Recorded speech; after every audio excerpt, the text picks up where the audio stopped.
What if the celestial beings you thought were benevolent guardians are actually playing a cosmic game of chess, where humans are mere pawns, and the stakes are your very soul? Welcome to a world that swings between divine light and hellish shadows, where angels wear masks and demons flaunt their charm. This isn't your grandmother's Bible study, this is the raw, untamed chaos of the celestial hierarchy.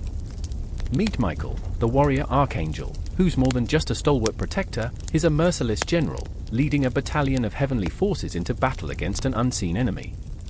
His sword doesn't just shine, it devours the darkness. But what lurks behind those fiery wings? Whispers of betrayal, or a hidden vendetta against the very beings he defends. Then there's Gabriel, the zephyr of messages and the patron of chaos. What's he really delivering? Sweet tidings or bitter truths? His trumpet calls to the righteous, but it also heralds doom. Was that a prophecy or a threat? You can almost hear the echo of his laughter as it dances through the corridors of time, ironic and chilling. Raphael, the healer, straddles the line between salvation and destruction. A skilled surgeon with a scalpel made of light, he stitches wounds left by both man and angel. But how often does he accidentally carve new scars?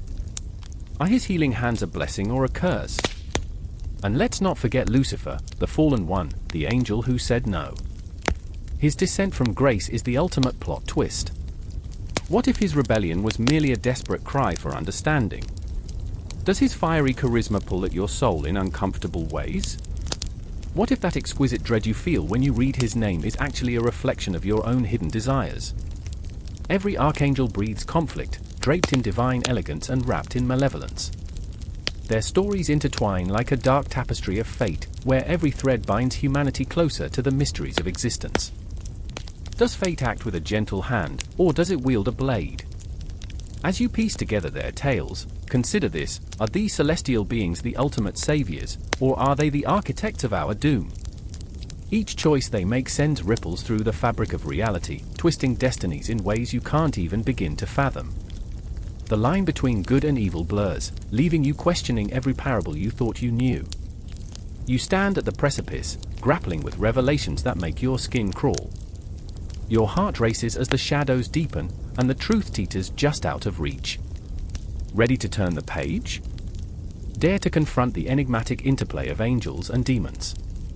Every revelation tugs at your consciousness, beckoning you deeper into the abyss. Welcome to the paradox of celestial beings, where every angel has a devil inside, and every demon wears an angel's smile. Will you risk your sanity to confront the chaos? Or will you retreat, forever haunted by the knowledge you've touched? The choice is yours. But remember, curiosity doesn't just kill cats, it ignites souls. Lightning ripped through the sky, illuminating the chaos below. Rain pelted the cobblestones like a drummer's frantic heartbeat, each drop a reminder that moments ticked away, unrelenting. I was there, drenched and trembling, not from the cold but from the shock of realization. Shadows danced in the flickering light, whispers of something malevolent, watching, waiting. My breath quickened as the storm raged, but it wasn't the weather that sent shivers down my spine. It was the presence of the unearthly. I remember standing there, heart hammering against my ribs, as if trying to escape. Gabriel, the Archangel of mercy and communication, stood before me. His wings, vast and glimmering, seemed to absorb the light, casting an unsettling glow around us. But his eyes were storm clouds, swirling with sorrow and burden. He was supposed to be a beacon of hope, but in that moment, he looked more like a harbinger of despair. "Why are you here?" I whispered, the words barely escaping my lips, as if speaking too loudly would shatter whatever fragile illusion of safety remained. He didn't answer.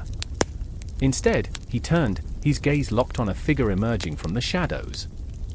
Azazel! The fallen one, a demon cloaked in darkness, grinning with an unsettling fervor. Every laugh he uttered was like a knife scraping against the bone, and in that chilling sound, I recognized the allure of chaos.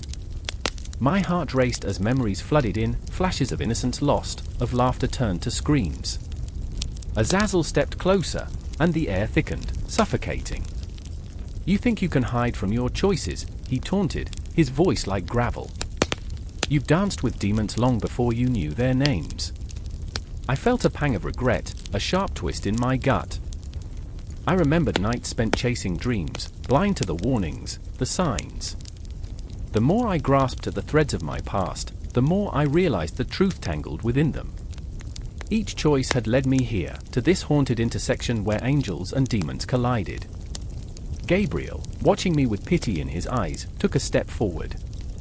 "You have the power to break free," he urged. "You can choose light over darkness." His words were laced with desperation, as if he were pleading with not just me but the universe itself. I could feel the weight of his hope, heavy like a boulder on my chest. But Azazel laughed again, and it echoed, a sinister melody that wrapped around my mind. Hope is a fickle thing, isn't it? A candle flickering in a storm. It can be snuffed out in an instant. His words dripped with venom, twisting the air around us into something palpable, suffocating.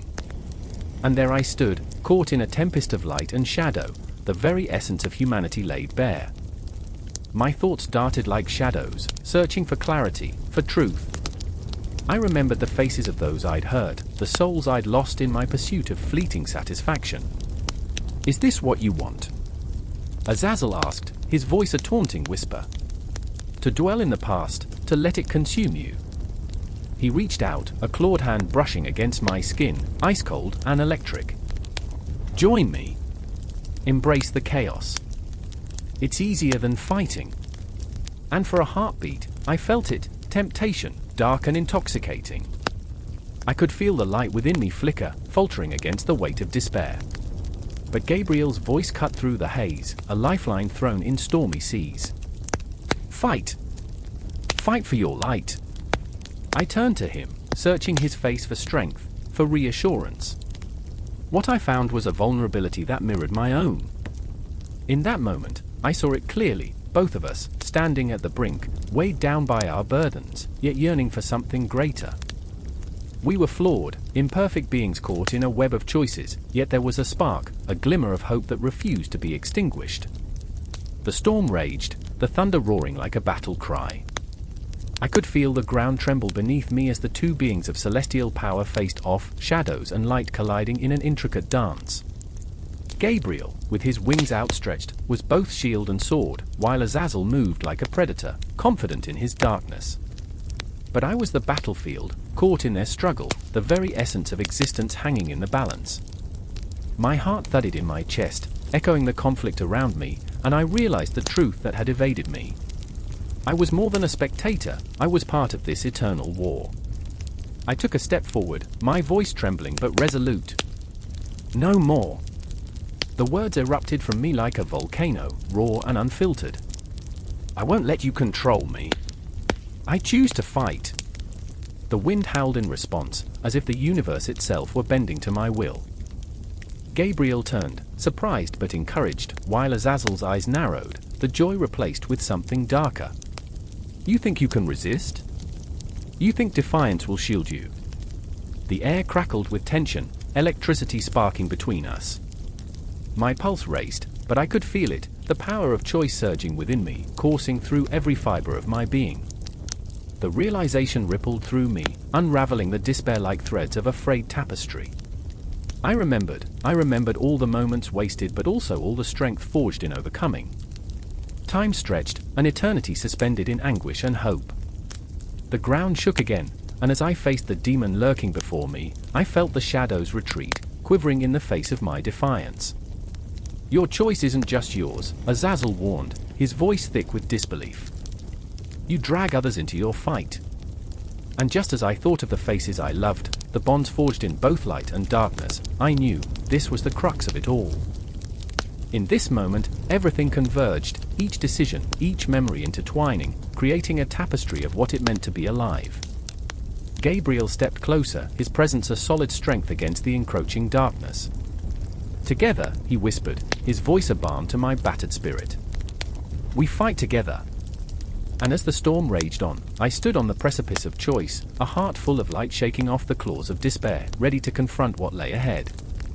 The confrontation was near, a reckoning that would shake the very foundations of existence.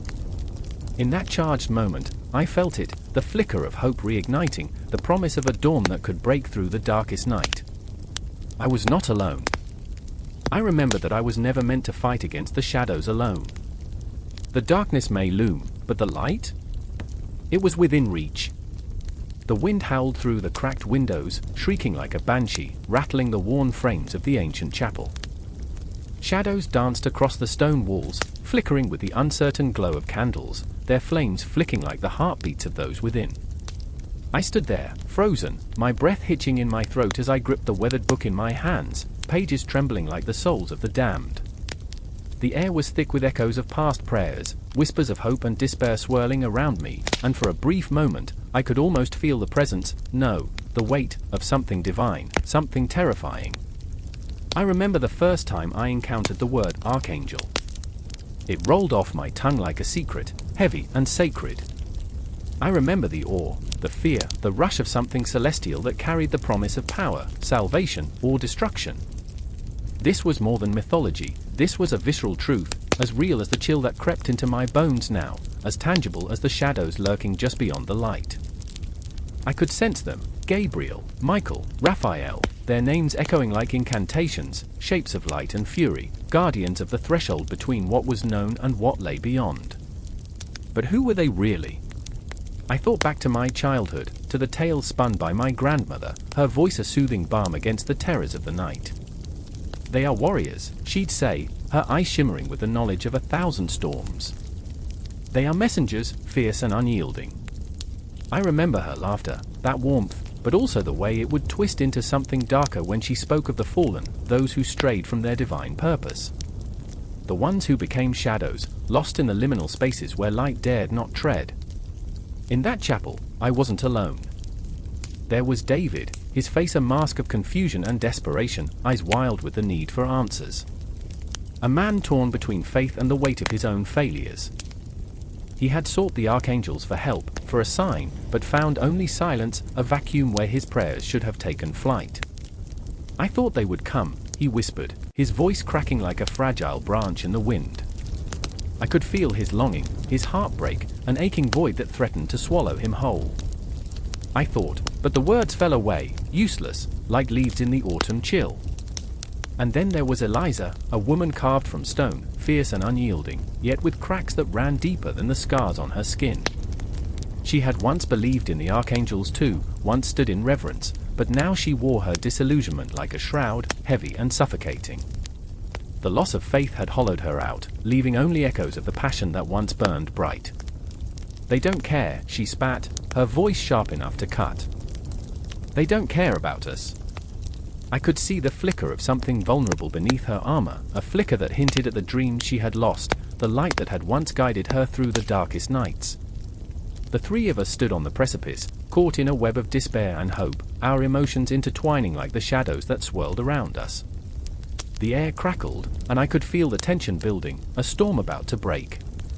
The chapel groaned under the weight of our unspoken fears, and I knew that this moment would lead to something unimaginable. Would the archangels answer our call, or had we wandered too far into the realm of the forsaken? David's hands trembled as he opened the tome, the pages whispering forgotten secrets. I leaned closer, captivated, though a shiver coursed through me, warning me of the danger that lay ahead. The words leapt from the page like fireflies in the night, illuminating our faces. Here, he murmured, voice laced with disbelief.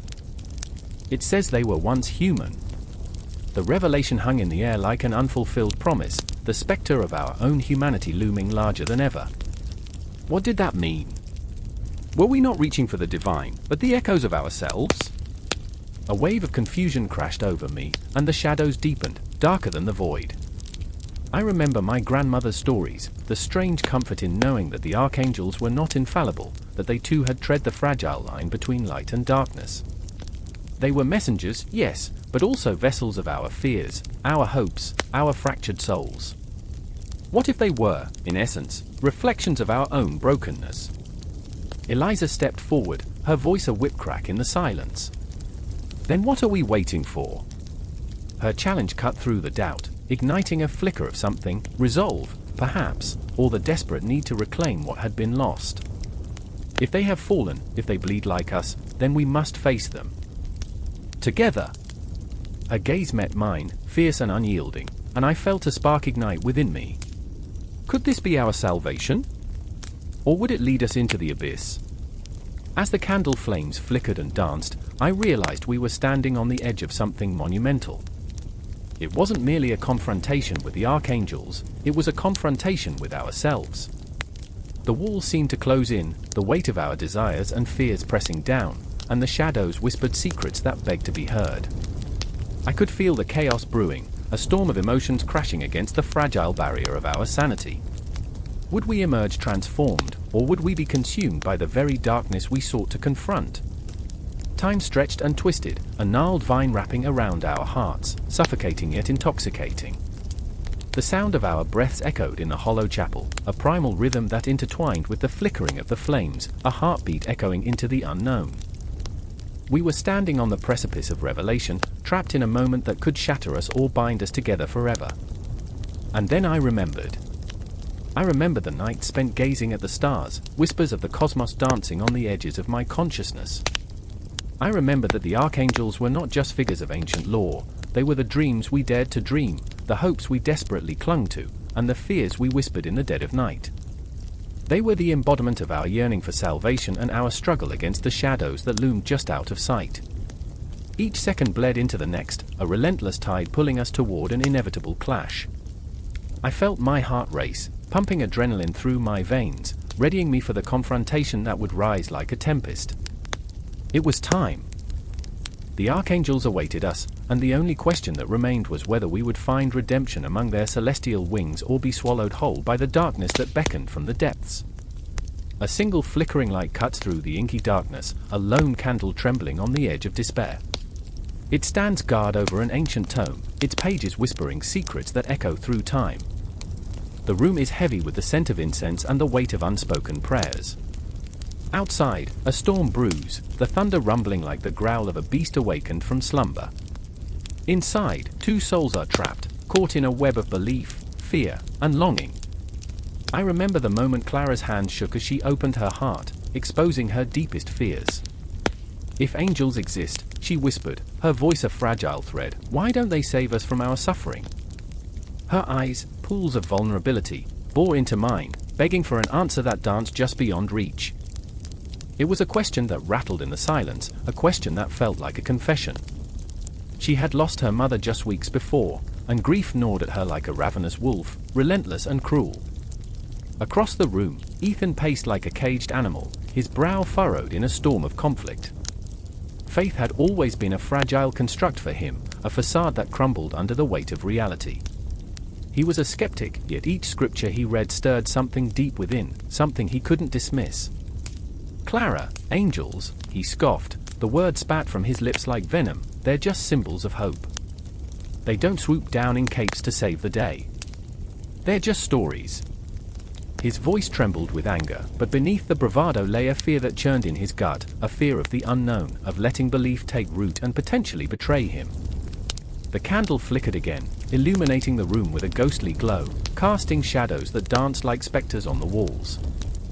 I felt the chill of the air, thick with anticipation, as if the very essence of the universe held its breath, waiting. I was a witness to their turmoil, their hearts laid bare, and it was impossible to look away. Do you remember that night? Clara's voice broke through the tension, raw and vulnerable. When we saw the shooting star. Her gaze turned upward, as if searching for the cosmos in the cluttered ceiling. I wished for my mother to come back.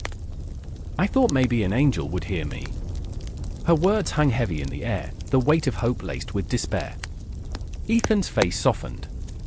I remember, he murmured, the memories washing over him like a comforting tide. But wishes don't bring people back. They only remind you of what you've lost. The storm outside erupted, thunder crashing like a symphony of chaos. In that moment, I could feel the electricity in the air, a palpable tension that crackled between them. They were two sides of the same coin, one yearning for reassurance, the other grasping at straws of skepticism. But there, in the flickering shadows, I felt the presence of something greater.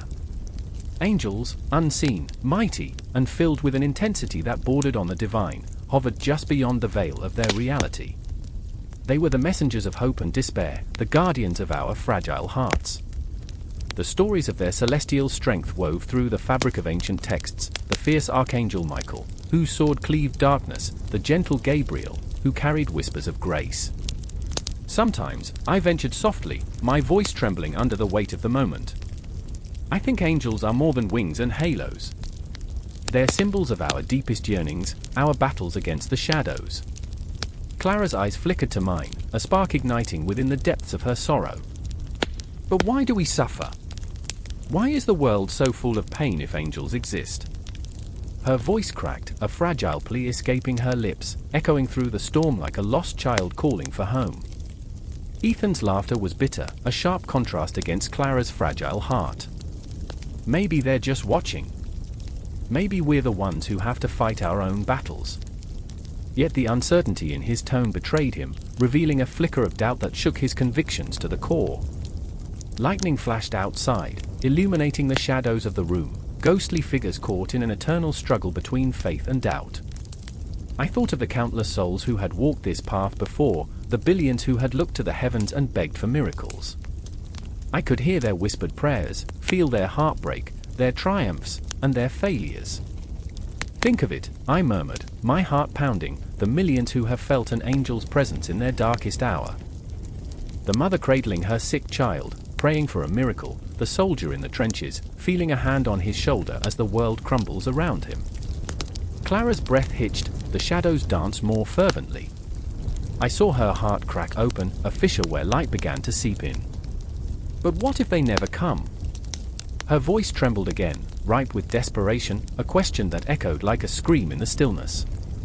Then we become the angels for each other, Ethan replied, his resolve faltering under the barrage of emotion. Maybe we are meant to be the hope that carries us through the darkness. In that moment, their eyes locked, a shared understanding igniting a fragile connection, a tether cord between despair and hope, between belief and skepticism. I could feel the intensity of their emotions, the raw, electric pulse of humanity in its most vulnerable state. The storm outside raged on, but within the room, a different kind of energy crackled in the air. Each breath felt heavy with anticipation, filled with the weight of unfulfilled desires and the haunting call of fate. Angels loomed in the silence, their invisible wings brushing against the fabric of reality, waiting for a spark, a moment of truth that could shatter the darkness. I couldn't help but wonder, in that harrowing stillness, who would break first, who would surrender to the overwhelming tide of emotion, and who would rise as the angel, bearing light in a world cloaked in shadows. The clock ticked on, and as the candle flickered one last time, the storm outside whispered secrets of its own, the promise of dawn, the promise of hope, the promise of angels waiting just beyond reach. The air was thick with the metallic taste of dread, a silence so profound it screamed. Rain dripped from the eaves of the crumbling stone walls, each droplet a reminder of the fragility of life, of hope, as if the heavens themselves mourned what was about to transpire. There, in the flickering shadows cast by a lone candle, stood Ilara, her face a mask of terror and resolve. She could feel the pulse of the world thumping in her ears, a constant reminder that time was slipping away, like grains of sand through desperate fingers. She knew, she had seen the shadows move, heard the whispers creeping up her spine, the demons were here. Across from her, in the far corner of the damp, cold room, stood Felix, his brow furrowed, a storm brewing within his chest. The familiar scent of his brother's old leather jacket hung in the air, but that comfort was crushed beneath the weight of impending doom. I remember when we used to laugh about the stories, Ilara, he muttered, his voice shaking, as if he were trying to convince himself rather than her. Do you remember? I remember, she whispered back, and in that simple exchange lay the weight of 1,000 memories, laughter tinged with innocence, the warmth of friendship forged in the fires of youth, now transformed into this haunted tableau. The ghosts of their past hovered nearby, lurking in the dark corners of the room, mocking them with their silence, echoing their fears. Footsteps echoed down the hallway, each step a countdown to the inevitable. They could hear the whispers of the damned, the tortured souls that had once breathed life into this very space. What do we do?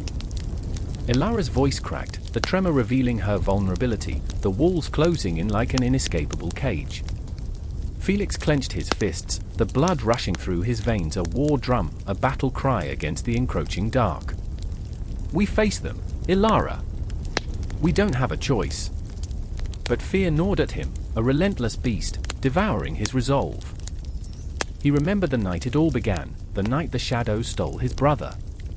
Outside, the city lay wrapped in a shroud of night, a living, pulsating entity filled with the lost and broken. Streets were lined with the remnants of dreams, each flickering streetlight a reminder of a soul that had wandered too far into the darkness. The pulse of the city thrummed beneath their feet, a heartbeat of despair and desperation. The tension crackled in the air, electric and thick, as if the very atmosphere conspired against them. And then, silence. A deathly hush that promised violence. Ilara's breath quickened. "They're coming," she said, the urgency in her voice slicing through the stillness. Shadows coalesced, twisting and writhing, forming shapes that made the skin crawl. Felix felt the weight of their gaze, felt the icy fingers of fear clutching at his heart. The demons had come for them, their laughter echoing like a distant storm, a promise of chaos. "I wish I had been stronger," he thought bitterly, a thought that clawed at his insides. "I should have saved him." But the truth was, there had been nothing he could do. The darkness had dragged his brother into the void, and he had stood by, frozen like a statue of despair. "Felix," Ilara's voice broke through his spiraling thoughts. "I can't do this without you. We need to stand together." Her eyes burned with a fierce determination, but behind that fire lay the flicker of fear. She wasn't just fighting for herself, she was fighting for him, for the memories they shared, for the brother Felix had lost to the abyss. The shadows danced closer, teasing them with promises of retribution, their forms shifting, grotesque parodies of humanity. Felix's breath caught in his throat. "If we fight, we may lose everything," he said, the words tasting bitter on his tongue. "If we don't, we lose ourselves." "I remember the stories," Ilara whispered fiercely, her spirit igniting with newfound courage. "The demons are born from our fears. They feed on our doubts, our regrets. We cannot let them win." The air crackled with tension, every heartbeat an eternity. The shadows pressed forward, whispering secrets of despair, twisting the very fabric of reality around them, but in that moment, something shifted. A flicker of light ignited in Ilara's eyes, a flame of defiance that burned against the encroaching dark. Her voice rose above the din, a battle cry against the abyss. "We will not let them take us." The demons recoiled, a hiss escaping their forms, as if the very sound of her defiance burned them. Felix felt something within himself shift, a small ember of hope igniting against the overwhelming tide of despair. "Together," he said, his voice raw and trembling, but resolute. "We have to face them together." The shadows swirled, a tempest of darkness that threatened to swallow them whole. But Ilara took a step forward, and in that moment, she became a beacon. "We remember," she shouted, a fervent promise, a proclamation of their resolve. "We remember the laughter, the joy, the light. We will not be consumed." As they stood united, heartbeats thrumming in synchrony, a whisper of light flickered in the distance, a thin, fragile thread weaving through the fabric of the dark. It beckoned them with the promise of hope, of salvation, but all around them, the shadows shuddered, the demons screeching in rage, desperate to reclaim their hold. And in that breath, that heartbeat, the world shifted. The confrontation loomed, a tempest of emotion swirling within them, as they prepared to face the demons, not just of the underworld, but of their own making. The reality of their struggle splintered into 1,000 shards of pain, memory, and hope, echoing in the silence as they took their stand against the dark. Every breath pulled them deeper into the night, into the heart of the storm, where the boundaries of reality blurred. They were not just fighting for their lives, they were battling the very essence of what it meant to be human. And as the shadows closed in, the flicker of light grew closer, urging them onward, into the heart of the unknown. The sky split open, a jagged crack in the fabric of reality, and from it poured a torrent of light so pure it burned the eyes, searing truth into the very marrow of existence. I stood there, paralyzed, as the echoes of the past whispered through the air, chilling my bones. I had heard tales of the celestial hierarchy, seraphim, cherubim, archangels, but nothing could have prepared me for this moment. I felt it in my chest, like a drumbeat of destiny, each thud pulling me deeper into the storm. Mara stood beside me, her breath coming in shallow gasps. Her eyes, normally so full of mischief, were wide with terror, Do you see it? She stammered, the words barely forming on her trembling lips. But I didn't need to answer. The crackling energy was a palpable force, wrapping around us, squeezing tighter with every heartbeat. Seraphim, the fiery guardians, wings ablaze, their voices like thunder, singing praises that made the heavens tremble, were descending. I remember the first time I heard the stories of Seraphim as a child, the way my father's voice would tremble when he spoke of them, the glowing fire in his chest illuminating the dark corners of our home. They are the closest to God, he used to say, pure fire and love. But standing here, in the shadow of their impending arrival, I felt nothing but dread. Love and fear danced an intricate waltz, and I was caught in their embrace, a spectator to the chaos. And then there was Elias, my brother, his heart so heavy with the weight of expectation. I can't let them take me, he whispered, the words a mere breath against the cacophony of light above. They are not saviors, they are harbingers. He looked at me, desperation etched into his features, a wild animal trapped in a gilded cage. The memories of our childhood, once filled with laughter and shared secrets, now lay like ashes between us, each moment of joy tainted by the fear of what lay beyond the horizon. The air crackled, a warning, and the shadows around us twisted and writhed, threatening to consume us. I could see them now, cherubim, the guardians of knowledge and memory, their forms shifting, faces hidden behind veils of silver. They were not the innocent, playful beings of children's dreams, they were fierce, their eyes glinting with a wisdom that felt both terrifying and profound. They held the weight of forgotten histories, of battles fought in silence, and I shivered at the thought of what they might reveal. Mara! I yelled, the sound of my voice lost amid the chaos. We have to find Elias. The urgency pressed against my chest like a vice, squeezing each breath until I thought I might burst. The world around us twisted and turned, the line between reality and nightmare blurring. But even here, amidst the chaos, the horror, the haunting beauty of it all, I felt a strange pull, an irresistible force dragging me further into the heart of the storm. Elias stood at the edge of the light, a statue of defiance amid the frenzy. You don't understand, he shouted, his voice breaking. They want to take me to the heavens, to make me one of them. But I can't. I won't leave you. His words tore through me, a blade of ice slicing into the fabric of my heart. He was my brother, my only anchor in the storm, and yet here he was, teetering on the edge of a precipice, facing an eternity I couldn't comprehend. In that moment, I saw it, an image imprinted on my mind like a brand. The seraphim, their wings unfurled like banners of war, radiating a light so fierce it threatened to blind. They were not here to save us, they were here to test us, to challenge the very essence of our souls. And I felt it, an overwhelming sense of inadequacy. How could I defend against beings forged from the fires of creation? Tension coiled around us, each heartbeat a reminder of our fragility. The shadows thickened, and I could hear whispers in the dark, secrets and sins laid bare. The ghosts of our past flickered like candlelight, each one tugging at the threads of my heart, reminding me of every choice I had ever made. I remembered the laughter, the warmth of home, the dreams we had spun into the night sky. Yet, now those dreams felt like chains, binding me to a reality I wished to escape. Mara! I cried again, desperation clawing at my throat. We can't lose him. My words hung heavy in the air, a plea wrapped in anguish. Each moment felt like an eternity, the clock spinning out of control. Time slipped through my fingers like sand, and I found myself grappling with the truth. The seraphim were not the monsters of our nightmares, they were the embodiment of choice, of consequence, of fate, and they had come to collect what was owed. As the light intensified, illuminating the night with a fiery glow, I felt the weight of their gaze upon me. It was more than just a stare, it was an unyielding judgment, a silent reckoning. I could feel my soul laid bare, and I trembled under the weight of their scrutiny. Would I be found wanting? Would Elias be taken, leaving me to wander the shadows alone? The moment stretched, a taut wire ready to snap, and I reached for Mara's hand, our fingers intertwining, a fragile lifeline in the storm.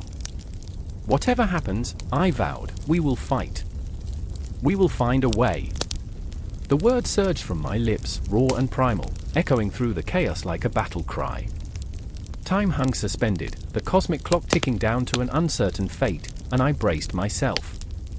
The seraphim were descending, the air vibrating with their presence, and I could almost hear the thump of wings, like the heartbeat of the universe itself. I remember the feel of fear, the sting of betrayal, the pulsing rhythm of hope, coiling deep within. And as the shadows danced, I realized, this was not an end but a beginning, a threshold to confront the unknown. The hierarchy of angels loomed above us, a celestial tapestry woven with threads of light and darkness, and in that moment, I understood, we were all players in a game far more ancient than ourselves, bound by the choices we made and the love we fought for. And as the light enveloped us, I knew we could not turn back. The confrontation was coming, and there was no escaping the truth we had long feared. The air crackled with tension, thick and suffocating, as I stood on the precipice, watching the horizon bleed into twilight. Shadows loomed behind me, a dark, whispering figures that flickered like candle flames, casting eerie shapes on the ground. It was as if the very fabric of the universe held its breath, waiting for a moment to shatter. The coolness of the evening wrapped around me like a shroud, and I could hear the distant thunder of wings, a sound both majestic and terrifying. It was Michael, the leader of heaven's armies, a presence as fierce as it was divine. "Time to choose," he said, his voice a rumble of thunder, resonating in my bones. It felt like a challenge, a call to arms. "Will you stand with me or fall?" I glanced to my left, where Elena stood, her eyes wide with fear yet flickering with the stubborn flame of defiance. The woman I loved, caught in a tempest of doubt and hope.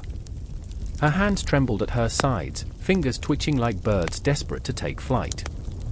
I could only imagine the thoughts swirling in her mind, a maelstrom of terror and longing, the fear of losing everything weighed against the possibility of redemption. "I remember," I whispered, my voice breaking through the cacophony, "when you laughed in the face of death, when you told me the stories of heroes and monsters. You said we could change the world." Her gaze bore into mine, piercing and raw. That was before I knew the price, before the shadows became real. She took a step back, the fear clawing at her resolve like an animal hungry for flesh. And there was Michael, a warrior clad in armor that glimmered like stars against the darkening sky, his wings unfurling with an elegance that belied their lethal power. I could feel the weight of his presence, a burden of expectation and fate pressing down on us. He was not just a leader, he was hope incarnate, yet hope could also be a weapon, a blade that cut deeper than any sword. "Courage, Elena," he urged, his voice a clarion call, carrying the weight of legions. "Your fear is your prison, but within you lies the strength to break free." But breaking free came at a cost. I could feel the tremors of uncertainty vibrating through my soul. I reached out to her, fingertips barely grazing her arm, a silent plea for her to remember who she truly was, the fire that once blazed in her heart. "Don't you see? We fought too hard to let it slip away now. You can't let fear win." The air thickened as she looked away, her breath hitching, and I could almost hear the clock ticking in her mind, every second a reminder of the decision looming before her. It was agonizing, watching the battle unfold within her, the war of light and dark. I wanted to scream, to shake her out of this paralysis, to remind her of the warmth of laughter and the taste of freedom we had fought for. "Why do you trust him?" she finally asked, her voice a fragile whisper that felt like a knife through the heart. "How can you believe in a leader who commands legions to war?" "Because he fights for us," I shouted, the fervor rising within me, igniting a fire I thought had long been extinguished. Michael isn't just leading an army, he embodies the hope we have lost. He stands against the darkness because he believes we are worth saving. The shadows around us thickened, twisting and turning like a living tapestry of despair. A chill ran through me as I sensed the darkness stirring, the palpable dread of what lay ahead. In that ominous silence, I heard the echo of something ancient, the whisper of an impending storm. Michael's gaze shifted to the horizon, where the last light of day surrendered to the encroaching night. "They are coming," he said, his voice steady, unwavering. "But with them comes the chance to reclaim our destiny. Will you fight alongside me?" The question hung in the air, heavy and electric, charging every heartbeat with urgency. I could see the flicker of possibility in Elena's eyes, a spark struggling against the encroaching despair. But doubts lingered like shadows, shapes that clawed at her confidence, whispering betrayals of hope.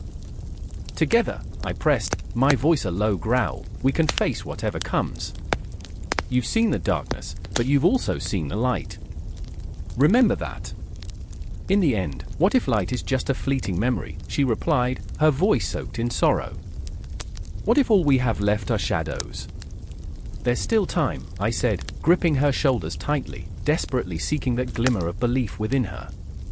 You are not alone in this. We are not alone. You have the strength of the heavens behind you. But as her eyes searched mine, I saw the flicker of doubt again, the uncertainty that gnawed at her spirit. The clock ticked louder, an insistent reminder of the choices we faced.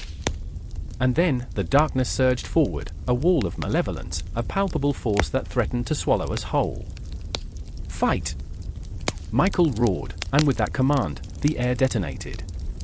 Wings spread wide, a tempest of feathers and radiance, as he led his army, an unstoppable force, against the encroaching abyss. The night exploded into chaos, a whirlwind of light and shadow, each moment stretching like elastic, time losing meaning as the battle raged. Elena's hesitation shattered, the surge of adrenaline igniting her resolve. I remember, she murmured, her voice breaking through the din, I remember the stories, the laughter, the dreams of heroes. With that, she surged forward, my heart pounding in sync with her steps, a symphony of hope and fear blending into one. The shadows recoiled, but they would not be vanquished easily. I felt the pulse of the universe, the rhythm of time and destiny, drawing us into a vortex of raw emotion and spine-chilling intensity. And as the clash of armies echoed around us, I realized this was not just a fight for survival, it was a battle for everything we had ever believed in. We stood on the edge of the abyss, armed with nothing but our hearts and a flicker of hope, ready to plunge into the unknown. The air crackled with tension, as if the universe itself held its breath, waiting for a moment that would shatter the silence like glass.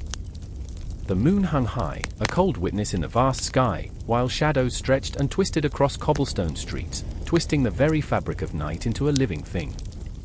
I stood there, heart pounding, my mind racing, grappling with the weight of impending doom. Overhead, the stars blinked like distant eyes, indifferent and cold, while chaos erupted just a heartbeat away. Gabriel stood at the edge of the world, cloaked in luminescent white that somehow felt more ghostly than divine. His wings shimmered with an otherworldly glow, a stark contrast to the darkened alley where Maria crouched, her breath shallow, every instinct thrumming with primal fear. His coming, she whispered, her voice barely more than a shiver in the night air. The words hung between us, heavy with dread, an echo of a prophecy neither of us wanted to hear. Maria, fierce and flawed, chased shadows in her mind, shadows that whispered of lost love and betrayal.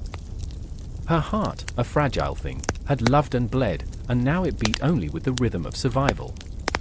Memories crashed over her, his laughter, the touch of his hand, the warmth that now felt like a taunt in the face of what was to come. "What do we do?" she gasped, eyes darting towards the looming darkness that seemed to pulse with a life of its own. And Gabriel, oh Gabriel!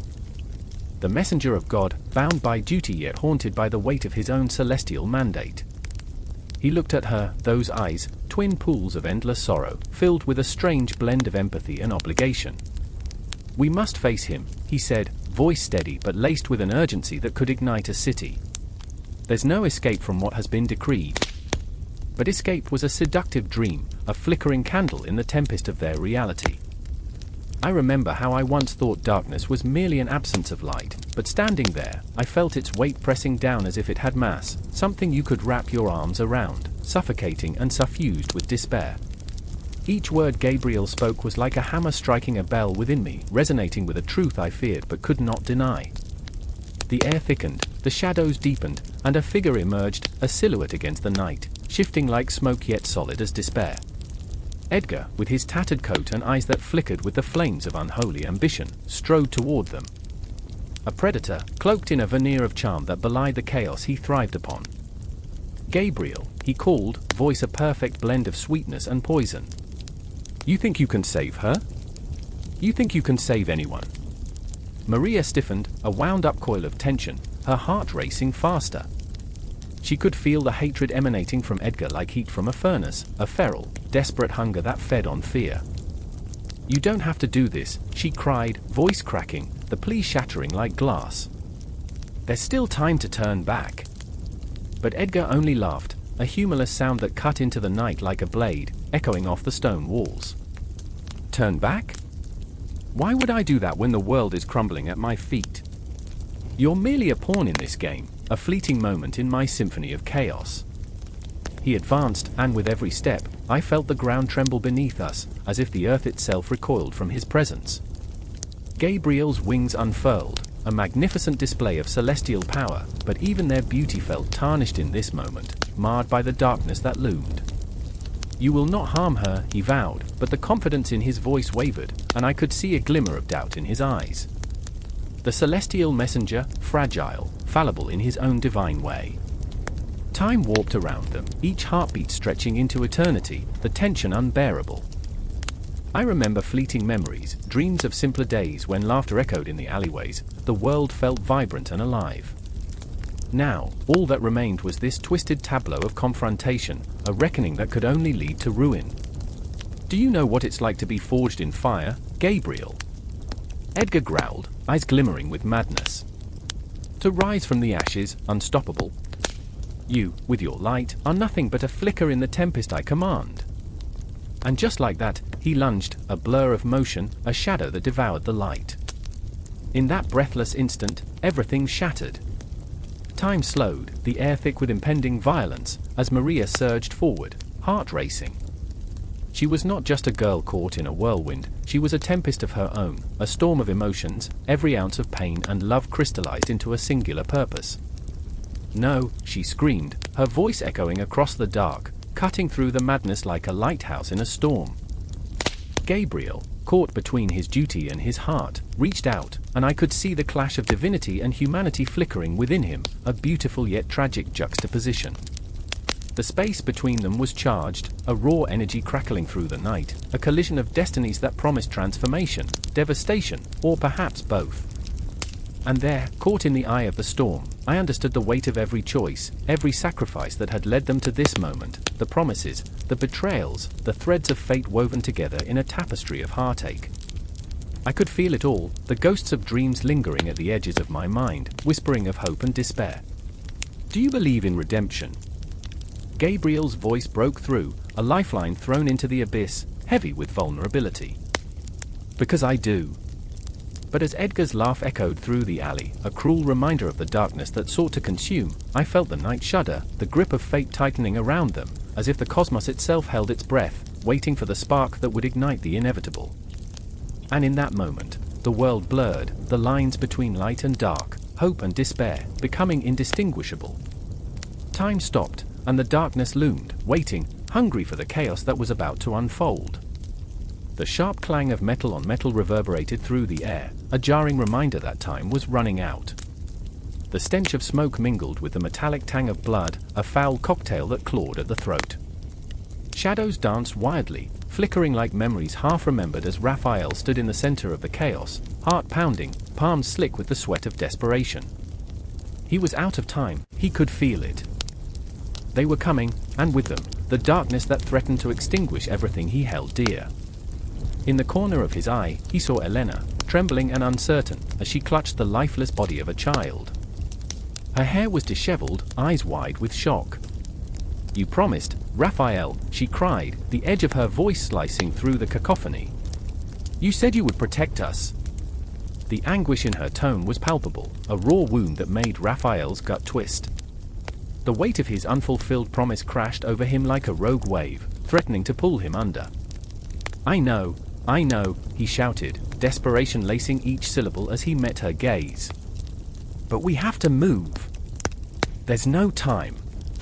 Yet even as he said it, the truth hung heavy in the air, there was no promise left to fulfill. He had been the healer, the protector, but now all he felt was the paralyzing grip of failure. "Move where?" Her voice broke, and in that moment, every ounce of hope that had once filled Raphael's chest began to deflate like a punctured balloon.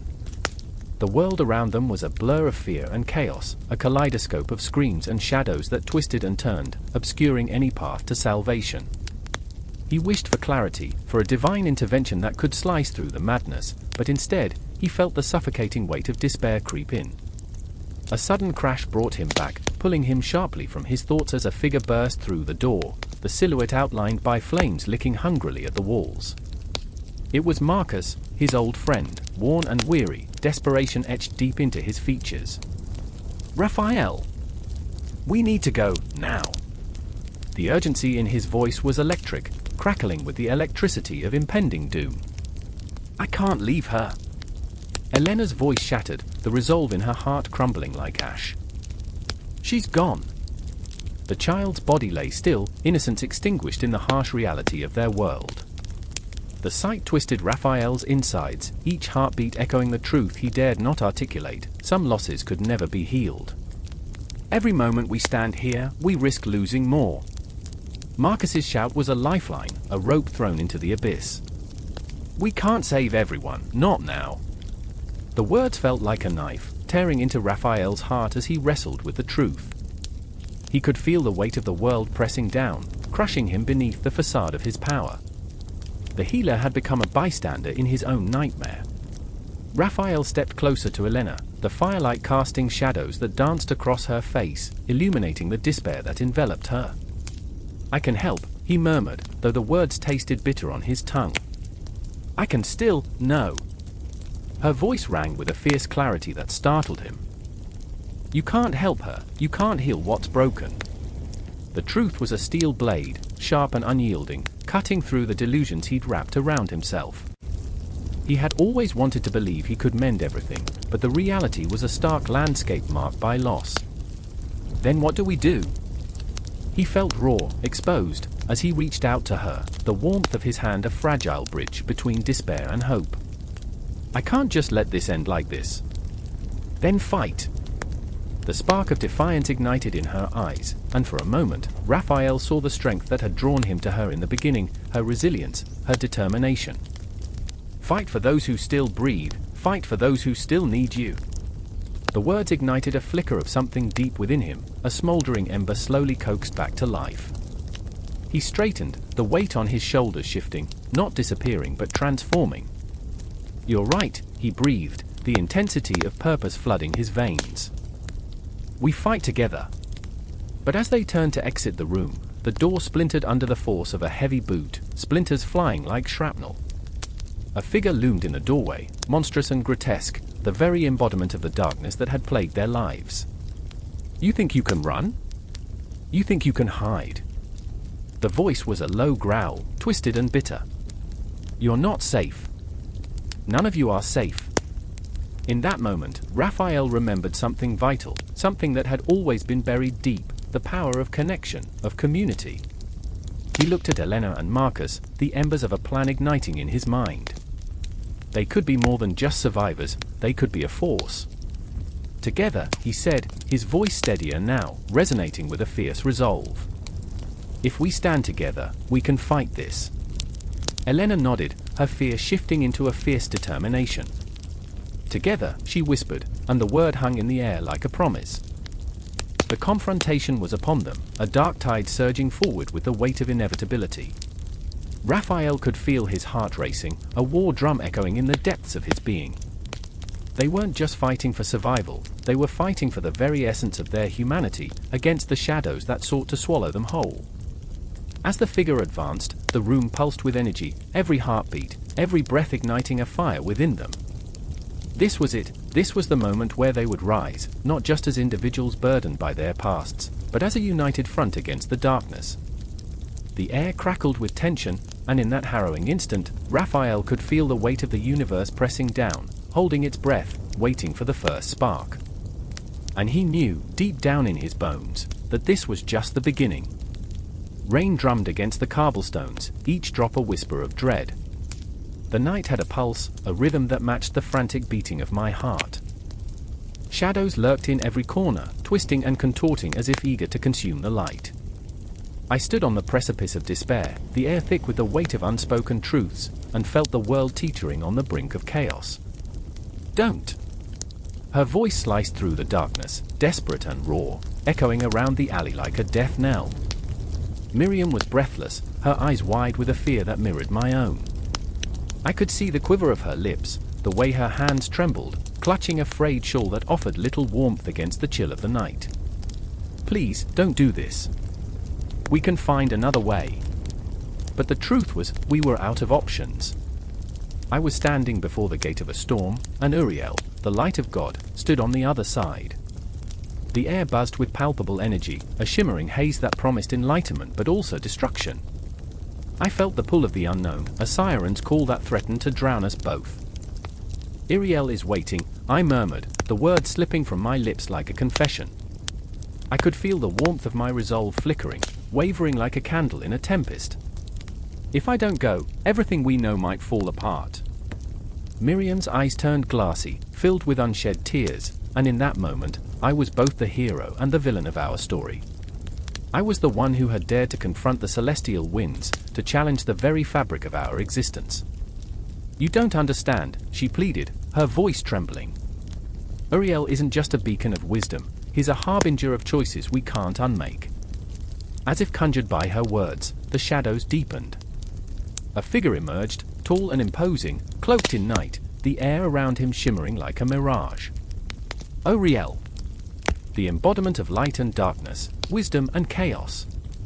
I felt my heart lurch, a chaotic rhythm that threatened to drown out my thoughts. He stood with an elegance that belied his power, a paradox wrapped in a shroud of certainty. "You seek answers, do you not?" His voice was like silk, smooth yet fraught with an edge that made my skin crawl. It wrapped around me, taunting, daring me to step closer. "You wish to understand the fabric of your choices, the weight of your desires." I glanced back at Miriam, her face pale, and I felt the tremors of my decision rippling through the air. "What if," I started, the words dancing on the precipice of hope and despair, "what if the answers lead to ruin?" Uriel's eyes flashed, a flicker of something ancient and unfathomable. "In seeking wisdom, you must embrace the consequences of your pursuit," he said, his gaze steady, unyielding. "The path you take will determine not just your fate, but the fate of all." In that moment, the enormity of it all crashed upon me like a tidal wave. The air thickened, heavy with the weight of choices unmade and futures unspooled. "How can I be sure?" I whispered, the tremor in my voice betraying my conviction. "Certainty is an illusion," he replied, a smirk playing upon his lips, "but fear is real. It binds you, shapes you." He stepped closer, and I could feel the heat radiating from him, a warmth that battled against the cool night air. "Will you step into the light, knowing it could burn?" Miriam's breath hitched, and I felt her despair seep into my marrow, intertwining with my own. "You can't trust him," she murmured, and I caught a glimpse of her fierce spirit battling against the creeping hopelessness. "He promises wisdom, but at what cost?" The clock tower in the distance chimed, its resonant call slicing through the tension, marking the time we had left. I could feel it tightening around us, a noose woven from dreams and fears, pulling us inexorably toward the inevitable. Together, I whispered, anchoring myself in her presence, in the warmth of shared uncertainty. "We can face him together." But Uriel chuckled, a sound that danced like firelight, a bittersweet melody that sent shivers down my spine. "Together is a fragile notion," he said, and the shadows around him thickened, curling like smoke. "There are truths that must be faced alone."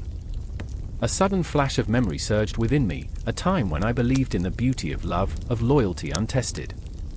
I saw my younger self, laughing under the sun, free from the shackles of this dark night. "I remember the light," I murmured, longing for that brightness, the innocence that now felt like a ghost. "But it's lost, isn't it? All that remains is this darkness." "Darkness is not merely absence, it is a presence," Uriel said, his gaze piercing through me. "It is where wisdom is born, where understanding awakens." Miriam stepped forward, her voice steady despite the fear etched on her face. "If you're so wise, then tell us how to navigate this shadow, how to bring the light back to our hearts." Uriel paused, the air between us crackling with tension. "You want the light? Then embrace the shadow," he proclaimed, and the night deepened around us. "Only through understanding what lies in the dark can you illuminate the truth." I felt the ground shift beneath my feet, the weight of his words crashing down upon us like a storm. The shadows danced and whispered, calling to my very soul. The choice lay heavy on my shoulders: embrace the darkness or turn away, leaving everything behind. And just like that, the enormity of the moment threatened to consume me whole. I could see the fractures in our world, the delicate threads that once held everything together unraveling before my eyes. What if our understanding leads to destruction? I asked, each word a fragile plea. Then you will learn, Uriel replied, his voice both haunting and enticing, a melody that echoed through the void. You will learn the cost of wisdom. And perhaps, in that learning, find your way back to the light. The weight of the night bore down on us, and I could feel Miriam's presence beside me, a flicker of hope in the overwhelming darkness. The clock chimed again, each strike resonating through the air, a heartbeat in the stillness that surrounded us. I took a breath, the taste of fear mingling with unexpected resolve. The storm was rising, the choice loomed enormous. Then let us face it together. If we are to find Uriel's wisdom, then we will not do so in fear. And as I spoke those words, the shadows began to shift, morphing into shapes unrecognizable, teasing the edge of my perception. The world blurred around us, and I could feel the threads of fate tightening, pulling us into the unknown, a spiraling descent into the heart of a storm that promised to change everything. The night held its breath, waiting, watching, and in that pregnant silence, I felt the pulse of a choice that would echo through eternity. The clock ticks its rhythmic, merciless countdown, each second an echo of lives unraveling. A cold wind sweeps through the narrow cobblestone streets, stirring whispers that ride the night like ghosts fleeing the light. In a dimly lit alley, shadows twist and stretch, their forms shrouded in uncertainty, as if the very air holds its breath, waiting for the inevitable to unfold. A flickering lantern throbs like a heartbeat, illuminating a figure, Azrael, a spectre draped in dusk, his presence both haunting and magnetic. He stands at the threshold of life and death, a spectre of inevitability. In the distance, the wailing sirens pierce the air, a cacophony that chills the marrow. A young woman named Ilara crouches beside her dying father, his breath shallow, a fragile tether to the world that is fraying with each exhale. Her heart beats wildly, a drum of desperation. "Stay with me, please. I remember your laughter, the stories you spun like golden threads," she pleads, her voice a trembling whisper against the weight of despair. She can't bear the thought of losing him, the anchor of her childhood, the last remnant of warmth in a world grown cold. Ilara's tears spill like raindrops, glistening against the dark cobbles. She remembers her father's hands, rough yet tender, calloused from years of labor yet gentle enough to cradle her dreams. In this moment, she clings to those memories, spinning them into an invisible net to catch the impending loss. But the net is fraying, the fibers slipping through her fingers, and she can feel the chill creeping in, the sinister promise of Azrael lurking just beyond the flickering lantern light. Across the alley, a figure shrouded in sorrow watches, the young man named Dorian, his heart a chaotic storm. Once a friend to Ilara's family, now he is an unwelcome witness to the decay of hope. He remembers the vibrant days spent under the sun, laughter echoing like music, a symphony of innocence. But life has twisted him, turned joy into a bitter relic. He stands paralyzed, a statue of regret, rooted in a guilt he cannot escape. He had promised to look after Ilara, to protect her from the shadows, yet here he is, impotent, as death looms. "Why didn't I come sooner?" he mutters, the words sharp and jagged, each syllable a stab of self-recrimination.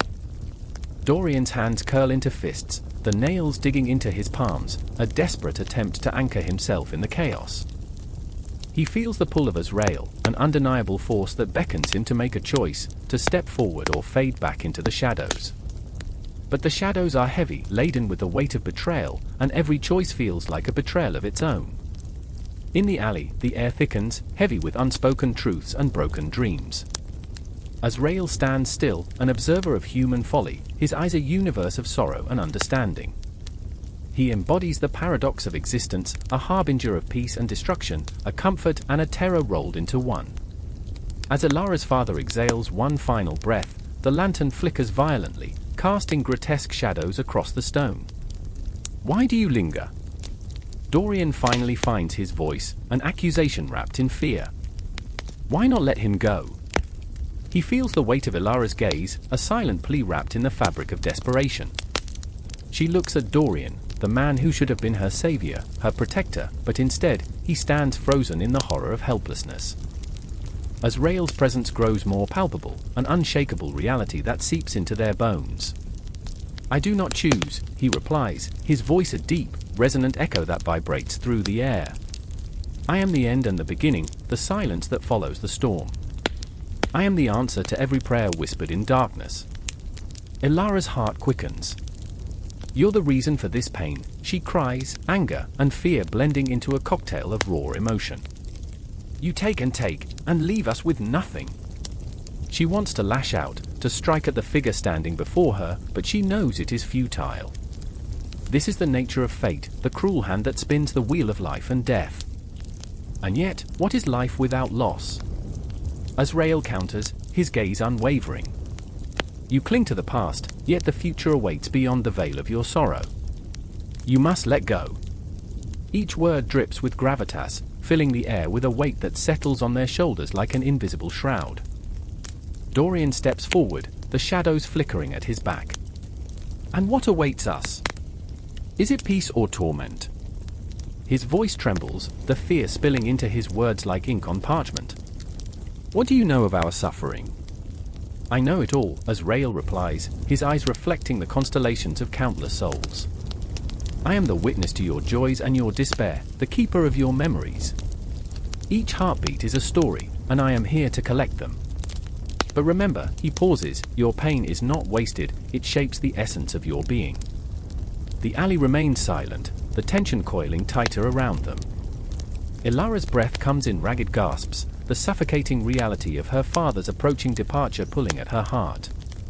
"I want him to stay," she whispers, as if uttering a secret that might alter the course of fate. It is a child's wish, a plea that rattles against the iron bars of inevitability. As Azrael steps closer, the air crackles with energy, time seems to fracture, memories replaying in rapid succession, moments of laughter and love interwoven with heartbreak and fear. The sounds of the city dim, and for a heartbeat, they are suspended in the cosmic dance of existence. Ilara reaches out, desperation clawing at her throat. "Father, please," she cries, her voice echoing against the stones, a sound both haunting and beautiful. Dorian stands beside her, his own heart pounding, a tempest of emotion swirling within. He wants to reach for her, to console her, but he is trapped in his own web of regret. And in that moment, as the lantern flickers one last time, a realization dawns: Azrael is not merely a figure of death, he is the embodiment of transformation, a gateway to what lies beyond suffering. The air thickens with the scent of impending change, a reminder that endings often lead to beginnings, that pain is merely the prelude to joy. The alley is charged with an intensity that seeps into their very souls, an unspoken bond forming between them. They are all entangled in this moment, Ilara, Dorian, and Azrael, a breath away from the climax of their intertwined fates, poised on the edge of the unknown. And as the clock ticks on, their hearts beat in unison, echoing the fragility of life and the depth of human connection. The shadows whisper, the night deepens, and the stage is set for the confrontation of their truths, a dance with destiny that neither can escape. A flickering light dances in the black void, a single flame in the silence, a solitary tear of fire against the infinite dark. The air crackles, laden with the weight of something unsaid, something waiting. The clock ticks, echoing a hard, relentless beat in the stillness. Time is a cruel master, the unyielding keeper of secrets. I can hear my heart thundering in my ears, it feels as though the universe holds its breath. Metatron! The voice breaks through the stillness like glass shattering, piercing the fabric of existence. It's not a name, it is a demand, a desperate plea. I remember the way the words fell from Daniel's lips, trembling, as if he feared they might awaken the wrath of heaven itself. I remember the gaze in his eyes, haunted and hollow, searching desperately for salvation, yet knowing it was slipping through his fingers like sand. He stands there, a broken mirror reflecting a once bright soul. Daniel, the man who had spoken of the cosmos with childlike wonder, now hangs by a thread, lost in despair. "Please," he whispers, "bring him back." Each word drips with anguish, the kind that seeps into the bones, turning flesh to stone. I don't know if he's asking for a friend or a way to save himself. I find myself by his side, a paradox of strength and vulnerability. You cannot summon him, I murmur, but the truth is as fragile as glass. Not without a cost. The consequences ripple through the air, an electric charge that ignites fear in the marrow of our souls. He doesn't flinch, he doesn't turn away. Instead, he leans closer, eyes wild, searching my face for a flicker of hope. I don't care. Just tell me how. I remember the endless scrolls I've penned, the weight of divine command resting heavy on my shoulders. I have seen the tapestry of fate unfold, and it is woven with threads of pain, love, and loss. I am Metatron, the scribe of God, the keeper of celestial knowledge, but what does that mean when faced with the raw, visceral need of a broken man? The air thickens with desperation, a storm brewing in the silence. I feel it, an ache, a longing that cuts deeper than any blade. It pulls at the corners of my mind, whispering secrets of what could be if I were to defy the celestial order. The tension crackles like static electricity, and I can almost taste the fear, sweet like honey, bitter like betrayal. Do you know what it means? I ask, my voice a low murmur, barely above a whisper. To call upon the dead? To reach into the abyss? The shadows seem to shiver, alive. Daniel swallows hard, his throat working as if he can't form the words. I know he feels the weight of my question, the gravity of his desire. What would he sacrifice for a moment more with the lost? What would I?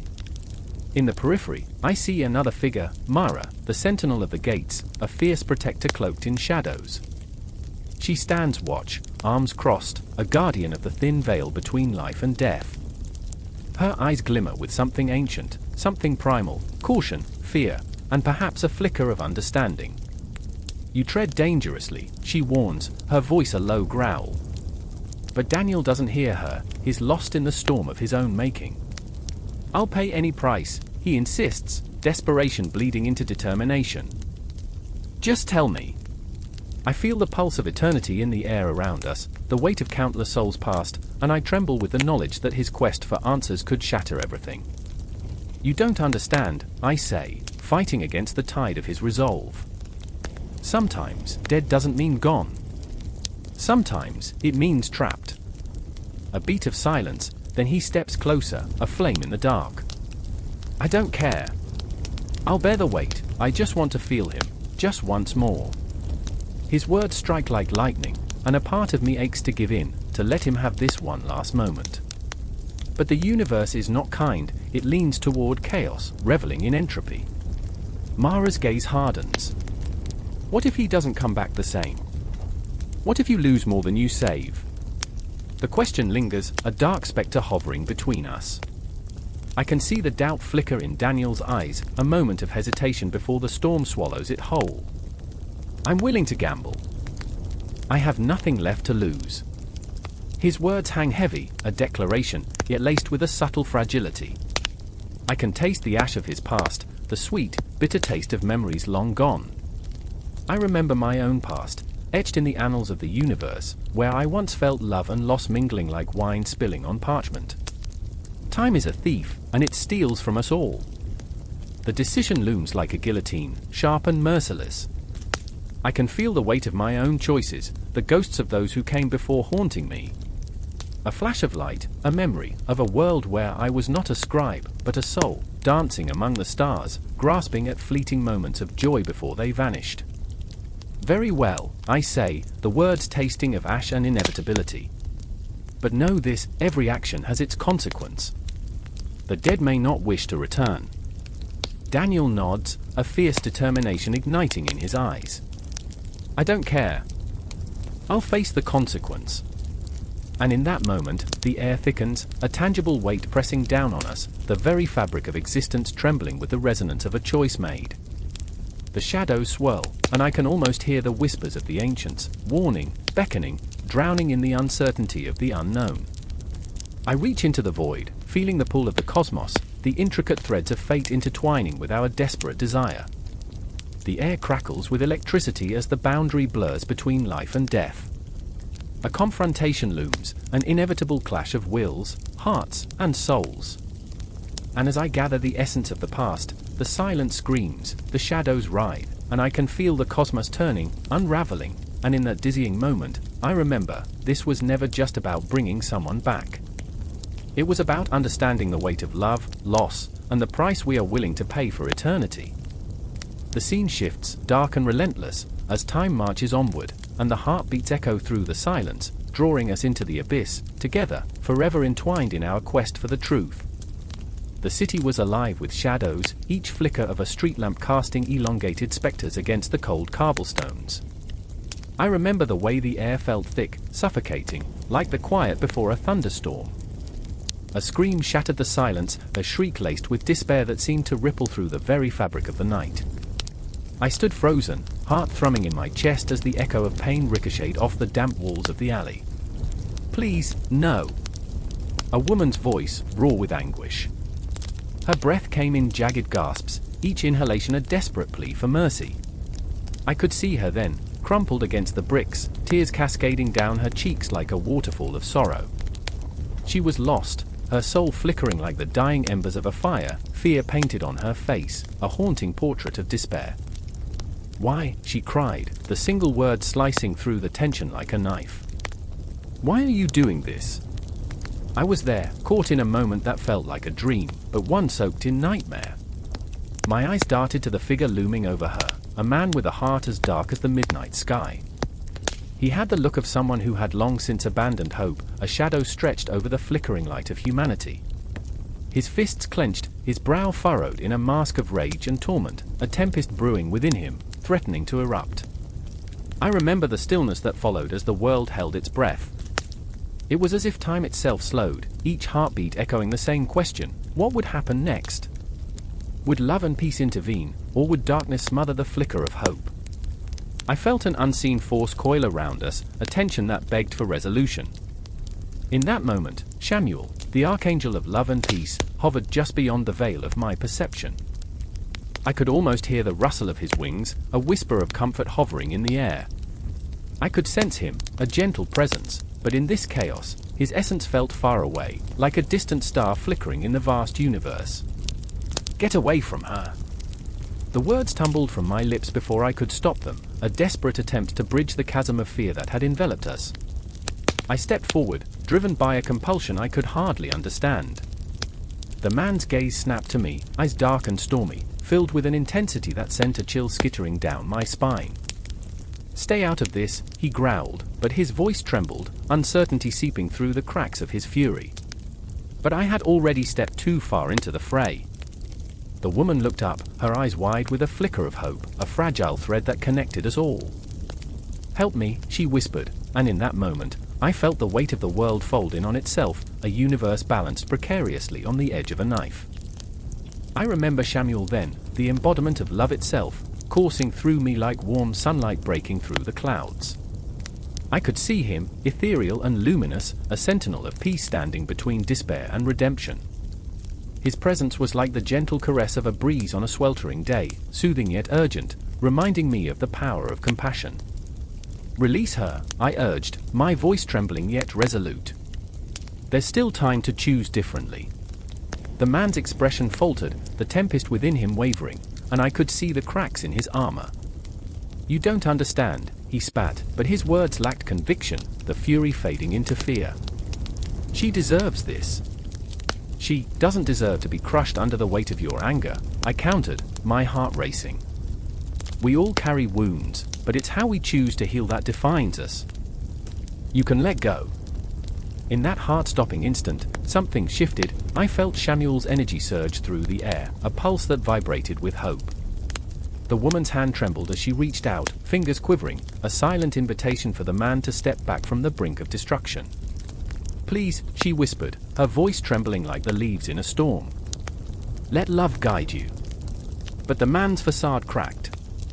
I could see it, the pain beneath the rage, the loneliness entwined with the fury. He was a prisoner of his own torment, a ghost lost in the shadows of his past. And then, like lightning illuminating a dark sky, I understood, he needed love as much as she did, perhaps even more so. I stepped closer, the air electric with tension, every breath a prayer for peace. "You don't have to be this," I said softly. "You can find your way back. We can help you." His eyes flickered, a moment of vulnerability piercing through the chaos. In that fleeting glimpse, I saw a boy who once knew joy, laughter, love. I reached out, not just to him, but to the very essence of Shamuel, the spirit of forgiveness and compassion that transcends our fears. The silence stretched between us, a fragile thread of possibility, weaving love through the darkness. And then the man stumbled back, his fist slowly unclenching, the fight in him wavering like a candle in a storm. I don't know how, he admitted, his voice breaking, the weight of 1,000 sorrows tumbling from his shoulders. I remember, I whispered, when I didn't know how either. But love is a journey. It takes time, it takes courage, and it begins with a single step. Shamuel enveloped us, a warm embrace that felt like home. The world brightened, the shadows lifted, and for a moment, the city held its breath again, waiting, watching. This was the moment of transformation, the crossroads between despair and hope. The woman rose, her strength igniting like a flame. "Let us find that way together," she said, her voice steady, a balm for the wounds we all bore. And in that sacred space, under the watchful gaze of Shamuel, something shifted. The Archangel's essence flowed through us, a steady pulse of love and peace, binding us in the shared humanity of our brokenness. With every heartbeat, the journey continued, spiraling into the unknown, a dance of shadows and light that felt infinitely vast yet achingly close.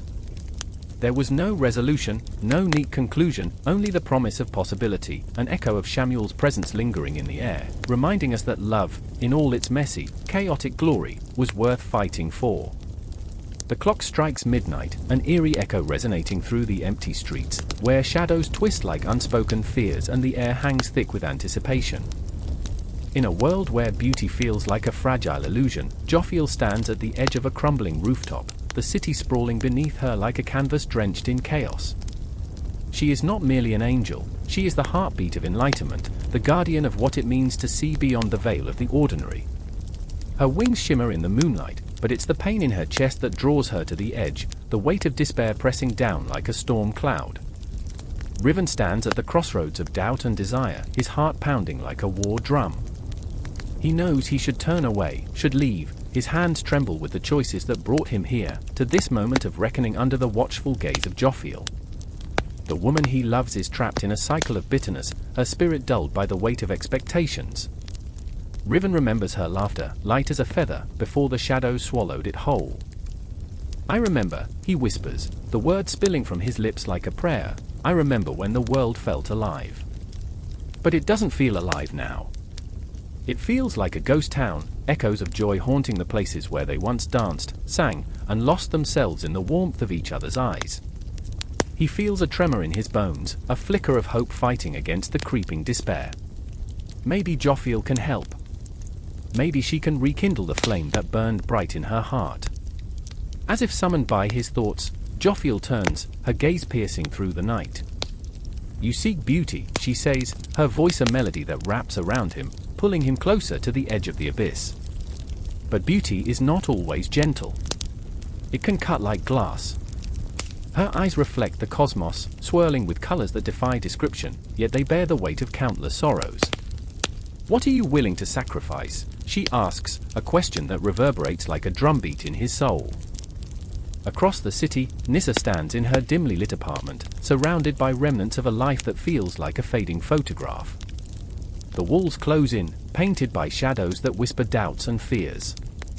She used to dream, oh, how she used to dream. But those dreams have withered, replaced by a gnawing emptiness that consumes her spirit. She brushes her fingers over the well-worn pages of her journal, the only witness to her heart's cries, flipping through scribbled verses and unfinished thoughts, each one a testament to her struggle. "I remember," she murmurs, tracing the ink with a sadness that wraps around her like a shroud. "I remember when I believed in myself."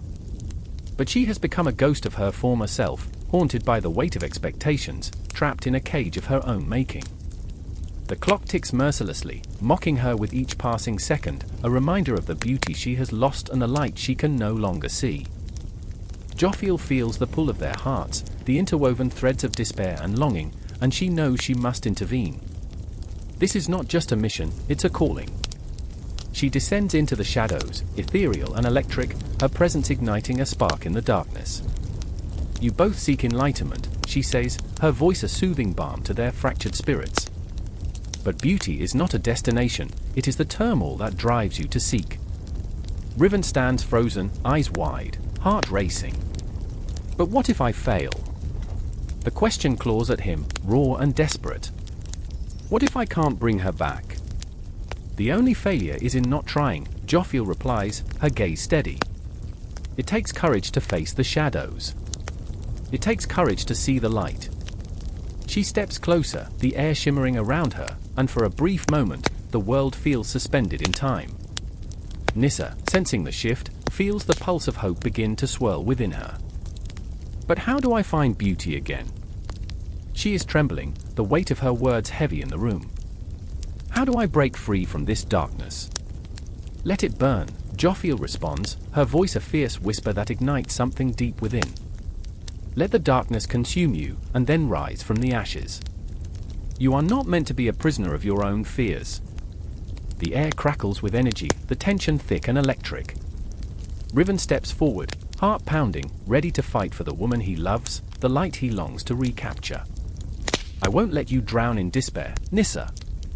I refuse to watch you fade away. And in that moment, the boundaries between them blur, a fragile connection pulling them into an embrace of raw emotion. A flicker of hope ignites, a bond forged in the fires of vulnerability and shared pain. They can see it in each other's eyes, a glimmer of beauty waiting to burst forth like a phoenix.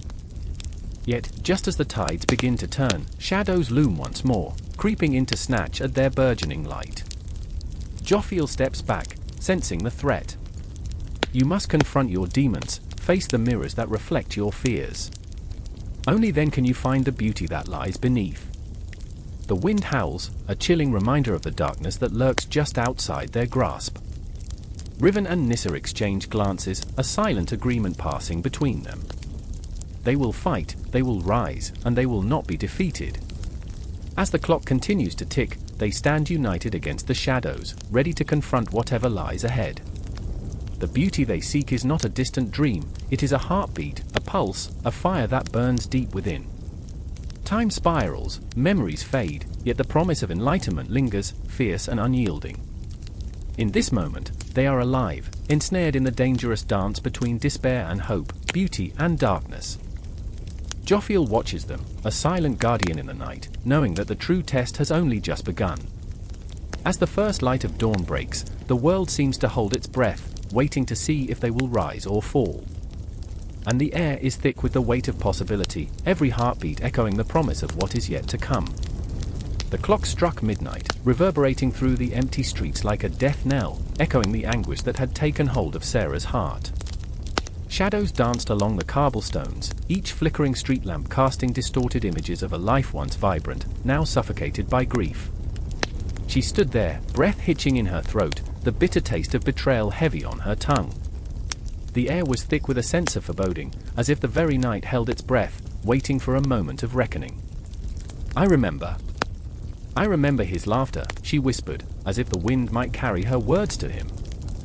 Michael had been her son, the light she chased, but shadows lingered where warmth once thrived. A week ago, he had been alive, a flicker of hope in a world so often draped in grey. Now he was gone, swallowed by the merciless jaws of fate, leaving her with the shards of a heart that felt more like a gaping wound. And then there was Jacob, crouched in the alleyway like a ghost, his face half hidden in the darkness. His eyes glimmered, a storm of regret and desperation swirling behind them. I didn't mean for it to happen, he said, voice cracking, the weight of his confession suffocating. He was the architect of this pain, and yet, beneath that mask of guilt, lay the crumbling remnants of a once bright soul. The irony twisted like a knife in Sarah's gut. How was it that the one who had shattered her reality now stood before her, begging for forgiveness? I remember our plans, she breathed, fingers trembling as they brushed against the cold brick wall. The echoes of laughter and dreams filled her mind, unraveling into a tapestry of what could have been. But here they were, suspended in a moment thick with tension, where every heartbeat felt like a countdown to a violent confrontation. The city loomed around them, a labyrinth of memories and shadows, each corner hiding a whisper of the past. Street vendors' carts lay abandoned, stripped of their vibrant colors, the scent of fried dough long since dissipated. In their place, the pungent odor of decay lingered, as if the universe itself mourned. Sarah's heart pounded, a relentless drum echoing the rhythm of her fury. "You took him from me," she spat, her voice trembling, raw with emotion. Jacob recoiled, the weight of her accusation hitting him like a physical blow. "I didn't know. I was trying to help. I thought," his words trailed off, swallowed by the night. Silence stretched between them, heavy and suffocating, as Sarah struggled with the tumult of emotion swirling within her. Was there mercy to be found in a world that had robbed her of joy? Could she ever forgive him, the one who had been both a friend and an executioner? I remember the way he smiled," she said, voice cracking like ice underfoot. "He was everything. And you destroyed that." Each word dripped with venom, but beneath the surface, there was a flicker of something else, an echo of the bond they once shared. The alley was too narrow, too dark, a suffocating tunnel leading nowhere. Jacob stepped forward, hands raised in a futile attempt to bridge the chasm between them. "I'm not the monster you think I am. I was scared. I thought we could save him." The night grew colder, and a chill raced down Sarah's spine. The city itself seemed to shudder, shadows curling and twisting as if they were alive, mocking her pain. "Save him," she scoffed, the bitterness slicing her throat. "You didn't even try. You only thought of yourself." Memories flooded back, late-night conversations, dreams painted in broad strokes of hope. How they had laughed, planning a future that now lay in ruins. "You were supposed to be my friend," she whispered, the fragile thread of trust unraveling in the grip of despair. Jacob's face twisted in anguish, eyes glistening with unshed tears. "I wanted to be. I wanted to help. But I didn't know what to do. I remember the moment I realized I lost him," Sarah breathed, her heart shattering all over again. She could see it, a flicker of light fading into darkness. Michael had begged for them to leave, but Jacob had been so sure. And now you stand there, begging for forgiveness like it won't change anything. The silence roared, the air thick with unspoken words. Could she forgive? Could mercy bloom in the soil of her shattered heart? As the clock struck 1, its chimes dripped with melancholy, and the weight of time pressed down upon them. Each tick echoed the inevitability of their choices, a haunting reminder that they were both irrevocably changed. "Sarah," Jacob pleaded, stepping closer, vulnerability etched on his face. "You have to believe me. I never meant for this to happen." But could she believe? Could she let go of the anger that wrapped around her heart like a vine, choking the very essence of her being? Tears surged, blurring her vision, but she held them back. She could not let him see her break. "You don't get to take my pain and twist it into your excuse," she hissed, each word laced with the intensity of her rage. The shadows flickered, time stretching as the weight of forgiveness hung in the air, heavy and thick. It danced in the periphery, teasing her with the possibility of release, but it felt like a mirage, so close, yet unattainable. "What do you want from me?" she whispered, her voice barely audible above the cacophony of her heart. Jacob's silence spoke volumes, the weight of regret hung between them, a bridge too fragile to cross. I want you to find peace," he admitted, voice shaking, as if saying the words might shatter the delicate balance of their fragile moment. Peace. The very idea felt like a betrayal, a taunt amidst the ruins of her heart. "What do you know about peace?" she shot back, anger flaring once more, battling against the softer edges of despair. And as they stood there, two souls entwined in a moment suspended in time, the clock continued to tick, relentless and unforgiving. The world around them faded, the night thickening, shadows deepening into an abyss that felt all too familiar. Each heartbeat echoed with unspoken truths, and in that charged silence, they both understood this was a confrontation with the ghosts of their pasts, and the only way forward lay in the murky waters of forgiveness and mercy. The air crackled, tension building like a storm ready to break. And yet, as their gazes locked, Something otherworldly flickered in the distance, a soft glow cutting through the darkness, a sign, a promise. Forgiveness, Sarah breathed, and the weight of the word hung in the air, a potent elixir both terrifying and liberating. She felt the universe shift ever so slightly, as if the cosmos themselves awaited her answer, craving the release of this burden. But the answer remained elusive, suspended like a dream just out of reach. They were left standing on the precipice of an unknown future, the shadows whispering their secrets, the clock ticking relentlessly, each second a reminder that the night was far from over. The air crackled with tension, the kind that wraps around you like a cold shroud, unsettles your very core. I stood there, breath hitching, heart pounding, as the walls of the dimly lit chapel swelled with whispers, conversations of old, secrets buried deep within the stone.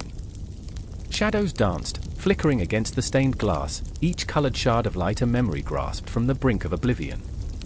Michael, a voice, trembling yet fierce, called out from the shadows. It was Sarah, a flickering flame in a sea of darkness, her eyes wide, reflecting both fear and unwavering resolve. You promised you would come. But promises are fragile things, like gossamer threads pulled taut, ready to snap at the slightest touch. I remember the weight of my own doubt, a leaden anchor in my chest as I stepped forward. I didn't think. I thought you were lost. Each word fell between us, heavy with unspoken truths and the ghost of broken oaths. Michael, the Archangel, a figure of unyielding strength and celestial authority, loomed like an unassailable mountain. Yet in this moment, he felt impossibly human, just a man grappling with the chaos of his own existence. Lost? Sarah spat, her voice rising, raw with emotion. We are all lost. Can't you see? This war, it's tearing us apart. She was a fierce tempest, rage and sorrow swirling within her, each word a blade cutting through the thick silence. Yet, beneath her ferocity lay the unmistakable tremor of vulnerability, the fear of losing not just a battle but the very essence of who they were. I watched her, feeling the pulse of her spirit, a symphony of light and shadow. In this moment, her strength echoed through me, a reminder that even angels and demons were bound by the same threads of fate. But the clock ticked relentlessly, a cold reminder of time slipping through our fingers like sand. Every second drew us closer to a confrontation that had been simmering in the depths of existence. The air thickened, and suddenly the spectre of Gabriel emerged, not as the herald of good tidings but as a shadow, a harbinger of conflict. His wings, once radiant, now dulled, were heavy with unfulfilled promises. You think your fighting will change anything? His voice rolled like thunder, deep and resonant, shaking the very foundations of our beliefs. You're too late to alter destiny, Sarah. We are but pawns in this divine chess game. With every syllable, I felt the weight of despair creeping in, like a shroud of darkness attempting to smother the flicker of hope. Gabriel's presence was a stark reminder of the stakes at hand.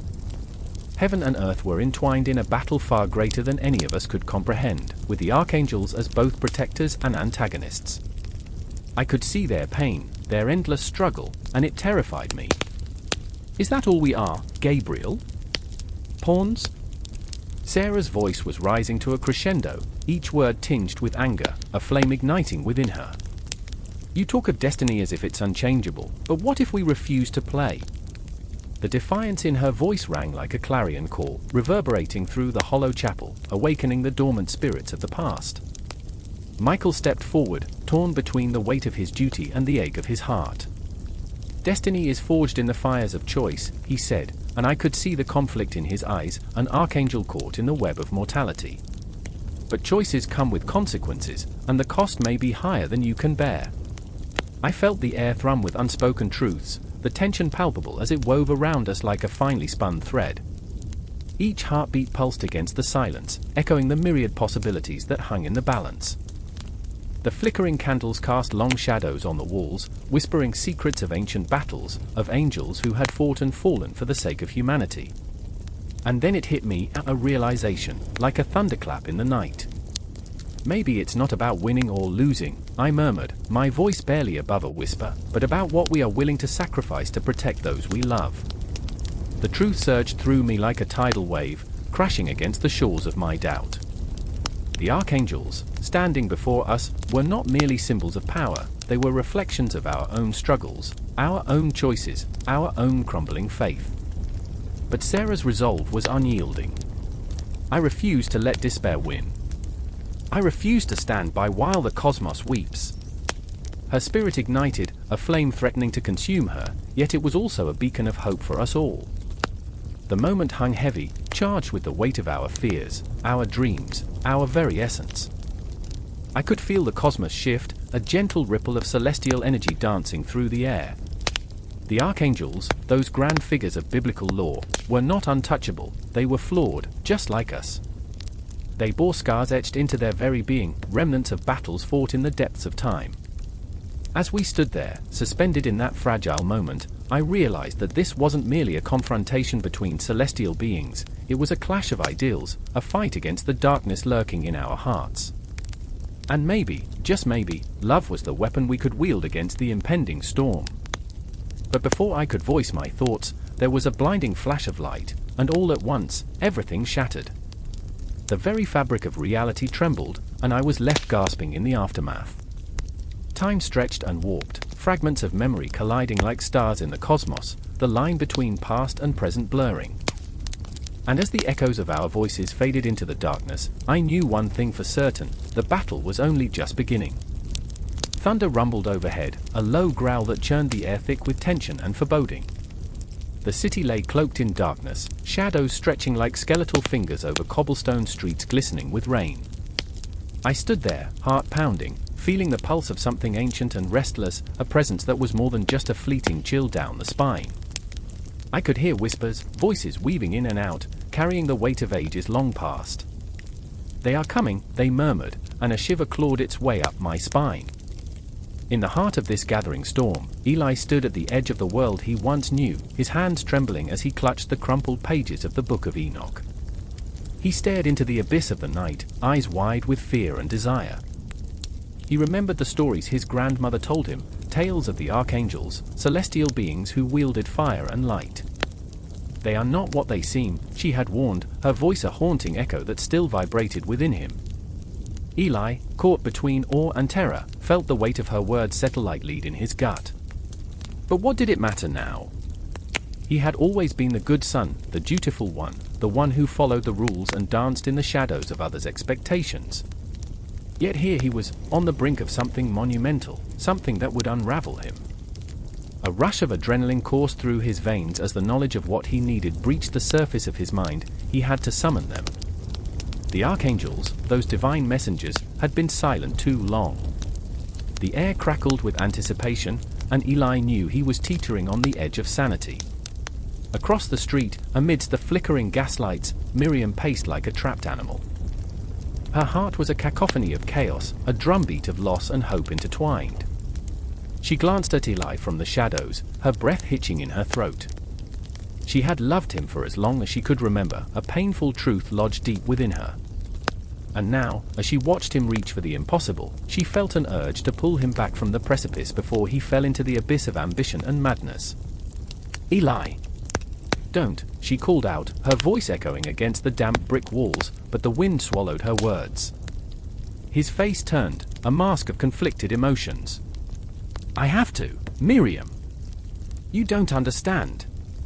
The desperation in his voice was palpable, a raw, unfiltered emotion that tore her heart asunder. She remembered the dreams they shared like flames dancing in the darkness, visions of a future intertwined, painted in colors of joy and laughter. But those dreams felt like ghosts now, slipping through her fingers like sand. "What if you summon something you can't control?" she implored, her eyes pleading, filled with the kind of fear that rattled bones and broke spirits. And there it was, the unbearable weight of unfulfilled yearning, an echo of their fragmented dreams. She wanted to believe in him, to trust in the power of light, but the shadows loomed large, filled with ancient whispers of betrayal and destruction. "I remember when we were children," she said, her voice softening, drawing on the innocence of their youth. "We thought the world was magic back then, that we could conjure anything from the stars." Pain flared in her chest as she spoke. "Now, it feels like the magic is tearing us apart." Eli turned his back to her, the flicker of hope extinguishing in the dim light. "You don't have to understand. Just If I can bring them here, if I can summon the Archangels, maybe I can change everything. But the truth hung heavy between them. There were no guarantees, only the intoxicating lure of the unknown. The Archangels weren't saviors, they were fierce, untamed forces, embodiments of divine wrath as much as mercy. Was he ready to face that? As the clock struck midnight, the air shimmered, vibrating with an energy that prickled against the skin. Shadows thickened, coalescing into shapes both beautiful and terrifying. Eli's heart raced, and he fell to his knees, chanting words not meant for mortal tongues. The clouds roiled above, as if the heavens themselves were angry, and each syllable sent shockwaves through the fabric of reality. Miriam stepped back, fear clawing at her throat. "Eli," she cried, desperation spilling from her lips. "You're playing with forces beyond your control." But he was lost, drowning in the resonance of the incantation. He saw them then, the Archangels, radiant and fearsome, their wings unfurling like storms of light and shadow. Uriel, the flame of God, stood before him, eyes blazing with an intensity that could incinerate souls. "Why have you summoned us?" the voice echoed, a thunderous clap that shook the very ground beneath.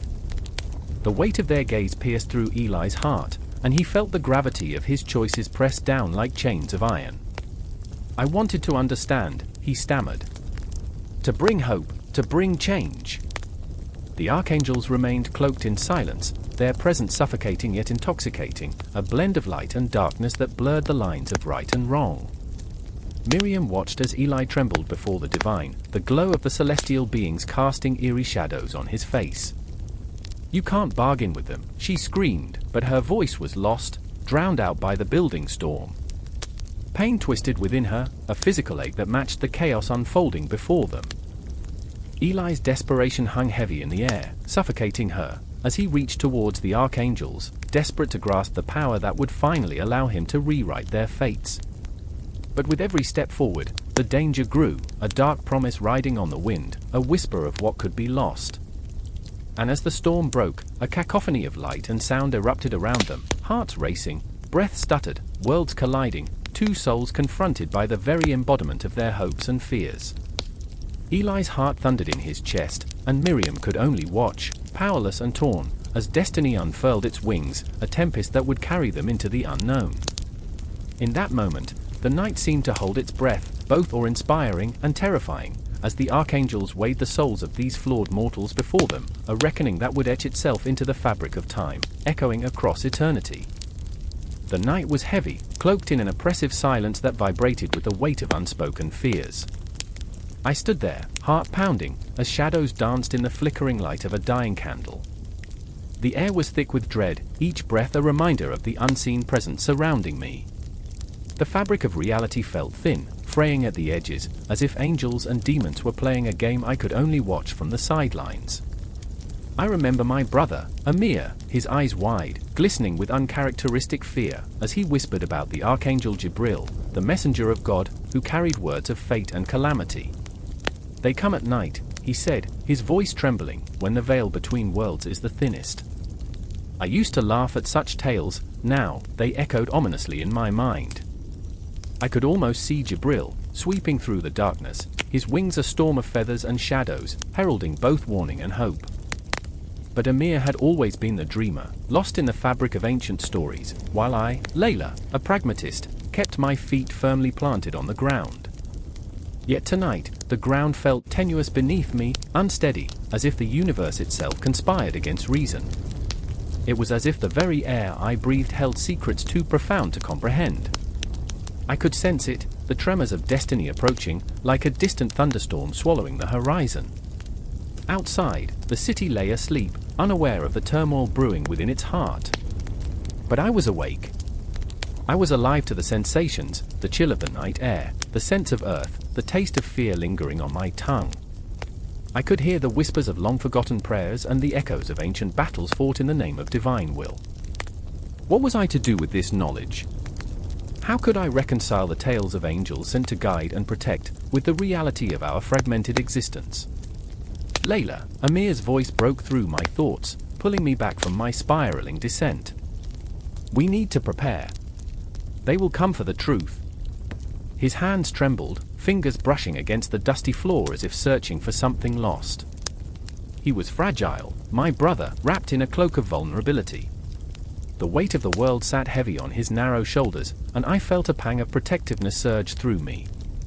"What truth?" I demanded, my voice sharper than intended.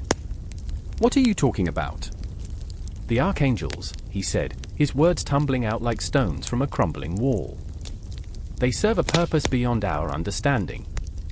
They are the guardians of fate, Layla. They decide who lives, who dies. They watch over us, but they also judge." The fear that had once danced behind his eyes began to swirl with fervor, igniting a fire within. If we don't understand their role, we are lost. I wanted to dismiss him, to pull him back to reality, but his words lingered in the air like a haunting melody, wrapping around my heart. There was something unsettlingly powerful about them, as if they had the potential to unravel the threads of our lives. For every angel, there was a counterpart, darkness entwined with light. I remembered the tales of Azrael, the angel of death, lurking in the shadows, waiting for souls to transition.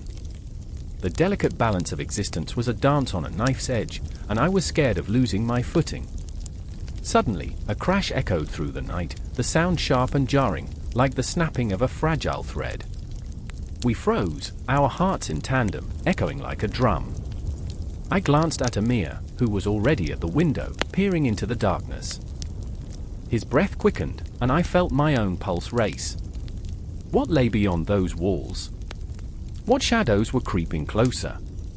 The night thickened, wrapping around us like a shroud. "Is it them?" I whispered, fear clawing at my throat. Amir's nod felt like the end of the world, like an unspoken promise that our lives would never be the same again. "It's the moment of reckoning," he said softly, his voice tinged with both terror and awe. "The Archangels carry the weight of our souls. They know our secrets." I wanted to scream, to push him away from the window, to shake sense into him. But deep down, I knew. I felt the stirrings of something ancient and powerful, vibrating through the air like the distant roar of thunder. It was as if the night itself was alive, pulsing with a rhythm that echoed the heartbeat of the cosmos. I could almost hear the whispers of those who had come before us, fallen heroes and forgotten dreams, their voices melding into a symphony of longing and lament. And then, in a blink, it happened.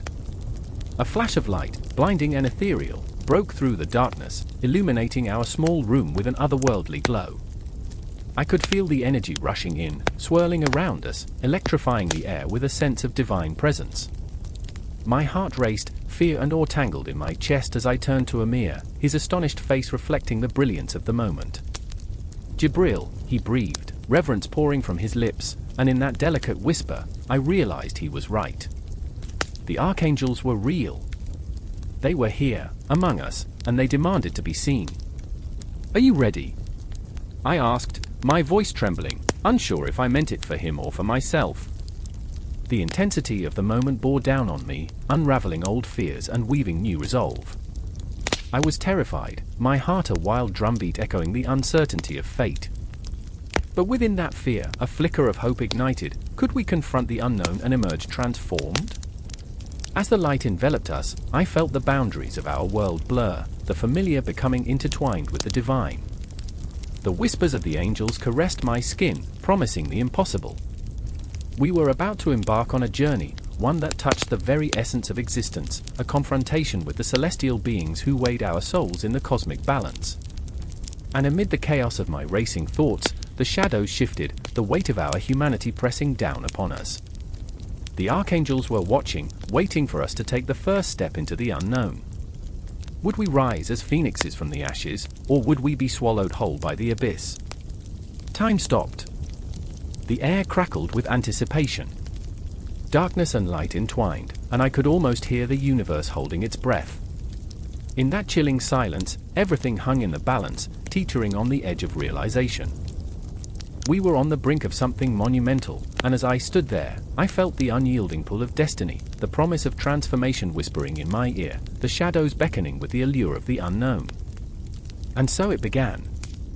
The air was thick, oppressive, a silence so profound it roared in my ears.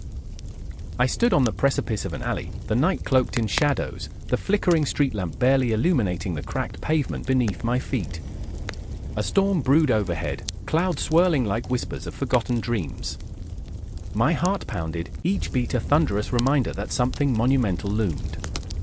Anna's scream shattered the stillness, a raw, primal sound that clawed at the very fabric of my soul. "Help!" she cried, her voice piercing through the darkness.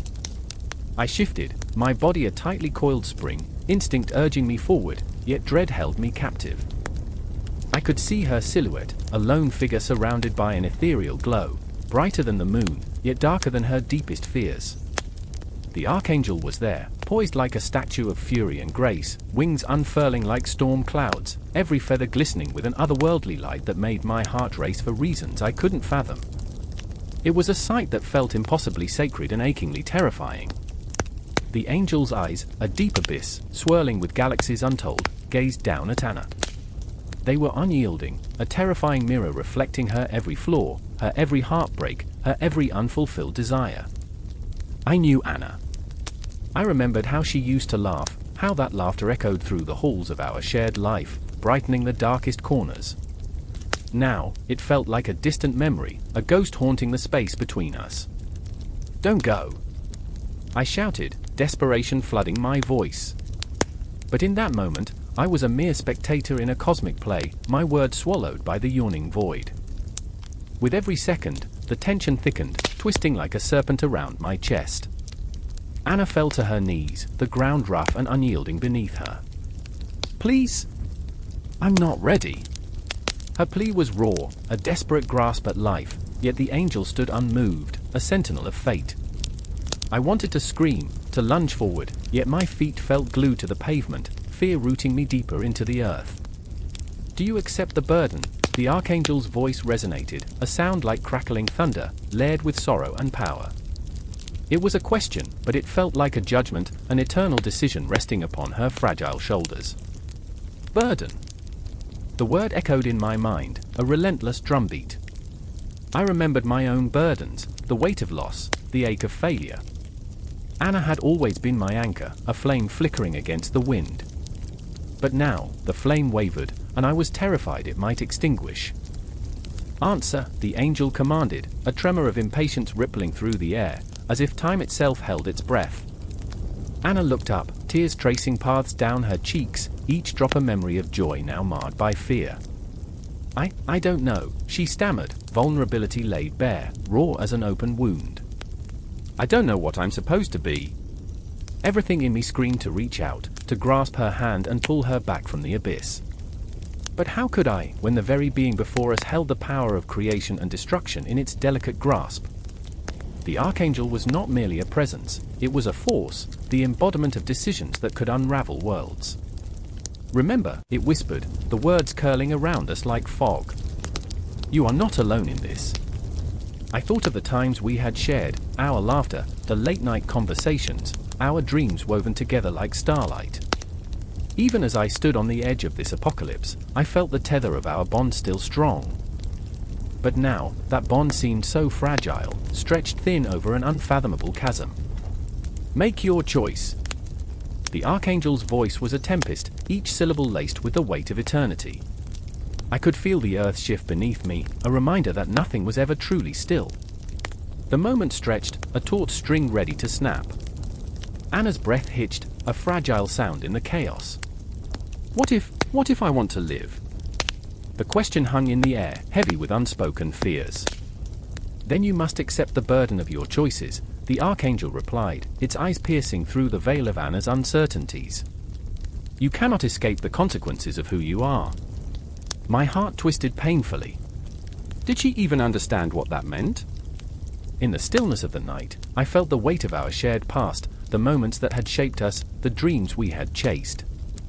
The city around us faded, and all that remained was the Archangel, Anna, and the truth that loomed like a storm. "Do you want to save her?" the angel asked, its gaze flicking toward me, searching. I felt exposed, as if it could see the very marrow in my bones. In that instant, I was transported back to a time when I had wished for the impossible, to save her from herself, her doubts, her fears. But could I? Say yes. I urged Anna, my voice cracking under the strain. You have to believe you can. You've always been stronger than you think. Her eyes met mine, and for a fleeting moment, I saw the flicker of hope buried beneath layers of uncertainty and desolation. But hope is a fragile thing, often crushed under the weight of reality. The Archangel shifted, its wings casting shadows that danced on the cobblestones. The burden does not simply disappear. It will follow you, haunt you like a ghost in the night. Are you willing to carry it? Yes. Anna's voice was a fragile whisper, yet it trembled with the force of 1,000 storms. I want to live. I want to choose. Then choose wisely, the Archangel intoned, and with that, the air crackled with energy, bursting forth like a star being born. The night was alive, the shadows swirling, but in their depths lay something profound, a recognition that we were all intertwined, that every choice rippled through the fabric of existence. As the Archangel's form began to dissolve into light, I felt a surge of emotion, fear, relief, despair, all crashing together. Nothing about this was simple, yet everything felt irrevocably real. Anna and I stood together, hearts racing, knowing that whatever awaited us in the aftermath would be a reckoning, an awakening. And then, just like that, the Archangel was gone, leaving behind only a lingering light and the weight of choices yet to be made. The night grew deeper, swallowing our voices, but I could still hear the echoes of our decisions, the haunting whispers of what it meant to be human in the wake of divine. Time slipped away, and I knew our journey wasn't over, it had merely transformed. The city around us became a vast ocean of possibilities, each wave crashing against the shore of our existence. And in that silence, I understood one truth: the weight of our choices would forever entwine us, drawing us closer to the edge of everything we feared and everything we longed for. The silence stretched, heavy and cold, as the first crack of thunder reverberated through the skies above. I stood there, drenched in that eerie stillness, my heart thrumming in my chest like a caged bird desperate for escape. I remember the moment, vividly. It was as if the universe itself held its breath, waiting for the inevitable storm to break. But it wasn't just the weather that rumbled with dread. It was the air, thick with tension, coiling around me like a serpent ready to strike.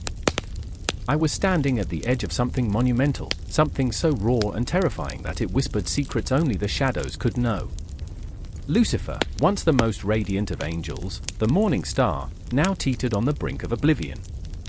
I could see it in his eyes, that flicker of defiance, a spark that burned both beautiful and tragic. He was flawed, yes, but he was relatable, an eternal seeker, caught in a web of his own making. I often wondered if he was aware of the cost of his ambition, if he could see the shadows creeping closer, gnashing their teeth in anticipation. Why, he screamed into the void, and each word was a blade cutting through the impending darkness. Why must we kneel to a throne of dust? There was desperation in his voice, a raw, aching need to be seen, to be understood. The weight of his rebellion clung to him, pulsing with every heartbeat, echoing through the realms like a curse waiting to blossom into something unimaginable. Then there was Raphael, the reluctant warrior, watching from the sidelines, her heart a battleground of loyalty and dread.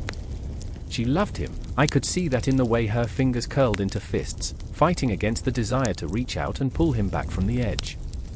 "You're wrong, Lucifer," she whispered, her voice trembling like a leaf caught in a tempest. "This isn't freedom, it's chaos." She wanted to save him, but how do you save a star from its own brilliance? How do you dim a flame that burns so fiercely it threatens to consume everything in its path?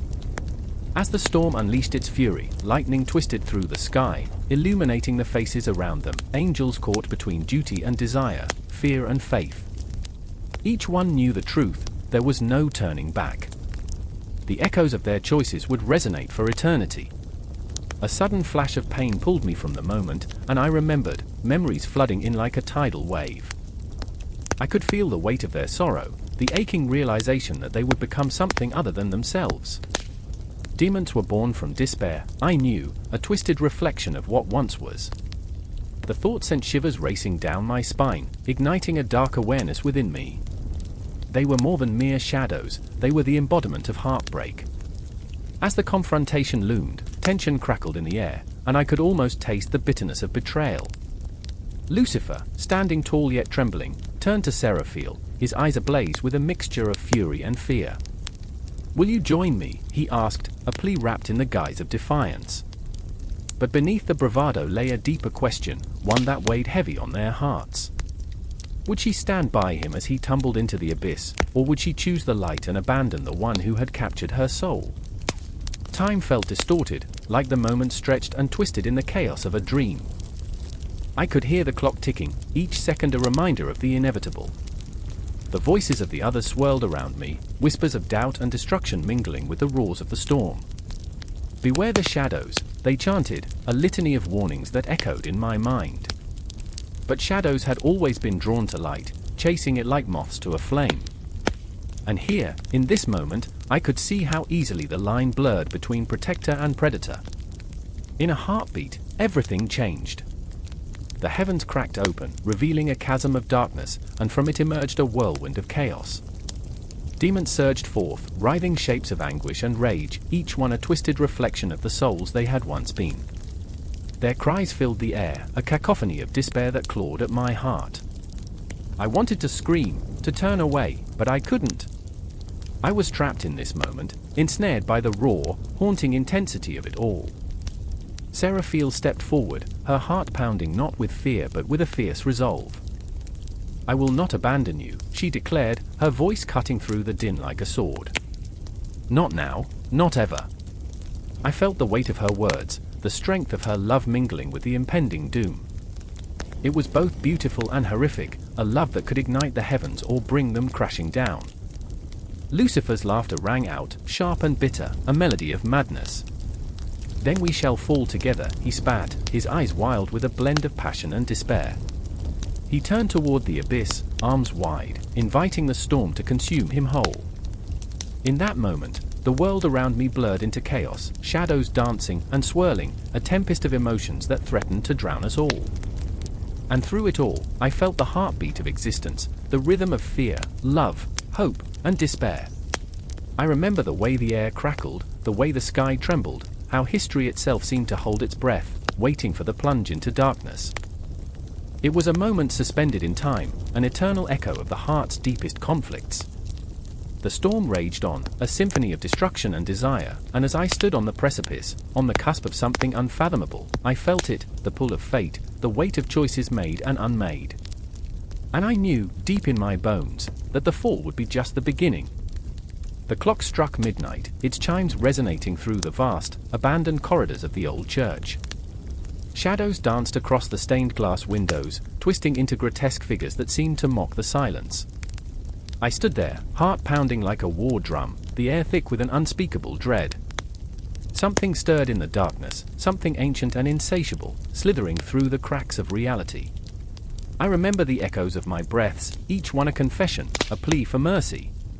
Shadows were my only company, and they whispered secrets that chilled my bones. "He's coming," they hissed, the sound prickling my skin. And how I wished to flee, to hide from the truth lurking just beyond the edges of my vision. But I was rooted to the spot, paralyzed by a dread that gnawed at the very core of my being. Then there was Clara, my sister, her face pale as moonlight, eyes wide with terror. "We have to go," she murmured, gripping my arm, her voice quivering like a fragile leaf in a winter storm. But how could I leave her? How could I abandon her to face this terror alone? I was the older one, supposed to protect her, but how could I protect anyone when I was so lost myself, tangled in a web of my own making? "Do you remember?"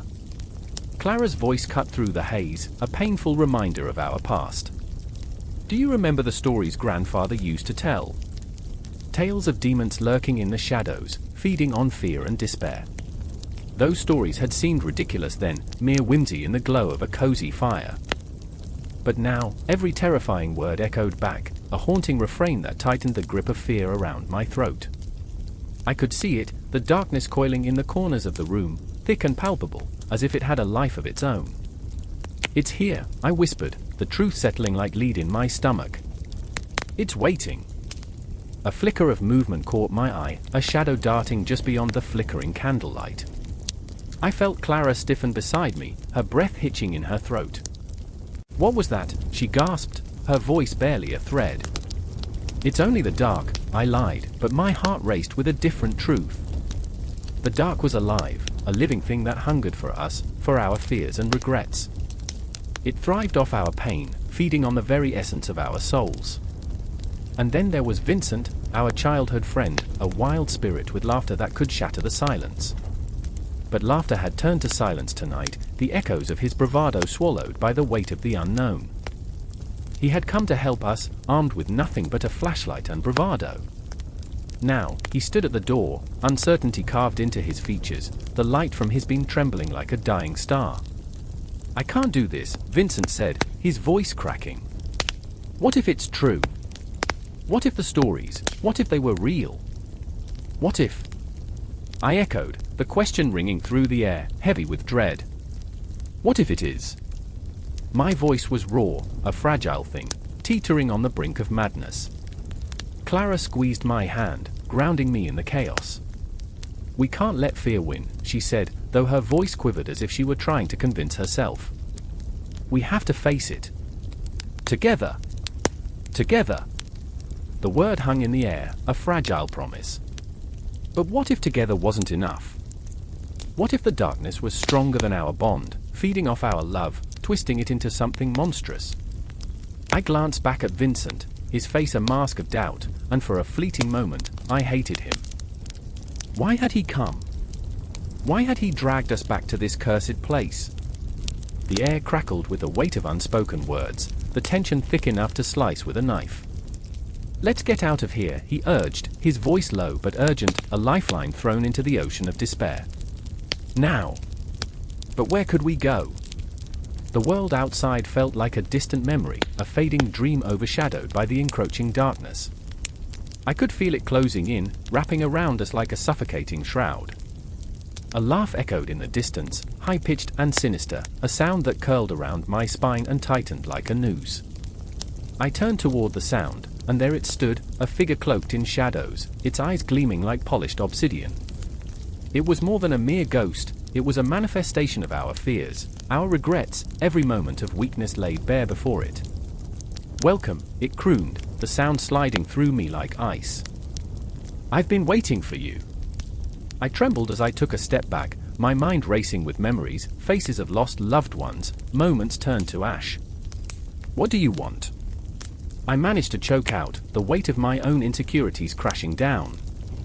"Your souls," it whispered, the words curling around my heart, squeezing tighter. "To feed my hunger."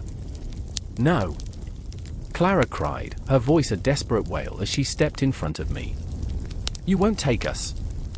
But the darkness was relentless, drawing closer, its very essence a siren song, luring us into its embrace. There was no escape, no sanctuary from the truth lurking within our hearts. And in that moment, I realized, the nature of evil is not found in some distant, external force but within us, in our fears, our desires, our betrayals. It's the very fabric of our existence, woven into our souls, with every shadow reflecting the darkest corners of our hearts. As the darkness advanced, I felt Clara's grip tighten, the warmth of her hand anchoring me to this moment, to this fight. "Together," she whispered, a fierce determination igniting a spark within. "Together." For every moment we had ever shared, every laugh, every tear. The confrontation loomed, a tempest of emotion swirling around us, and as I took a deep breath, I knew that this wouldn't be the end. It was only the beginning, a chaotic waltz with darkness, an eternal struggle against the shadows that dwell within. I could feel the pulse of inevitability, the thrill of what was to come, as the darkness crept ever closer, hungry and waiting.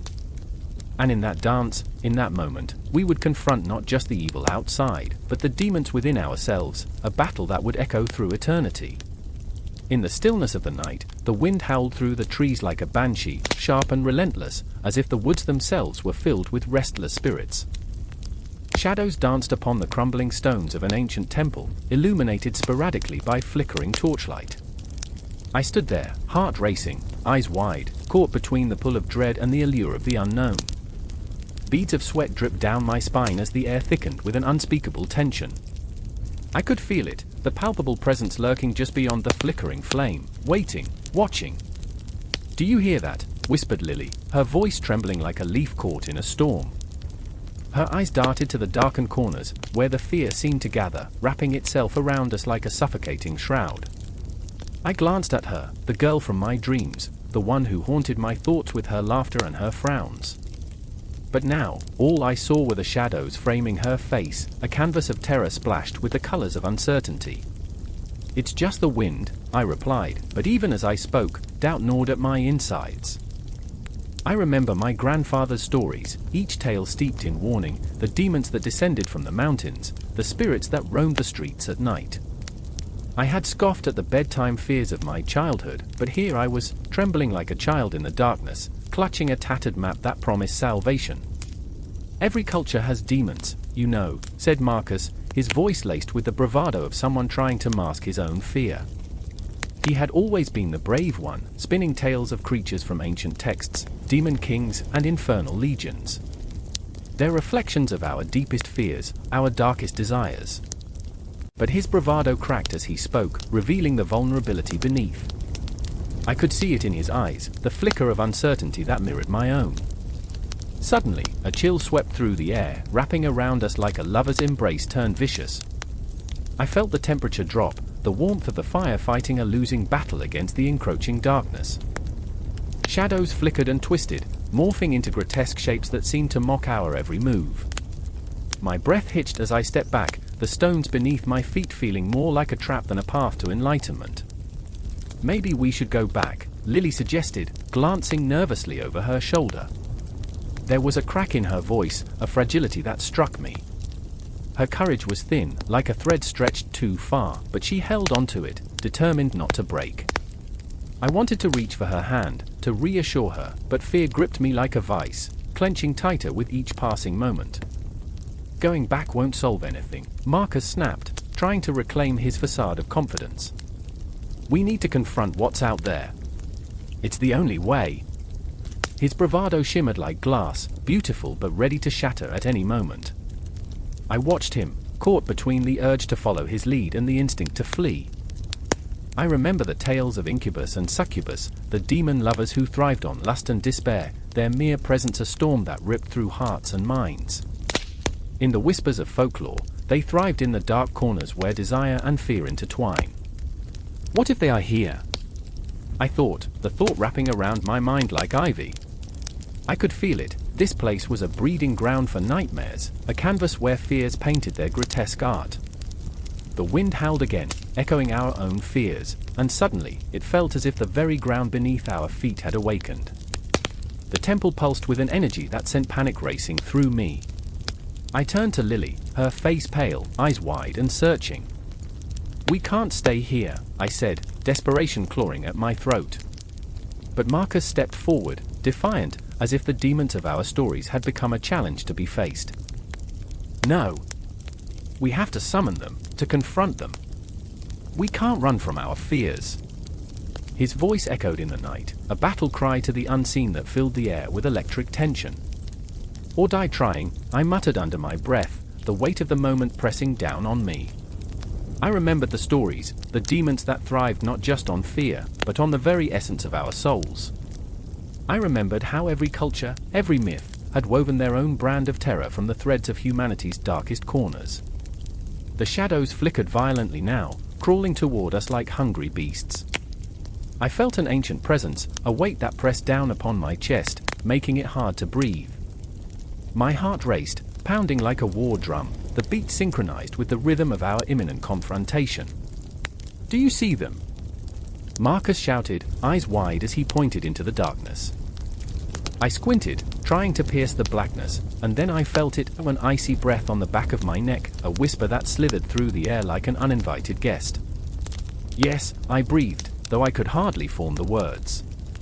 The shadows pulsed, morphing into figures, each one an echo of the fears we harbored, monstrous, yet achingly familiar. They were reflections of ourselves, twisted and grotesque, creatures born of misunderstanding, heartache, and betrayal. Lily gasped, her hand flying to her mouth, as if trying to suppress a scream. "What do we do?" Her voice was raw, laced with a desperation that echoed my own. I wanted to scream back, to say something, anything, that would offer comfort. But we were lost. caught in a web of our own making, and the shadows were closing in. We face them, Marcus said, his voice trembling yet firm. Each word felt like a chain, binding us to this moment. Fear twisted into something else, resolve, perhaps. The demons were not just old stories, they were here, living and breathing, waiting to be recognized, to be understood. I felt the weight of centuries pressing down upon me in every culture, every story, every soul that had ever faced the darkness. In that moment, standing on the precipice of our own fears, there was no escape. The demons were not just external, they lived within us, in the echoes of our laughter, the shadows of our regrets. And we were about to confront them, to tear down the veil between light and dark. With every heartbeat, the shadows drew closer, their whispers wrapping around us, promising revelations and madness. The air crackled with electricity, bursting with the uncontainable chaos of what it meant to face one's demons. I stood there, caught in the web of fear and courage, ready to confront the inevitable storm, knowing that this would change everything. The air was electric, thick with the scent of fear and fury. I stood on the edge of a crumbling precipice, the world below me a tapestry of chaos, flames licking at the sky, cries of the lost echoing through the night like a haunting melody. Shadows danced, twisting into grotesque shapes that mocked the very essence of hope. I could feel the weight of 1,000 souls pressing against my chest, each heartbeat a reminder that we were caught in a cosmic struggle, an age-old battle where the lines between good and evil blurred into an indistinguishable haze. Somewhere in the distance, I heard her voice, a silken whisper that wrapped around my heart and squeezed. Seraphina! Her name was a prayer, a beacon in the darkness, and yet it carried a weight of longing that pierced through me like a dagger. She was an angel, radiant and fierce, her wings outstretched like the arms of a mother trying to shield her child from the storms of the world. But she was also flawed, haunted by her past, burdened by the knowledge of what it meant to feel too much. Seraphina fought not only against the demons that clawed at the edges of our existence but also against the shadows that danced within her. I remember the day we met, her halo dimmed by doubt, my heart a fortress of scars. She stood before me, fierce and proud, yet vulnerability lurked in her eyes. "We are not just warriors," she said, her voice trembling like a fragile leaf caught in a tempest. "We are broken, too." In that moment, I saw her in a new light, not just an ethereal being but a creature of flesh and bone, grappling with her own demons, battling an inner conflict that paralleled the war raging outside. And then there was him, Lucian. A demon, yes, but not the kind that lurks in the shadows, cackling with malice. No, he was different. Lucian bore the scars of his own battles, a tortured soul condemned to a life of darkness, yet cradling a heart that still beat with the remnants of light. "You think I enjoy this?" he spat, his voice raw, full of a pain that resonated with mine. "We are all just pieces on a board, played by forces greater than ourselves." Each word felt like shrapnel, ripping through the facade of morality and exposing the raw nerve of our existence, a struggle not just against each other but against fate itself. The ground trembled beneath us as the clash began, a cacophony of anger and despair erupting in a violent crescendo. I could feel the pulsating rhythm of the battle in my bones, the air vibrating with an intensity that sent shivers down my spine.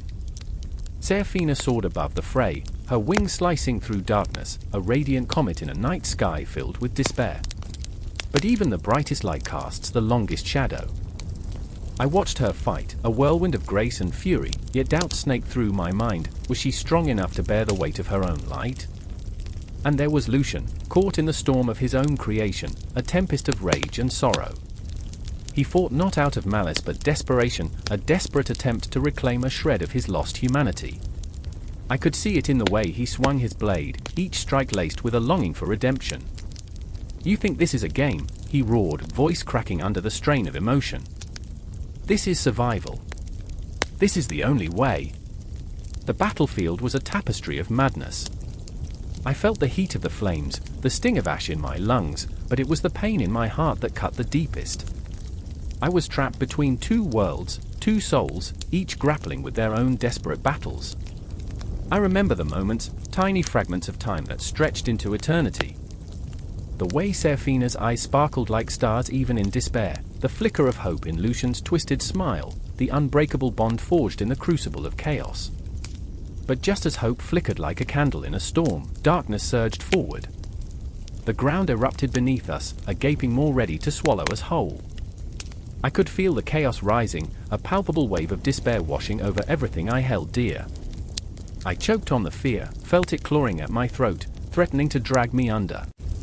I couldn't let them down, not Seraphina, not Lucian, and certainly not myself. Together? I screamed, the word a raw, animalistic urge that surged from deep within. The battle raged around us, and I leaped into the fray, my heart pounding with reckless abandon. Seraphina dove, her wings a blur, while Lucian unleashed a torrent of dark energy, a swirling storm of rage and regret.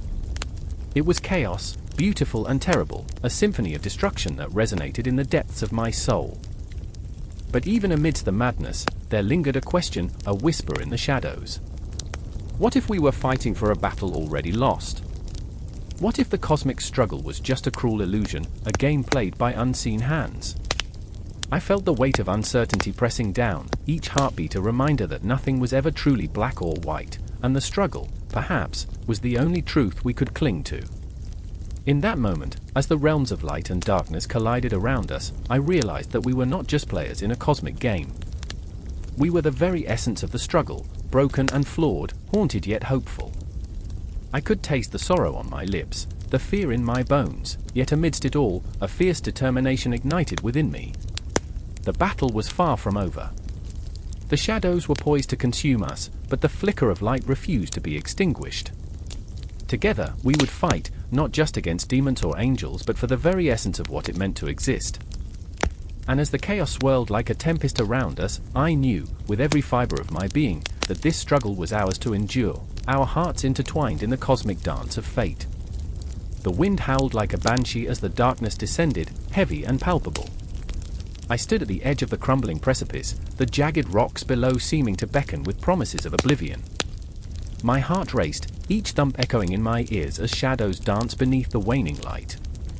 I could feel it, the crawling sensation of dread weaving through the air, thick and suffocating. It was the kind of night when nightmares whispered truths, and the veil between realms felt as thin as the gossamer web strung between ancient trees. Just then, the distant sound of a woman's scream sliced through the night, raw and desperate. It pierced me like an arrow, the sharpness of it hitting against the urgency in my chest. I remembered Emily. Her laughter had once filled these empty halls, a sweet melody that could brighten even the darkest of days. But laughter had fled, leaving behind only fear. As her scream echoed again, brittle and haunting, I knew I had to move. In the town, the streets were a tapestry of chaos, a frenetic dance of shadows flitting in the corners of flickering street lamps. I caught sight of Daniel, his face pale, eyes wide with terror. I could feel his heartbeat from a distance, it pulsed through the air like a warning. He was always the brave one, the protector of our little group, but that night, even he trembled. When I reached him, he grabbed my shoulders, fingers digging into flesh like a vice, his voice a raw whisper. "We need to find her. They're coming for her." His eyes darted to the darkened alleys, haunted by the unseen forces that lurked within. Yes, I managed, though my throat felt constricted, a cold hand gripping it tighter. I couldn't shake the feeling that something else was hunting us as we raced toward the old cathedral at the edge of town. The air felt electric, charged with that foreboding energy that makes your skin prickle. The ancient stones of the cathedral loomed above us, almost alive, whispering secrets of forgotten prayers and lost souls. Emily had always believed in angels, her faith unwavering in the face of doubt. I scoffed at her fervor, teasing her about her bedtime stories of Archangel Michael, the warrior who struck down evil with a sword of fire. But tonight, as shadows stretched longer, I found myself wishing, praying, that he was real. "Do you think he'll come?" I asked Daniel, my voice barely above a shivering breath, each word tumbling out like a fragile leaf in autumn. "If he exists," he replied, his voice shaking, "then this is the night he'll have to." We burst through the cathedral doors, the scent of damp stone and incense mingling, wrapping around us like a shroud. And then we saw her. Emily, bound and terrified, eyes wide like saucers, glistening with unshed tears. Before her stood a figure cloaked in darkness, its form shifting and ghostly, a mockery of humanity, its breath more like a hiss than a whisper. The air felt thick with malice, a weight pressing against our chests, and the silence was deafening, broken only by the sound of my own panicked heartbeat. "Let her go!" Daniel shouted, his voice cracking, but it was swallowed by the malevolence that filled the room. I felt the heat rise in me, a fierce protectiveness igniting. Shadows wrapped around my ankles as though trying to drag me back, but I fought against them, pulling myself forward. And then I remembered Emily's stories of Archangel Michael. I closed my eyes, channeling all my fear and doubt into a desperate wish. I couldn't explain it, but I felt a force swelling within me, a connection to something greater. "Archangel Michael, if you're out there, please, we need you." As if summoned by sheer will, the air shimmered, and a brilliant light burst forth from the depths of the cathedral. It was blinding, illuminating every corner, every shadow, until the darkness writhed like a living thing, screaming, thrashing against the light. The figure that held Emily recoiled, its form contorting in fury. "No," it shrieked, the sound shattering like glass, each shard cutting through the silence. "You think your pathetic prayers can save her?" But the light surged forward, an unstoppable force, and I felt Daniel's grip tighten on my wrist as we stood together, united against the encroaching darkness. "We will fight you!" Daniel cried, determination flooding his voice. And then I saw him, the figure emerging from the blinding light, a warrior clad in celestial armor, wings unfurled like a tempest. Michael stood before us, fierce and glorious, his sword gleaming with divine fire. The room vibrated with his presence, and I felt a wave of hope crash over me like a tidal wave. "Fear not," he commanded, his voice resonating through the very stones of the cathedral, igniting courage within me. "I am here." With a single sweep of his sword, the darkness shrieked, retreating as if burned. And in that moment, I felt something shift inside me, a flicker of understanding. We were never alone. Emily gasped as Michael approached her, banishing the malevolence with each stride. "You are protected," he declared, and I watched hope unfurl in her eyes, a fragile blossom in a desolate landscape. But even as the light engulfed us, I felt the creeping tendrils of doubt. What if this was temporary? What if the darkness returned, stronger, more insidious? The thought called around my mind, a serpent lurking in the shadows. "Not all battles are won in the light," I remembered Michael saying, his words echoing through the corridors of my mind. As the darkness receded, I turned toward Daniel, our eyes locking. I saw the same fear reflected in his gaze, the understanding that this was just the beginning, a prelude to an ongoing war between light and shadow. We were left breathless in the aftermath, hearts still pounding, as Michael held Emily close, enveloping her in a warmth that shimmered like golden threads. But I couldn't shake the feeling that the shadows still lingered, waiting, watching, and I feared what lay ahead. There was no clear victory, only a momentary reprieve, a whisper of hope in a world that felt heavy with uncertainty.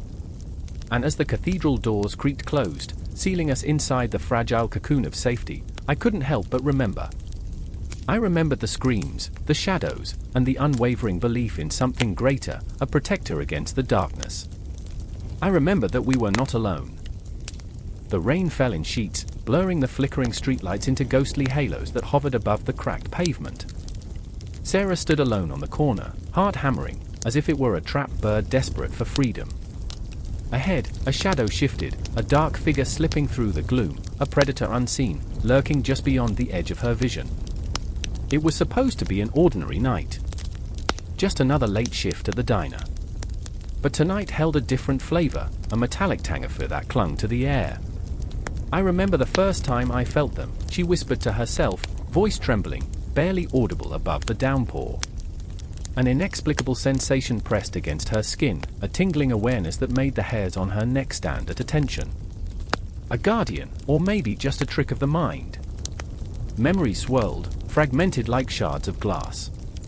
A soft hand on her shoulder when she was 10, a whispered promise of protection, a fleeting shadow that seemed to follow her. Across the street, Tom leaned against the brick wall, one hand in his pocket, the other gripping a cigarette like it was the only lifeline he had left. He was waiting for Sarah, waiting for an answer to the chaos that engulfed him. His life felt like a jigsaw puzzle missing crucial pieces, the edges jagged and raw. "Sarah," he called out, voice low and strained, the weight of his own demons etched across his brow. "You shouldn't be out here alone." Her heart twisted painfully. Tom, with his haunted eyes and a smile that could break the world apart, had become her refuge and her storm. They were both drowning, sinking into a sea of unspoken fears and unfulfilled dreams. His presence was both salvation and torment, a reminder of everything she craved but could never have. "I'm fine," she snapped, defiance rising like a tide, but the quiver in her voice betrayed her. Suddenly, a shout pierced the night, sharp as glass, and Sarah's breath caught in her throat. The darkness shifted, and the figure emerged, rough and menacing, a storm of rage. Her instinct screamed to run, but her feet felt glued to the ground, a sense of dread rooting her in place. Tom's eyes widened, recognizing the danger. "Get back," he shouted, urgency lacing his voice. In that moment, time fractured, a clock's hand spinning wildly, and she felt the world shatter around her. The man lunged, and Tom surged forward, a lion protecting its pride. The clash of bodies echoed in the empty street, a primal dance of fear and desperation. For Sarah, every heartbeat became a drumroll of fate, each second stretching like eternity. She watched, paralyzed, as Tom wrestled with the dark figure, both men grunting and grappling, shadows clashing in the fluorescent haze. "I remember when he used to smile," she thought, the memory a bittersweet anchor, Tom with laughter pouring from his lips, the two of them hiding beneath the stars, sharing dreams that felt infinite. But now, all that shimmered in his eyes was rage, the kind that could consume worlds. The fight spiraled, an unending whirlpool of panic and adrenaline. Time slowed, her heartbeat thrumming in sync with the chaos. She could almost feel her guardian, invisible yet tangible, an aura of strength surrounding her, guiding her through the storm. "You're not alone," the voice echoed in her mind, but she couldn't tell if it was hers or something otherworldly, a guardian angel whispering through the darkness. Tom stumbled, a blow landing hard against his side, and Sarah gasped, a raw, gut-wrenching sound tearing through her. A flicker of fear ignited inside her. This was all too real. She had to do something. She had to be more than a bystander in her own life.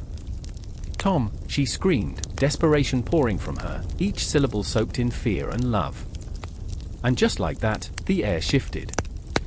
She felt it, the ethereal presence pulsing through her veins, the weight of every guardian who had ever walked beside her, those who had fought for her in moments of despair. "Fight," they seemed to shout in unison, a chorus of protectors lifting her spirit. It poured into her, igniting a fire she thought she had lost. She pushed forward, propelled by something greater than herself, a surge of energy that flooded her limbs. She picked up a discarded brick from the ground, a simple tool turned weapon, and rushed toward the chaos. Her breath came in ragged gasps, but she couldn't stop, she wouldn't. Tom caught sight of her, confusion flashing across his face. "No! Get back!" But she wouldn't. Not tonight. With a primal scream that echoed through the rain-soaked night, she swung the brick, connecting with the shadow's skull. It was like striking a bell, the sound reverberating through her. The figure crumpled, stunned, and for a heartbeat, silence enveloped them, a tense, electric pause where everything hung on the edge of a knife. Tom blinked, and Sarah saw something shift within him, fear, disbelief, relief. "You didn't," he breathed, astonished. "Maybe I did," she replied, the thrill of power coursing through her. Adrenaline surged, pumping life into the crevices of her heart, banishing shadows that had lingered too long. She felt like she could take on the world, like her own personal guardian angel had stepped forth. But the darkness didn't retreat. It loomed, waiting, ready to strike again. And as they stood there, breathless, hearts racing, Sarah realized this was just the beginning. The shadows of their past had only just started to stir, and the fight for light was far from over. They were protectors and guides, tangled in a web of fear and love, battling not just the shadows outside, but the demons within. The clock ticked louder now, echoing a promise: time would not be their enemy tonight. It would be the battle cry of their awakening. The night was thick with an unsettling stillness, a silence so profound it felt as if the very air was holding its breath. Standing on the edge of the crumbling city, I could almost hear the echoes of forgotten promises whispering through the shadows. The stars, sharp and cold in the expansive void above, bore witness to a world teetering on the brink. I clutched my chest, feeling the thrum of my heart, racing like a drumbeat announcing an impending doom. The Archangel hovered just beyond my vision, a flicker in the periphery, a shimmer of gold against the obsidian sky. I could sense him, his presence tingled on the back of my neck. Gabriel, the harbinger of revelation, the guide to the lost and weary. I could feel his expectations pulsing through the air, binding me in a web of unfulfilled destiny. I remember the stories, the tales spoken in hushed tones, full of reverence and fear. They painted him as a beacon, a savior. But tonight, he was a specter, elusive and terrifying, hovering just out of reach, embodying all that I had failed to understand. "Where are you?" I whispered, my voice trembling. My words felt inadequate, swallowed by the darkness, echoing back to me like a taunt. The city behind me, once vibrant, now lay in ruins, its heart ripped apart by despair. People drifted through the streets like ghosts, their eyes hollow, their souls dimmed. I could hear Anna's laughter in my mind, a haunting melody that twisted my insides with regret. I remembered when she danced beneath the same stars, her spirit unbroken. Anna, my sister, my anchor. She had vanished into the night that fateful day, leaving no trace but the haunting memory of her smile. I was supposed to protect her. I remember the way she would spin tales of angels and prophesize, of destinies entwined with the fabric of the universe. But now, prophecy felt like a curse, a bitter pill lodged in my throat, choking me. "Anna!" I shouted into the void, my voice cracking like brittle glass. The echoes returned, mocking my desperation. The shadows loomed larger, stretching toward me, wrapping around my limbs like chains. Fear clawed at my chest as I stumbled back, heart racing, pulse quickening. It was a storm brewing inside me, a tempest of sorrow and guilt. Each heartbeat was a reminder, a drumroll to the chaos that awaited. In the distance, a figure emerged from the shadows, a silhouette bathed in ethereal light. Michael, the warrior of heaven, his presence radiated power and fury. I could see the tension in his posture, muscles coiled like a spring, ready to unleash wrath or salvation. "You shouldn't be here," he said, his voice deep and resonant, echoing across the void. "This is not your fight." I felt the weight of his words, each syllable like a stone dropped into the abyss. Who was I to challenge fate? A mere mortal, drowning in a sea of my own failures. I wanted to scream, to tell him that I was ready to face whatever darkness awaited. But the truth was, I was terrified. Terror wrapped around my heart like a vice, squeezing tighter, suffocating hope. "Anna is out there," I cried, desperation spilling over. "I have to find her." "I can't, your sister is lost to shadows, consumed by darkness," he interrupted, a thunderclap in his voice. "The path ahead is fraught with danger. You don't understand what you're asking."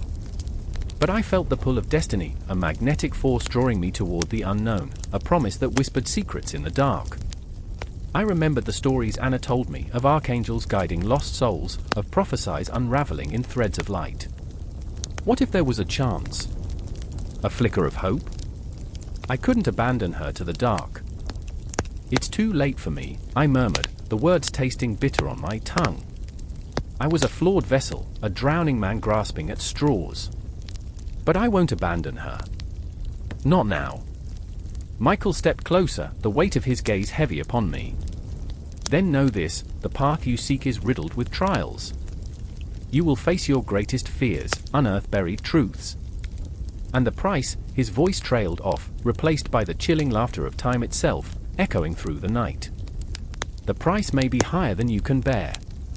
A shiver ran down my spine, creeping through my limbs like ice. I remembered the clock in the old church, ticking relentlessly, counting down the moments of our lives, reminding us of the inevitability of fate. Time had never felt so heavy, so burdensome. "Then let it come," I said, swallowing my terror. "I am ready." The Archangel's eyes bore into mine, searching for a flicker of resolve, an ember of defiance. I felt the fire ignite within me, a pulse of determination that surged through my veins. The shadows began to shift, trembling in response to our unspoken challenge.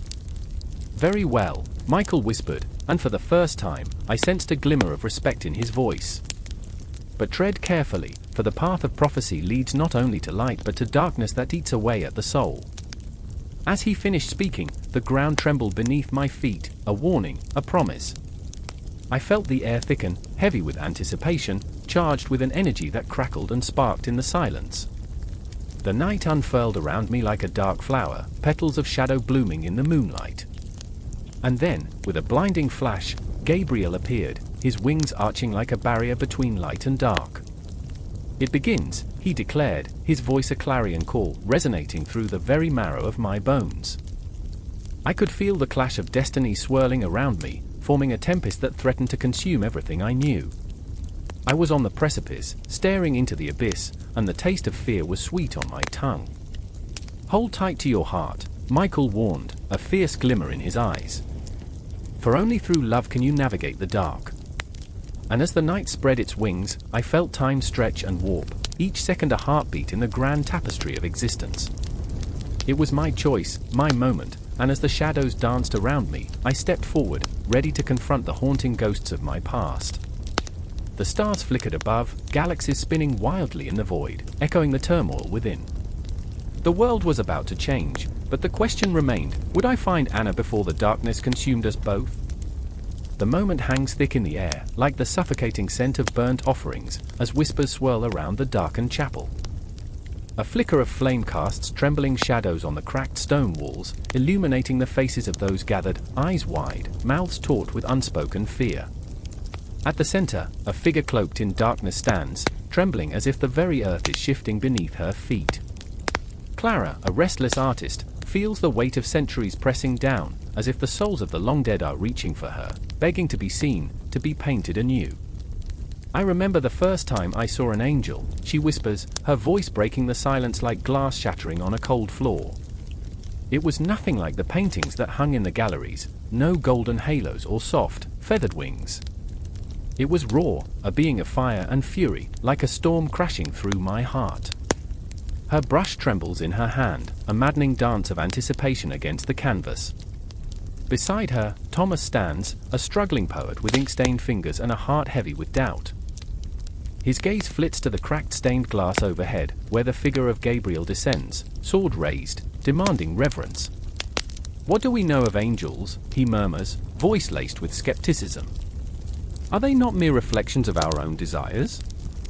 Hope wrapped in wings fashioned from the remnants of our dreams." The air grows cold, and Clara feels the shiver of despair gnawing at her insides. How could she explain the ache that birthed her art? The haunting beauty that called to her like a siren in the night, pulling her closer to the edge where light and dark collide? The flickering candlelight dances, casting eerie shapes on the walls, and for a moment, Clara is lost. She remembers the paintings from ages past, Renaissance masters with brushstrokes that sang of divine beauty, but in her fevered mind, those angels morph. They twist and contort, becoming grotesque caricatures of the very grace they were meant to embody. "Look closely," she urges Thomas, the words spilling like a torrent. "What do you see? Are they guardians or ghouls, hovering between heaven and earth, forever torn by the weight of our expectations?" Thomas's brow furrows, and she watches him grapple with the ghosts that linger in their space, the echoes of artistic giants who once dared to breathe life into the divine. "Are we simply echoing their visions?" he asks, the fear creeping in like shadows across the chapel floor. Shackled to their interpretations without daring to unearth our own truths. The urgency grows, a restless pulse beneath her skin. Clara's brush lunges forward, each stroke a desperate plea, a fight against the chains of tradition. A blend of dark hues and brilliant gold spill across the canvas, twirling in a chaotic ballet as she channels her fears, her frustrations, the hollowness that threatens to consume her. "I want to create an angel that is not perfect," she declares, voice rising, raw as an open wound. "One that embodies the struggle of the human spirit, the pain and the joy. An angel that cries, that laughs, that carries the weight of the world on its shoulders." Above them, the remnants of the celestial world loom, haunting as the clock ticks onward, reminding them of time slipping through their fingers like grains of sand. Every heartbeat thrums with the pulse of ancient history, the great cathedrals, the marble statues, the sacred texts that dictated how angels should be seen. Clara's heart aches with the knowledge that even beauty can be a prison. "We are artists," she says, voice trembling, "but we are also human. We bleed, we feel, and in that chaos, we find our truth." As the shadows waltz around them, the air thick with unuttered fears, Clara steps closer to Thomas, their vulnerabilities weaving together like tendrils of smoke. "Do you see them?" she asks, desperate. "The angels that exist between the lines, in the cracks of the world? They are not just winged beings, they are the poets, the musicians, the dreamers trapped in the mundane. They scream for freedom." Thomas's eyes narrow, an ember of understanding igniting within the depths of his doubt. And yet, he hesitates, the weight of centuries bearing down. What if those angels are simply the shadows of our own fears, mirrored back at us? His voice cuts through the tension like a knife, and Clara feels the stab of truth, raw and unyielding. "I remember," she breathes, her eyes closing as memories surge like a tidal wave, crashing over her. "I remember the night I painted until dawn, chasing the ghost of an angel that danced just out of reach. I painted the agony of longing, the ecstasy of creation. I poured my soul onto the canvas, and when I stepped back, it was not perfection that stared back, but a reflection of my darkest fears." The air shifts, thick with the weight of their revelations, as the candlelight flickers ominously, casting a glow that feels almost otherworldly. Clara feels the brush weight in her hand like a lifeline, her heart pounding with the urgency of their connection. "Maybe," she whispers, "the true angels are the ones that refuse to be confined by expectation. They exist in the chaos, in the struggle, and they are as flawed as we are." "Then let us paint them," Thomas says, a hint of resolve creeping into his voice. The fire in his eyes ignites as they stand together, two souls entwined in an unspoken understanding. "Let's give voice to the unsung, the weary, the forgotten." With renewed fervor, Clara plunges her brush into the chaos of colors that swirl around them, a cacophony of emotions laid bare. Each stroke becomes a heartbeat, a breath, a desperate grasp for the divine and the mundane.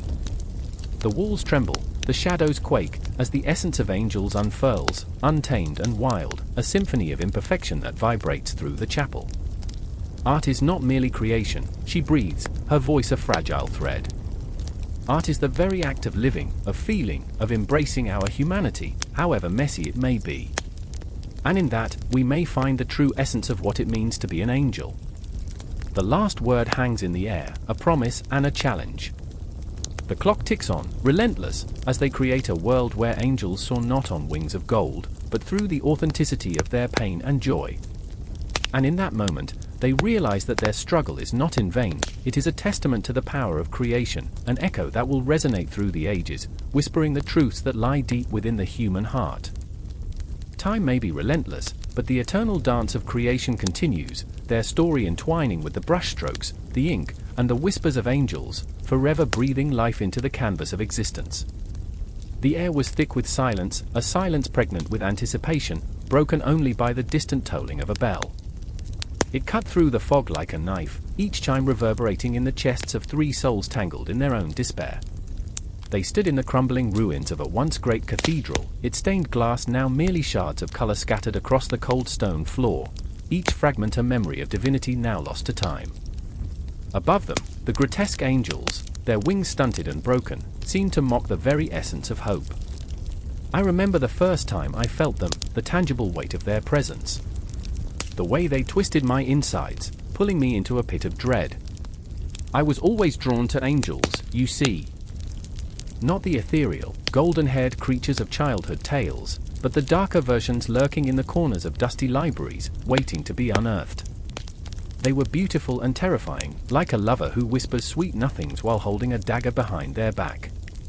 Marisol was there, her eyes hollow, searching for something she scarcely understood. She had spent years trying to outrun her demons, but they clung to her like shadows in the dark, whispering secrets of her past that she could never escape. "I can't do this anymore," she whispered, the tremor in her voice betraying her bravado. Her fingers brushed against the remnants of a saint long forgotten, as if seeking solace in the cool stone. It felt as if she were grasping at the threads of her own existence, fraying at the edges.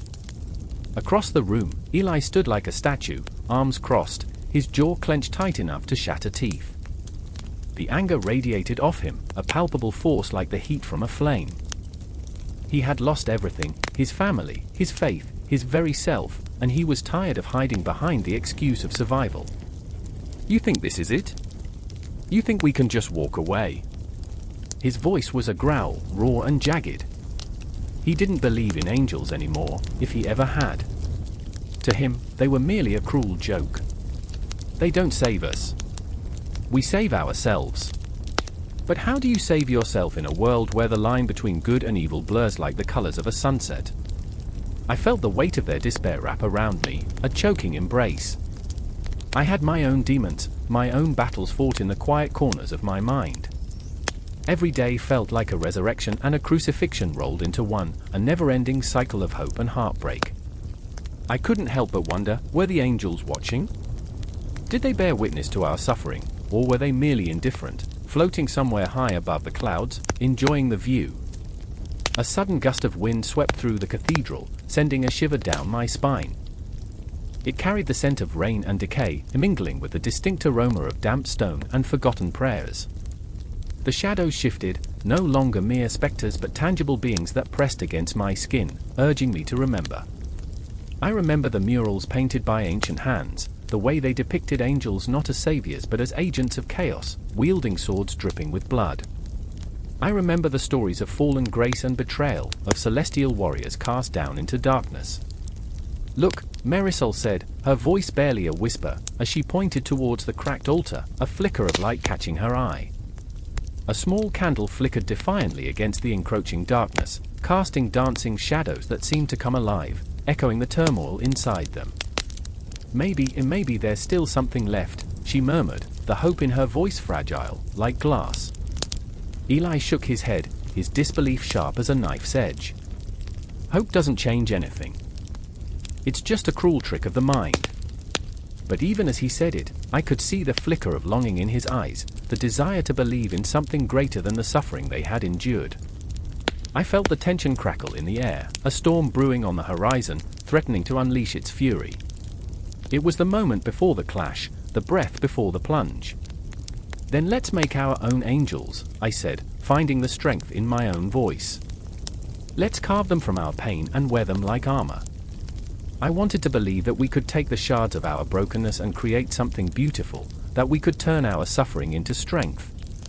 The weight of the words hung between us, heavy and unyielding, as if the universe paused to consider their truth. Marisol stepped closer, her eyes glistening with unshed tears. "You think we can?" A flicker of something, hope, perhaps, sparked in the depths of her gaze. It was enough to light a fire inside me, a small flame growing against the gathering darkness. But Eli remained rooted, skepticism etched into the lines of his face. "And what if we fail? What if the angels are just as lost as we are?" His words sliced through the moment like a blade, exposing the raw fear beneath his bravado. "Then we'll rise again," I said, the words tumbling out, each one a heartbeat, a promise. "We'll rise and we'll keep searching, keep fighting. Because if we don't believe in something, anything, what's left?" The silence that followed was deafening, filled with the weight of unspoken fears and dreams deferred. And there, in that crumbling cathedral, surrounded by broken futures and shattered hopes, we stood on the precipice, hearts racing, breathless with the possibility of resurrection. The angels we sought were not above us but within, waiting to be shaped from our turmoil. As the clock struck the hour, the echo of its chimes was a reminder of time slipping away. It felt like a countdown, each tick a reminder that we could no longer hide from our truths. The confrontation was coming, a storm born from our own fears and desires. And as the light flickered and shadows danced, we took a collective breath, ready to face the darkness, ready to become the angels we once thought we could only dream of. I remember the moment, the electric tension, the pulse of reality crashing against the shores of our fragile hopes.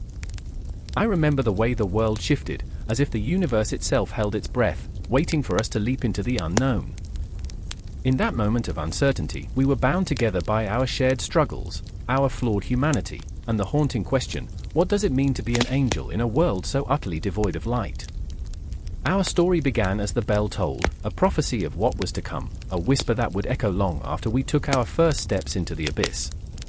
And in that abyss, perhaps, we would find the truth we had been searching for all along. Perhaps we would find ourselves. The shadows shifted in the dimly lit alley, a fleeting whisper echoing off the damp brick walls. I stood there, adrenaline thrumming in my veins, breath hitching as a figure emerged from the darkness, tall, imposing, wings unfurling like a storm cloud threatening to break. Gabriel! The Archangel, radiant yet terrifying, illuminated not by celestial light but by the neon chaos of a city that never sleeps. I remember the first time I saw him. I was standing in the crowded underground club, the bass of the music vibrating in my bones, drowning out the whispers of doubt that echoed in my mind. I had just lost my job, my best friend was spiraling into addiction, and I felt like I was drowning in a world where the divine felt painfully out of reach. And then there he was, Gabriel. The embodiment of hope and judgment, eyes piercing through the haze of smoke and despair, a reminder that there was more beyond the dim, flickering dance floor. But tonight, he was different. The electricity in the air felt volatile, charged with something dark and unyielding. My heart raced as I tried to understand why he was here, why he had chosen to reveal himself to me in this moment.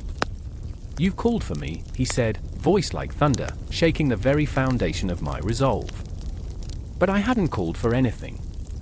Across the alley, Sarah stood, her face a portrait of conflict. My sister, my anchor, a highly prized artist battling the demons of her own creation. Each brushstroke she laid down felt like an invocation, and yet, the canvas always came back tainted in shades of anguish. I watched her wrestle with her inner turmoil as she sought inspiration, praying for a sign, for any glimmer to pull her from the abyss. "Help me," she whispered, voice cracking under the weight of her despair. And there was Gabriel, looming, an ethereal presence trapped between the worlds we inhabited and the one we longed for. The air was thick, heavy with tension, and I could feel the pulse of fate thrumming in my chest. I remember the stories my grandmother used to tell, of how angels walked among us in times of need, their wings brushing against our souls, guiding us toward redemption. But these were just tales for the innocent, weren't they? No one told you about the price of intervention. Why now? I spat at Gabriel, the defiance laced with fear. Why come to us when we're already broken? He stood silent, eyes blazing like twin suns, and in that moment, I saw the truth reflected back, a cosmic struggle of light and shadow. The Archangels were not here to save us, they were here to let us choose. I remember the night Sarah's fingers trembled as she painted, the strokes wild and frantic. The canvas was a battlefield, colors battling against one another as if struggling for oxygen. "I'm not a prophet, not a savior," she had lamented, her voice raw with vulnerability. "What if my art leads to destruction instead of healing?"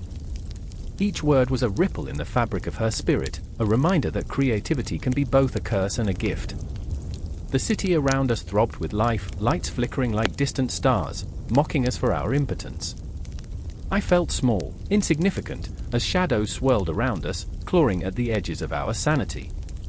"You can't save us," I whispered, tears blurring my vision. "We have to save ourselves."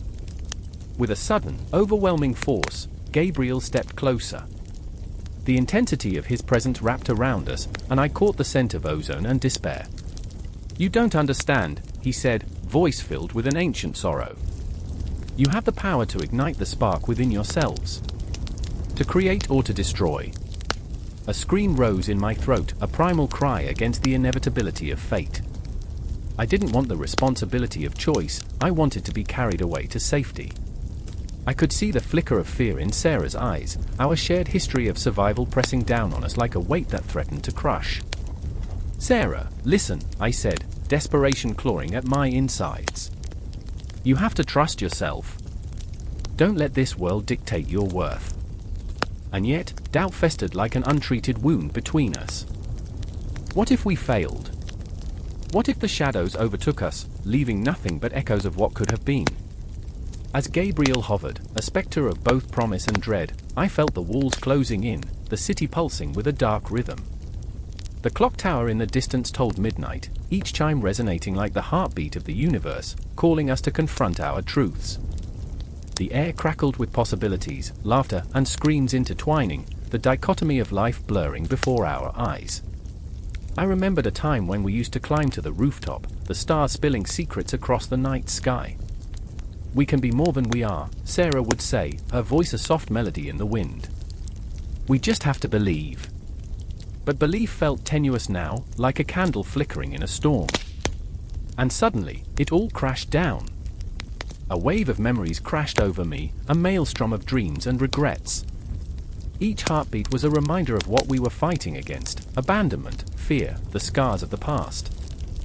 "We need you," I cried into the void, hoping that somewhere amid the chaos, someone was listening. Gabriel raised a hand, and time stilled.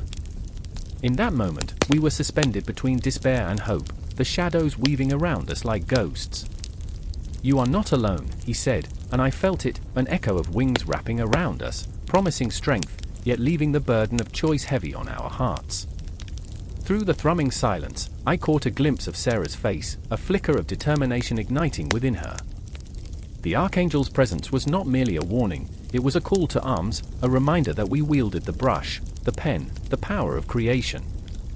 As the echoes of the city swelled, we stood on the precipice of awakening. The air buzzed, thick with potential. "What will you choose?" Gabriel asked, a question that was both terrifying and exhilarating, one that sent ripples through the fabric of our beings. And as the night deepened, the horizon stretched before us. The choice lay heavy, yet beautiful, whispering like a promise of dawn. Would we crack beneath the weight, or would we rise, together? In that fleeting moment, I remembered, we were the artists of our fate, and the Archangels were merely reflections of the light we had yet to embrace. And so we stood, hearts pounding, teetering on the edge of our own destinies, the shadows watching, waiting. And then, the sirens wailed in the distance, a haunting reminder that the world outside was still churning, waiting for us to decide. The clock struck midnight, its chime a haunting pulse that reverberated through the dimly lit room, bouncing off the walls like a frightened echo. Outside, the wind howled, a wild beast clawing at the shutters, dragging the night into a chaotic frenzy. Inside, a candle flickered, the flame fighting valiantly against the encroaching shadows, casting ominous shapes that danced and writhed on the walls. I could feel the air thickening around me, charged with a tension that hummed like a taut wire, ready to snap. In that precarious moment, I was not alone. Across the room, Sarah knelt on the cold, hard floor, her hands trembling as she clutched a tattered book, its pages worn and frayed from countless invocations whispered in desperation. Her breath came in ragged gasps, the weight of her past pressing down upon her, an anvil on her chest. She was a fierce warrior shaped by sorrow, her heart torn by memories of a brother lost too soon, a casualty of a cruel world. "I remember the day they told me he was gone," she whispered, her voice breaking, each syllable a shard of glass. The way the sunlight dimmed, as if the universe itself mourned with me. Her eyes, dark pools of anguish, searched the pages, seeking answers that seemed to slip through her fingers like smoke. And then there was Michael, pacing the room like a caged animal, his hands shoved deep into the pockets of his worn leather jacket. He was a tempest of emotions, rage and guilt swirling within him like a storm ready to break. His brother had been taken, too, a victim of circumstances that felt so unjust, so random. "What do the angels care about our pain?" he barked, eyes alight with an anger that burned hotter than the candle's flame. "They're up there, floating on clouds, while we're down here, drowning in our grief." "Michael, please," Sarah pleaded, her eyes glistening with unshed tears. "We have to try. If there's a way to reach them, to call upon the Archangels," he scoffed, the word a bitter taste on his tongue. "What do they know of loss? What do they know of the darkness that grips you at night, when you can't breathe, when the weight of everything you've lost becomes too much to bear?" The wind howled again, and for a fleeting moment, it felt as if the world held its breath, waiting for something to break.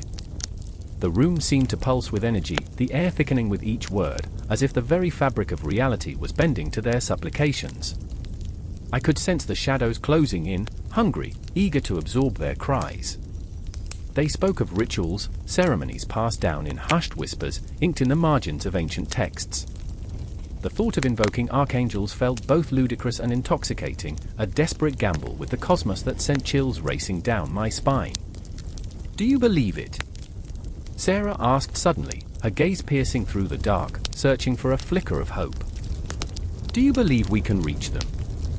"I don't know," Michael muttered, swallowing hard, his voice barely above a whisper. "But what if we could? What if they could hear us?" I felt the weight of his words settle upon us like a shroud, the atmosphere thickening until it felt suffocating. "We're in a spiral," I thought. "This is madness." But isn't madness the very essence of survival? With trembling hands, Sarah opened the book, the pages crackling like old bones beneath her fingers. "We need to light the candles, set the circle," she instructed, her voice taking on an air of authority that was both fragile and fierce. She gathered the candles, their waxen bodies glimmering in the flickering light, as if they too had secrets to share. And as she moved, I caught a glimpse of the shadows, shifting, swirling. Were they growing more pronounced, or was it merely my fevered imagination? The darkness in the corners seemed to breathe, to pulse in rhythm with the mounting tension. It whispered of ancient things, of forgotten prayers, and I shivered beneath its weight. "Michael," Sarah said, her voice suddenly urgent, raw with emotion. "We can't hold back. Not now. We have to believe." "I remember the nights we spent under the stars," he confessed, his voice softer, tinged with nostalgia. "Dreaming of what lay beyond. What if this is just another dream? What if we wake up tomorrow, and it's all gone?" The candle flame flickered wildly, casting long shadows of Michael's face, pulling taut the lines of grief etched across his brow. "What if we've been forgotten?" he murmured. "Then we'll remind them," Sarah breathed, her determination igniting like the candles around them. "We'll shout into the abyss until it answers." There was a sudden stillness, a pregnant pause where the world seemed to hold its breath. The shadows gathered, drawn to their fragile hope like moths to a flame, and I felt an almost tangible crackle in the air. The moment hung, suspended in time, a delicate balance between despair and possibility. As they began to chant, their voices weaving a fragile tapestry of sound, it felt as if the very heavens shifted. The words poured forth, a river of longing and despair, each syllable reverberating with their collective pain, their desperate need for solace. "Archangels, we call upon you." Their voices rose, crashing against the walls, echoing into the night. "Gabriel, Michael, Uriel, hear us. We are lost and broken, seeking your light in this suffocating darkness." The shadows trembled, and in that moment, the world felt alive, electric with possibility, charged with the weight of their sacrifice. I could feel it, a rising tide of emotion, a raw, unfiltered cry woven into the fabric of the universe. "Do you hear it?" Sarah gasped, her eyes wide with a mixture of fear and hope. "Something is coming." And in the depths of the night, as the ritual unfolded, every heartbeat echoed in the silence, each breath a prayer hanging in the air, as they reached beyond the veil, grasping for the unseen, refusing to let go. A fragile, flickering light in the abyss. But the darkness laughed. And the night was far from over. The thunder cracked, a vicious roar, echoing through the night, rattling the very bones of the earth. Emma stood frozen, her breath halting mid-gasp, eyes wide, skin prickling with static electricity. The world around her blurred, the storm trying to swallow the fragile light of the candles flickering in her small apartment.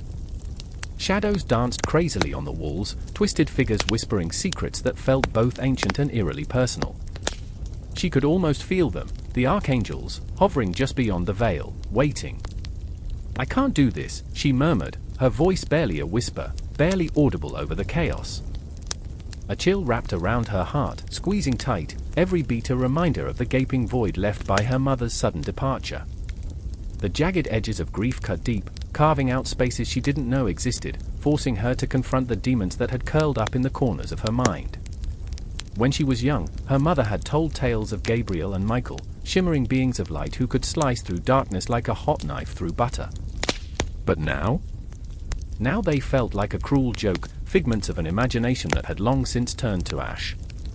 Across the room, Marcus lingered, his face a mask of uncertainty, drenched in vulnerability. The once charismatic spark that had lit his eyes was now dimmed, replaced by a haunted look that reflected the turmoil within. He had come seeking solace, but all he found was Emma, wrapped in her own grief, echoing the same fears that had chased him for so long. The candlelight flickered once more, casting shadows that elongated, twisted, as if reaching out to them, desperate, pleading.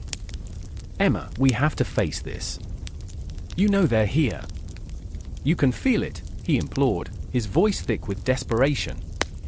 "I remember," she shot back, her heart pounding, each thud a reminder of the secrets that loomed.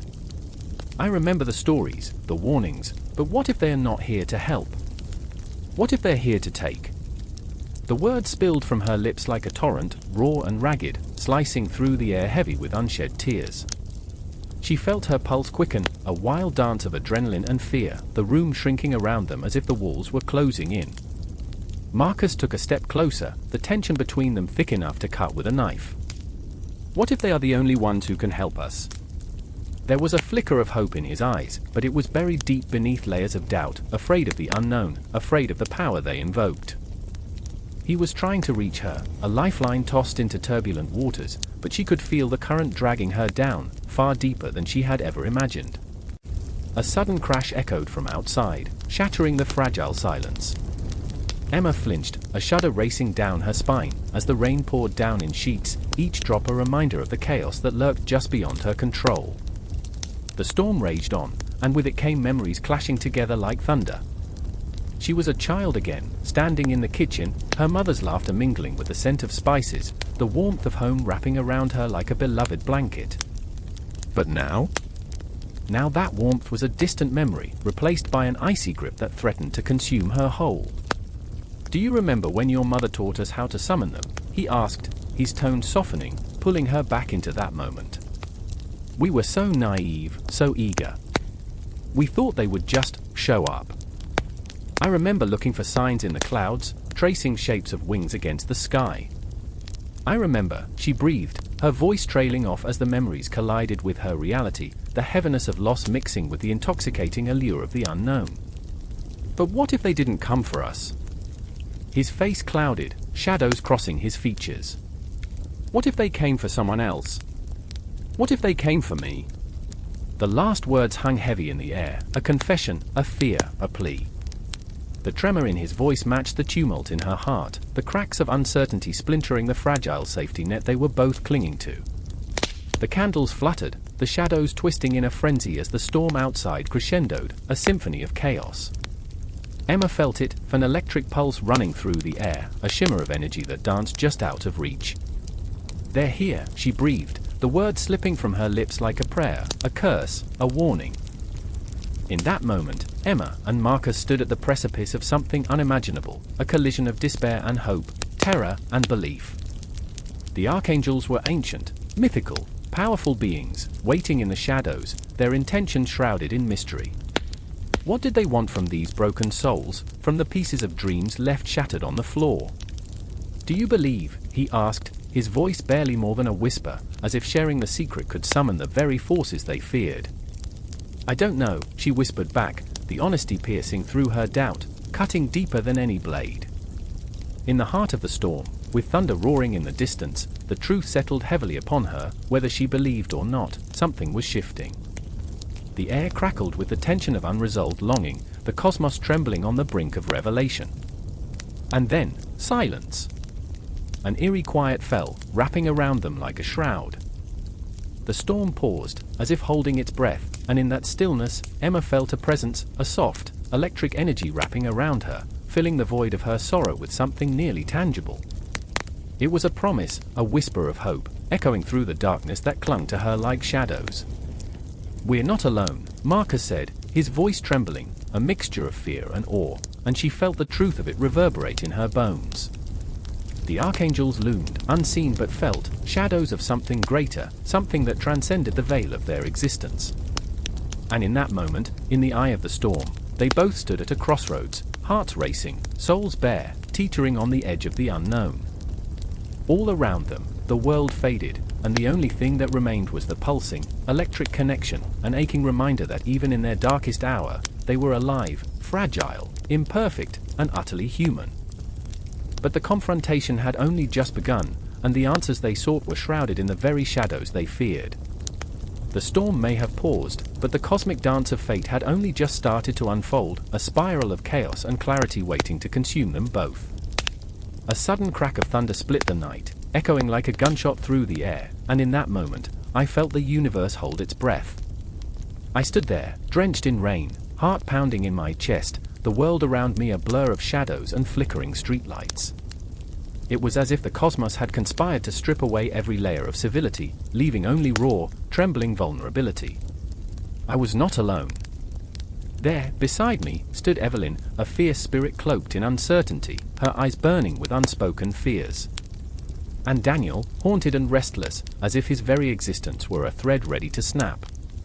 In that charged silence, an electric hum thrummed through the air, vibrating beneath my skin. I could feel it, the weight of something ancient and powerful lurking just beyond our sight. It gnawed at the edges of my sanity. I remember the stories, whispered in the dark by those who had seen too much, tales of celestial beings with wings that spanned the skies and hearts that could shatter mountains. They weren't just myths, they were warnings. I could feel the shadows stretching, creeping closer, fingers of darkness that beckoned toward something unfathomable. Do you hear that? Daniel's voice cut through the tension, low and trembling. His gaze was lost somewhere in the abyss, and I followed his stare, my pulse racing. What was it he sensed? The air crackled around us, thick with impending chaos. I remember, I whispered, the words slipping through my lips like a confession. I remember the dreams. They'd come to me unbidden, visions of wings, of fire, of whispers that twisted like smoke around my mind. They haunt me, Daniel. They feel real. Evelyn's hand gripped mine, her fingers cold as ice. We need to go, she urged. There was fear in her voice, but deeper still, an undeniable hunger. The kind that drove people to seek answers in places where sanity dared not tread. If they're coming, we can't let them find us here. Where will we go? I asked, the question heavy with the weight of our shared history, the betrayals, the losses, the laughter that now felt like a distant memory. The world outside had never seemed more dangerous, a wild beast poised to pounce. Anywhere but here, she replied, her resolve igniting something in me. I caught a glimpse of her, the girl who had once laughed at death as if it were merely a jest. But now, under the pressure of something greater, she was fierce and fragile, a paradox that made me ache. The rain lashed around us, and I closed my eyes, inhaling the scent of wet earth and fear. I remembered the stories of the angels, their powers woven in the fabric of the universe like starlight. But what if the tales were far darker than I'd imagined? What if they were not the guardians of light, but harbingers of doom? Evelyn, what if they're not here to save us? I said, urgency pouring from me like the rain. What if they're coming for something else? Daniel's eyes flickered with a shadow of doubt, but the flicker turned into a flame. Then we have to be ready, he said. We can't let them take us without a fight. The ground trembled beneath our feet, and I felt the air shift, a presence drawing near, like the gust before a storm. My heart raced with a fear I could taste, metallic and bitter. I could see it in the way the shadows twisted, coiling with a life of their own, a dance of darkness just beyond our sight. I thought of the clock in my grandmother's house, its old hands ticking steadily, a reminder of time slipping away. Tick, tick, tick. The sound was a metronome to our impending doom, the final countdown to a reckoning we couldn't escape. I remember, the phrase echoed in my mind, a broken record of memories. I remembered the paintings on ancient walls, angels wielding swords, their faces twisted in anger. I remembered the night my mother whispered my name in a voice fractured by terror, her eyes wide with the knowledge of too many secrets. Tell me, what do you know? I pressed, desperation clawing at my throat. What are they capable of? Evelyn's gaze dropped to the ground, shame flickering in her eyes. They're not just messengers, she murmured, voice shaking. They're enforcers of a cosmic balance. They can tear apart the very fabric of our existence. The words twisted in my gut, pulling me deeper into the abyss. I felt like a moth drawn to a flame, the heat intoxicating yet horrifying. "So we're pawns in a game we can't comprehend," I whispered, the realization hitting me like a heavy stone dropped into an ocean of despair. "No," Daniel interjected sharply, grounding me. "We're more than that. We have a choice." His determination sparked something in me, igniting a flicker of hope amidst the chaos. "We'll fight back. We'll uncover their secrets." But the shadows were closing in, whispering promises of fear and madness. I could hear them now, the echoes of the past intertwining with the reality we faced. The voices of the angels, both beautiful and terrible, filled the air, wrapping around us like a shroud. "Are we prepared?" I asked, heart thudding. The question hung like fog, thick and suffocating. "Will we stand against them?" Evelyn squeezed my hand tighter, her presence a lifeline in the storm. "We have to."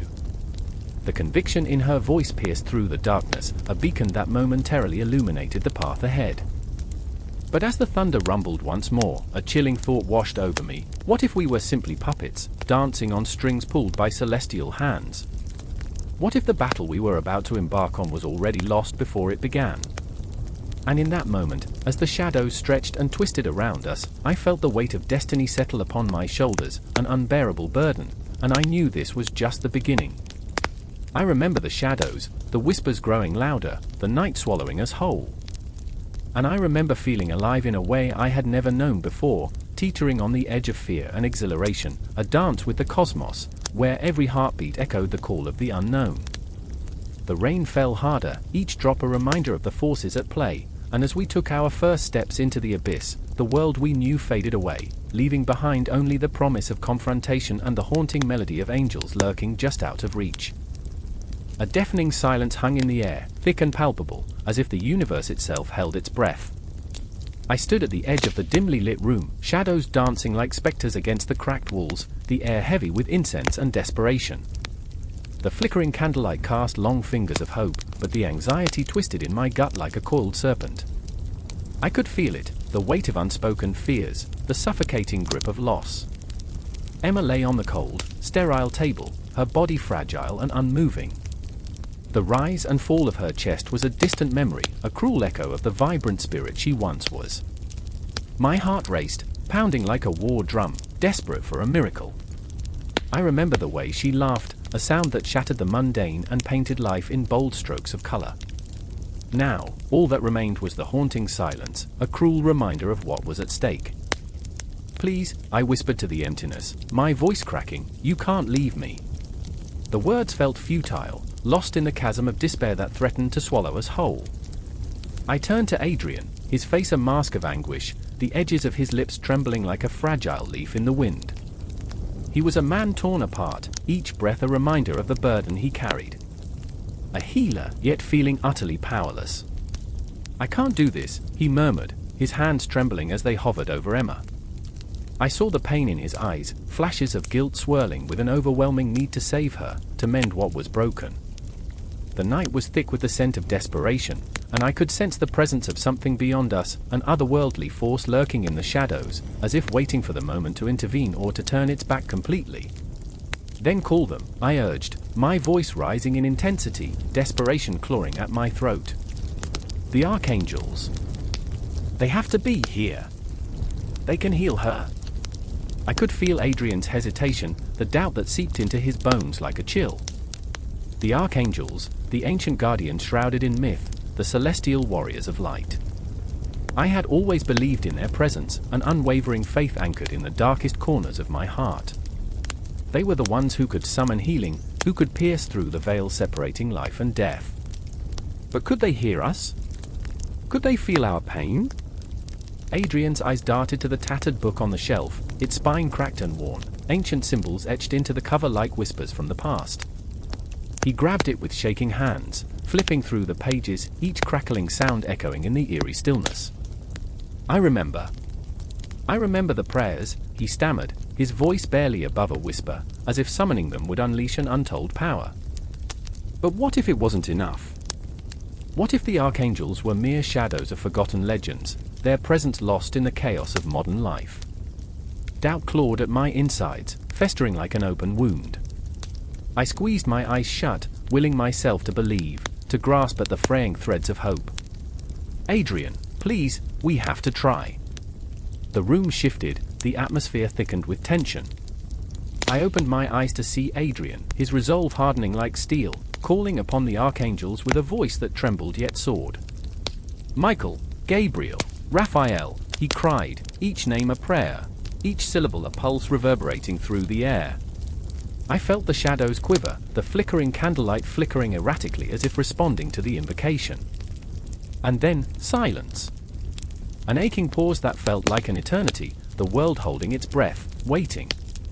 My heart pounded, a drumbeat of urgency. What if they didn't come? What if we were left to face this darkness alone, adrift in a sea of despair? But then it happened.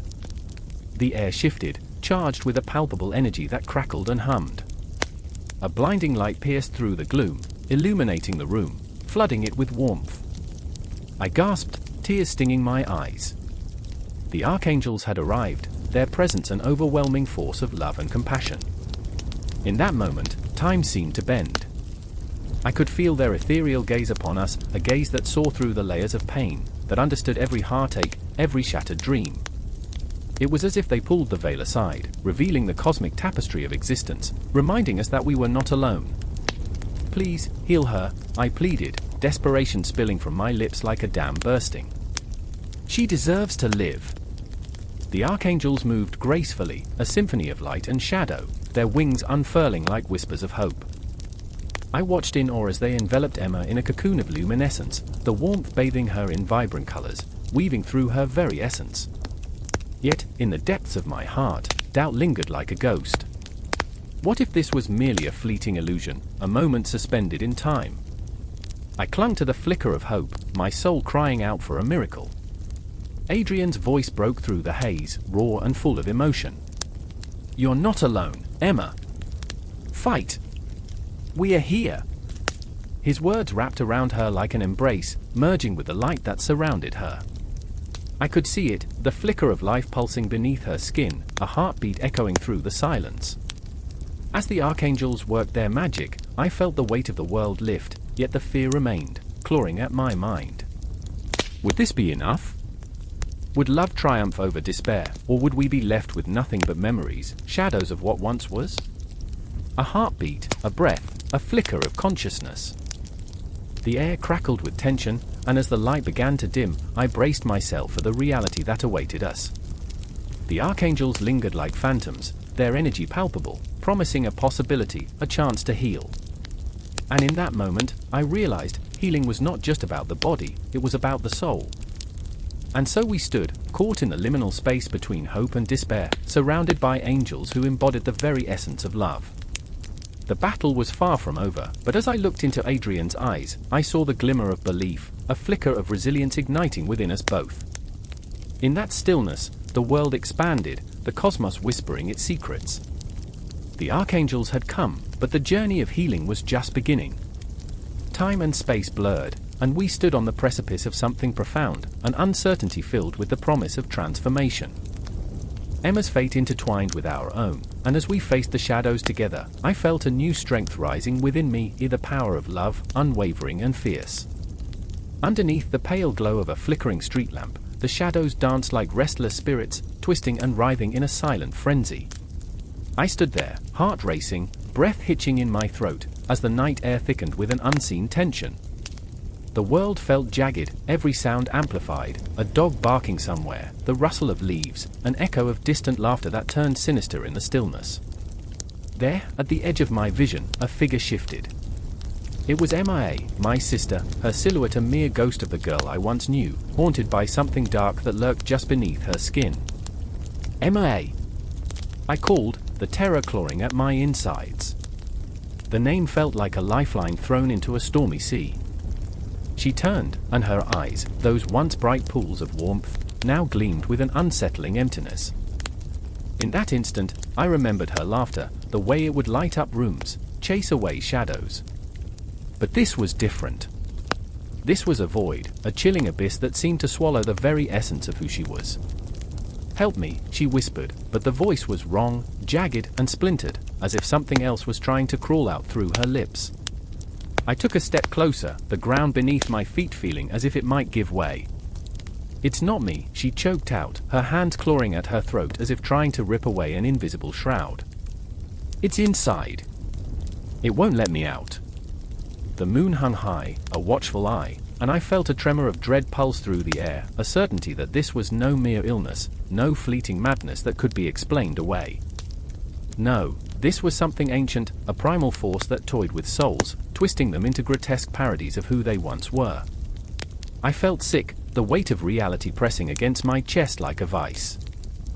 I had read the myths, heard the stories, but standing here, in the flesh and blood of it all, I realized that the line between imagination and reality was razor thin. "Emma!" I cried out again, desperation clawing at my throat. "Fight it! You have to fight!" Her body jerked violently, her mouth contorting into a grin that was anything but human, sharp teeth, hollow eyes, a puppet master pulling the strings of a marionette. For a moment, I glimpsed a flicker of recognition, a spark of the sister I had grown up with, and it shattered me. The memories flooded me, the late-night talks under starlit skies, the shared dreams of conquering the world, the laughter that echoed through our childhood home, now felt like ghosts haunting my every thought. "Help me, please," she gasped, and I could hear the faintest hint of her voice, buried beneath layers of agony and despair. It was a cry that resonated deep within me, tapping into every fear I had ever known. I reached out, but the air between us felt electric, charged with a venomous dread that made me hesitate. What if I touched her and the darkness surged? What if it swallowed me whole too? And then I remembered Daniel, my childhood friend, the one who had slipped away into the shadows of his own mind, consumed by whispers only he could hear. He had burned brightly, then dimmed, extinguished by the very demons that now clawed at me as soul. I could still hear his laughter, feel the warmth of his friendship, but it had all turned to ash, leaving only a bitter taste in my mouth. I had tried to save him, but in the end, it had been his darkness that had claimed him. Now, would I be helpless once more, a bystander in this horror show, watching as someone I loved spiraled into the void? "Emma!" I shouted, and the name ricocheted off the walls of my heart. "I'm not letting you go. Fight!" Her body convulsed again, and I felt a tangible pull, an urge to flee, to run from the nightmare unfolding before me. But I couldn't. In that moment, I became acutely aware of the weight of the world pressing down on us, the history of possession and fear that wrapped itself around this darkened corner of the city like a shroud. They said the devil was in the details, but what did they know? They had never faced the abyss, never felt it breathing down their necks, never seen the way it could strip a person bare until they were nothing but a husk, an echo of the life they once lived. I remember, I murmured, the words slipping past my lips like a desperate prayer. I remember the nights we spent talking about our dreams, how we'd escape this place. My heart ached with the memory. The laughter, the hopes, everything now felt like a cruel joke played by the universe. "Please, come back to me." Her eyes flickered, and for a moment, I saw her, the real Emma, caught in the maelstrom of her own mind, fighting against the tide. She stammered, each word laced with pain. "I'm trying." And then the darkness surged, a wave crashing over her, and I felt my own heart freeze. The realization gripped me, we were at war, not just with a demon, but with time, memory, and the relentless march of despair. The clocks ticked away, counting down to something inevitable. The shadows deepened, and as the city slept, I understood that this battle would echo far beyond this moment, threading into the very fabric of our lives. It was a paradox, this love and terror intertwined, each heartbeat a reminder of the fragility of life, the thin veil that separated us from the void. Every moment stretched into eternity, the air heavy with unsaid words, the night alive with the pulse of fear and hope. I leaned closer, whispering the words that felt like a lifeline, "You are not alone. I am here." And as the night deepened, I felt something shift in the air, a promise and a curse, spiraling around us like smoke. The battle was just beginning, and I could only cling to the flickering flame of my sister's spirit, praying it would be enough to light our way through the dark. Because if the legends were true, if the myths whispered of a war between light and shadow, then we had to fight, not just for her, but for every dream that dared to defy the darkness. The room was an echo of despair. Shadows twisted like ancient vines across the cracked walls, silent witnesses to a cacophony of rage. A girl, her name was Clara, was slumped on a dilapidated chair, hair matted, eyes wild and pleading. The air hung heavy, saturated with tension so thick it felt tangible, almost choking. Behind her, Father Lucas stood, an island of resolve in a sea of chaos. He muttered to himself, the words slipping through his lips like water through cupped hands, each syllable a desperate plea for deliverance. I remember the first time I saw Clara. She was a bright spark at the local school, laughter spilling like sunlight.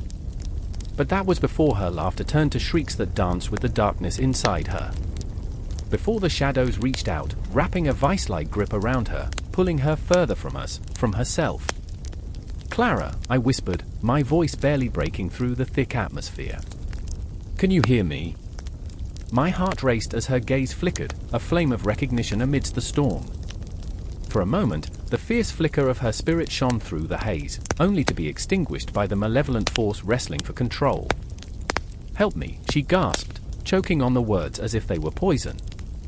Father Lucas stepped closer, the sharp smell of incense mingling with the stale air. His hands trembled ever so slightly as he raised the crucifix. The silver gleamed, catching the dim light, a beacon against the encroaching darkness.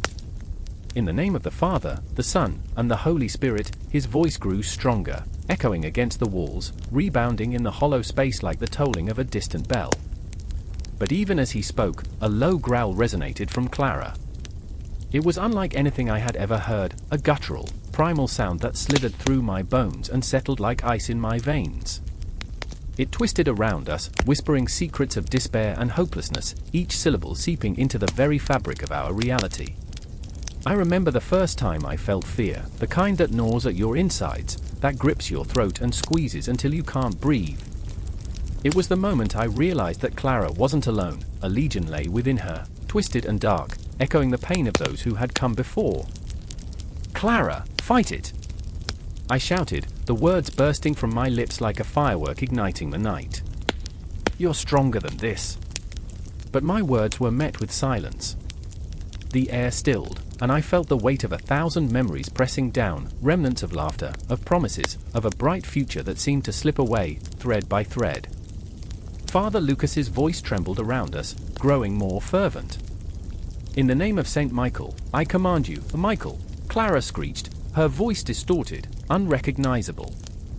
He's nothing. A shadow in my father's past. It was a lie, the type of lie that sticks to your skin, seeping in like poison. But I could see it, a flicker of truth in the chaos. Clara's father, a man haunted by his own demons, had whispered of battles fought and lost, of archangels who had stood tall against the darkness. But none of that mattered now. Clara, I whispered again, my heart aching. Remember the stars? Remember when we'd lie on the grass, dreaming of the cosmos? I could see her eyes flicker. Just a moment, a heartbeat. Look up, Clara. They're still there, waiting for you. But the shadows writhed around her, a tapestry of anguish. They clawed and grasped, determined to snuff out the last remnants of her light. Father Lucas's words reached a crescendo, raw and powerful. I call upon the Archangels, Gabriel, Raphael, and Michael. Protect this child. Drive out the darkness. The air seemed to vibrate, the very fabric of reality stretching, straining against the weight of his invocation. I felt something shift, a pulse that thrummed with anticipation, a promise of deliverance intertwined with fear. And then, in a flicker of time that felt like eternity, there was silence. Clara gasped, her body arching, muscles taut as if caught in a storm. Her face transformed, a canvas of torment and rage, yet beneath it all, I saw the glimmer of hope struggling to break free. Please, she rasped, desperate. Help me, time stretched, the seconds elongating into an eternity as Father Lucas took a step closer, his presence a shield against the chaos surrounding her. With the power vested in me, I command you, unclean spirit, leave this child. The shadows recoiled, shrieking in fury that echoed through the very marrow of my bones.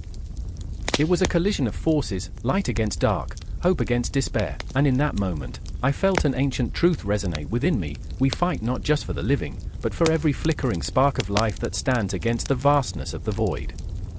I remember the cold sweat on my brow, the frantic beating of my heart as I watched Clara's face contort, battling against the weight of centuries-old darkness. And then, a flash of blinding light erupted, illuminating the room with a brilliance that chased the shadows back, momentarily dazzled. In that moment, the air crackled with energy, vibrant and alive. The Archangels had arrived, their presence cloaked in an ethereal glow, a promise of hope woven through the chaos.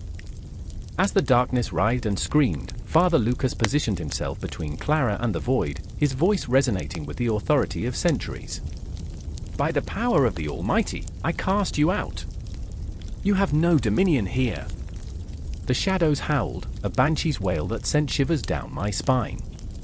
It was a battle cry, primal and raw, yet in that terrible sound, I heard the echoes of a million lost souls, a tapestry of pain and history woven into a single, spine-chilling moment. And I realized, this was never just about Clara. It was about all of us, the struggle against the darkness that seeks to consume and destroy, a reminder that even in the face of overwhelming odds, there is always a flicker of light. "Fight, Clara!" I screamed, my voice a desperate plea wrapped in urgency. "You are not alone." But the battle raged on, and the air crackled with tension, the push and pull of hope and despair weaving through us like a tempest, blurring the line between light and shadow. In that moment, I understood, deliverance is never simple. It's a dance, a fierce struggle against the darkness, tethered by the threads of love, hope, and the relentless desire to reclaim what has been lost. And as I stood there, unyielding, I knew this battle was just the beginning. The clock struck midnight, a hollow chime reverberating through the stillness of the room. Shadows danced across the walls, flickering like the remnants of forgotten dreams. I lay there, tangled in sheets, heart pounding in my chest, each beat echoing the weight of dread. I could feel them, angels, or perhaps demons, hovering just beyond the veil of my consciousness, whispering secrets meant only for the lost.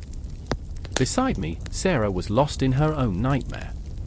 I could hear her soft whimpers, her body twisting in a world where reality melted into the grotesque. It was a familiar sight, one that haunted our lives, the struggle of a mind unmoored, fighting battles unseen. I shifted, staring at her, the moonlight tracing the contours of her face, revealing the vulnerability she fought so hard to hide. There was beauty in her pain, a rawness that called to me, even as it filled me with despair. "I remember," I whispered, my voice barely a breath, "the first time I saw you like this. It was in a cafe, crowded with laughter and warmth, where we shared stolen glances across steaming cups." She had been radiant then, a lighthouse in my tempest.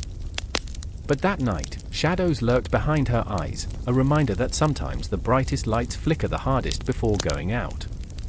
A sudden gasp escaped her lips, a sound that sliced through me, paralyzing my thoughts. I leaned closer, desperate to pull her from the abyss. "Sarah, please," I felt the urgency clawing its way up my throat. But the edges of her dreams were sharper than swords, drawing her deeper into realms I could not follow. Across the room, a clock ticked, each second a drumbeat of impending doom. Time felt distorted, as if it were playing tricks on us, stretching moments into eternal agony. I remembered the legends of angels, the comforting tales of divine messengers sent to guide the lost.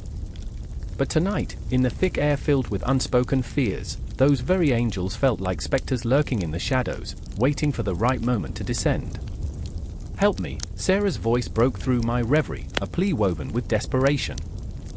I reached out, gripping her hand, fingers intertwining in a silent promise. The warmth of her skin felt electric, grounding me against the weight of uncertainty. "I'm here. I swear, I won't let go." In the darkness, I saw her eyes flicker open, a flash of recognition that sent shivers down my spine. "The man in my dream, he wants something," she murmured, each word laced with terror. "He says I owe him. What does he look like?" I dared to ask, as if the mere act of naming him would banish the nightmare. But the answer came wrapped in shadows, a figure cloaked in darkness, his face hidden, yet somehow familiar. I shuddered. "Oh, God. Is it?" She nodded, tears spilling over, glistening like stars fallen from the sky. "It's my father." A cold wave washed over me, a memory of a man clad in bitterness, whose laughter had once echoed through the halls of their home, now tainted with regret. "But he's gone, Sarah. He can't hurt you anymore. Can't he?" Her words were a dagger, piercing through the facade of strength I wore like armor. I felt the suffocating weight of her grief, her scars laid bare before me, each one a testament to a love both profound and painfully flawed. The shadows stirred, and in that moment, I felt a chill creep into the room, a breath of something ancient and unyielding. Had the angels come to bear witness, or were they the harbingers of Sarah's doom? I couldn't tell. I only knew that I had to fight against the darkness threatening to swallow her whole. "Sarah, listen," I said, my voice trembling yet steady, "you have to confront him. This isn't just a dream, it's a chance to reclaim your life." I squeezed her hand tighter, the pressure a lifeline tethering us to what was real. "You're stronger than you know." She closed her eyes, breathing deeply, as if trying to draw strength from the air itself. I could feel the tremors of fear still coursing through her, but beneath it lay a flicker of resolve. What if he's right? Her voice was a whisper, but it echoed like thunder in my mind. What if I do owe him? No. The word erupted from my lips, raw and fierce. You owe him nothing. Your life is your own. I leaned closer, pouring every ounce of my heart into those words, wanting her to latch onto the truth with both hands. You're not a prisoner of his mistakes. And in that moment, the room shifted. The shadows gathered, swirling around us, but instead of suffocating, they began to pulse with light, flickering like candles in a storm. I could feel it, the weight of hope pressing against despair. The angels were not here to judge, they were here to guide. Let's call to them, I urged, my voice gaining strength. Let's ask for their help. They're waiting. With trembling lips, we spoke the words, an incantation of vulnerability and courage, summoning the divine presence. The air thickened, electric, as if the universe itself held its breath. A vision swept through me, an ethereal swirl of colors, a cacophony of sounds. I could see them, shimmering figures, their wings unfurling like petals in bloom, ready to weave the fabric of our fate. You're not alone, I whispered, feeling the warmth of Sarah's hand grasp mine tighter, our fears melding into a shared strength. And then a cry pierced the silence, a guttural sound that seemed to rise from the depths of Sarah's soul. I turned to her, eyes wide, the urgency mounting. What is it? I see him, she gasped, the fear morphing into defiance. I see my father.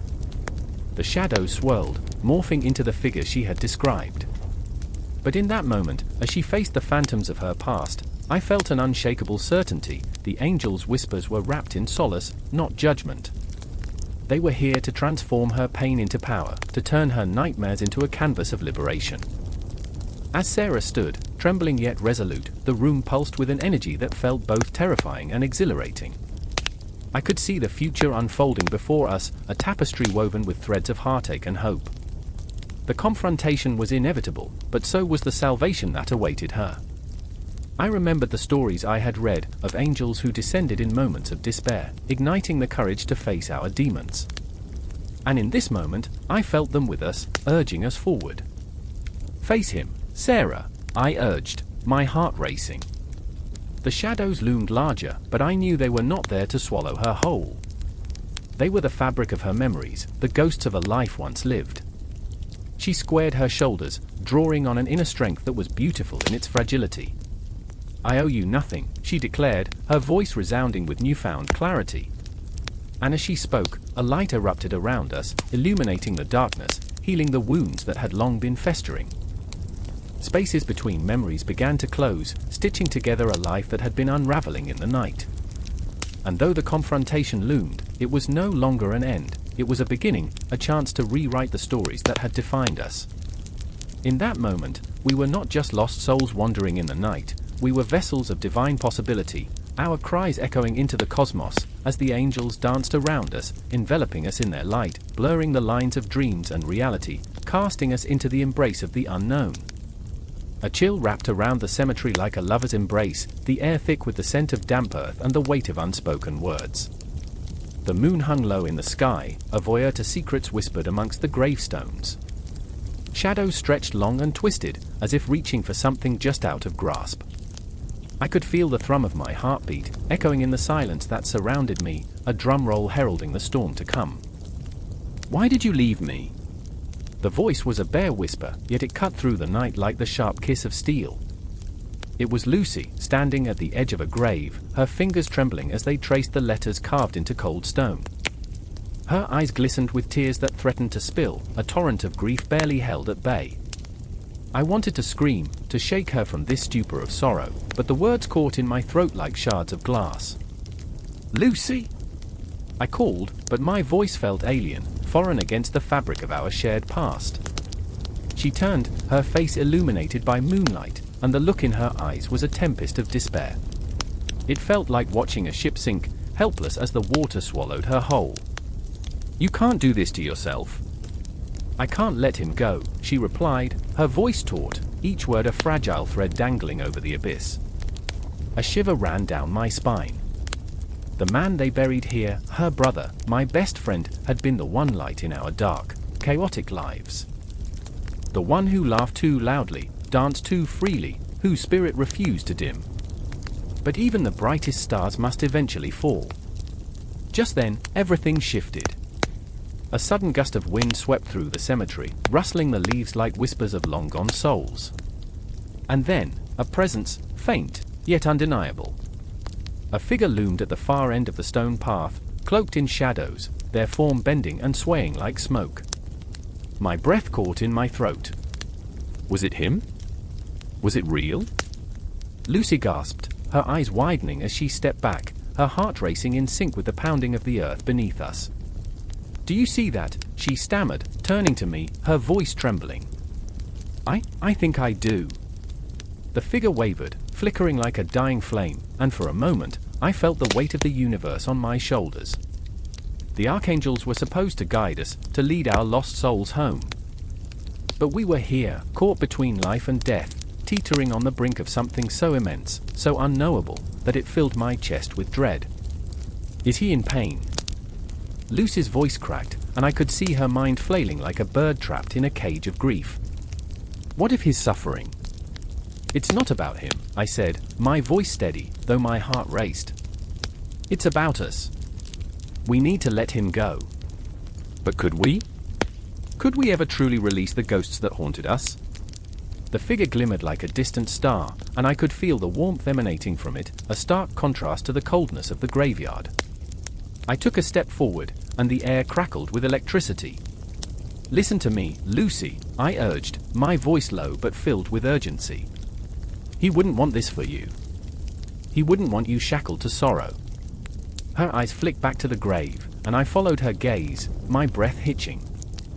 There, amidst the crumbling flowers and the weight of stone, lay a memory, a photograph, crumpled and stained.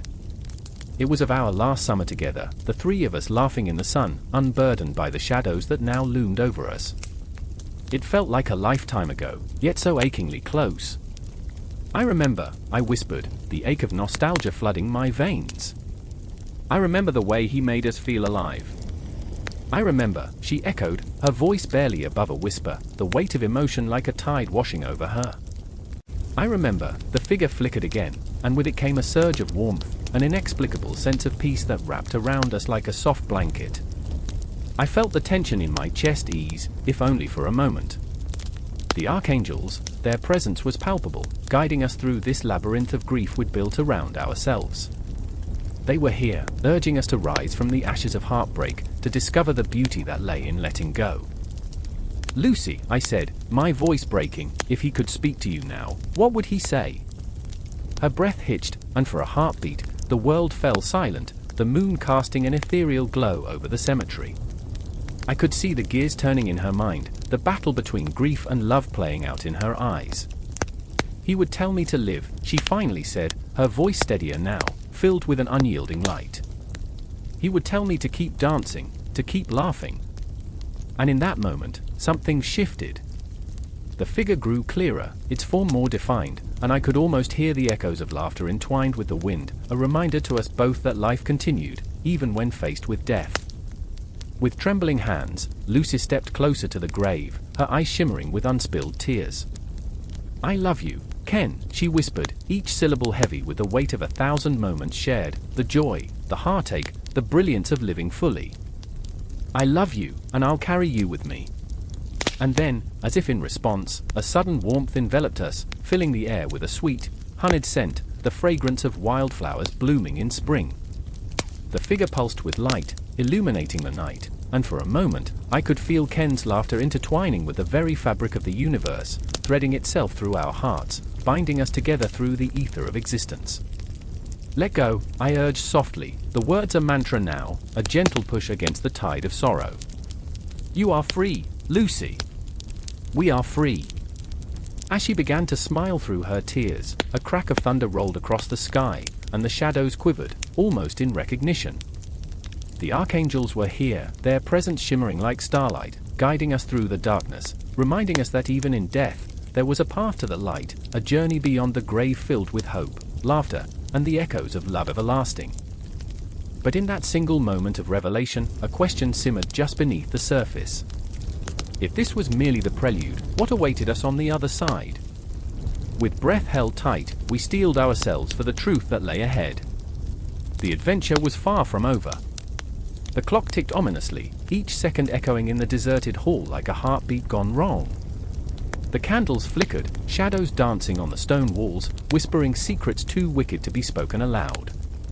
I could smell the dampness of the air, that moldy scent that clings to forgotten places, and it filled me with a sense of dread I couldn't shake. Every inch of the room felt alive, pulsing with the memories of those who had walked before me, angels, demons, and the captured souls in between. Sophie stood at the altar, her hands trembling, clutching a weathered book, its pages yellowed and stained. She looked up at me, her eyes wide and haunted, as if she could see the swirling darkness in my own heart. "Do you think they're watching us?" she whispered, and in that moment, I could feel the weight of her fear pressing down on us both. The air crackled with tension, and I could almost hear the fluttering of wings, the rustling of something otherworldly hiding just out of sight.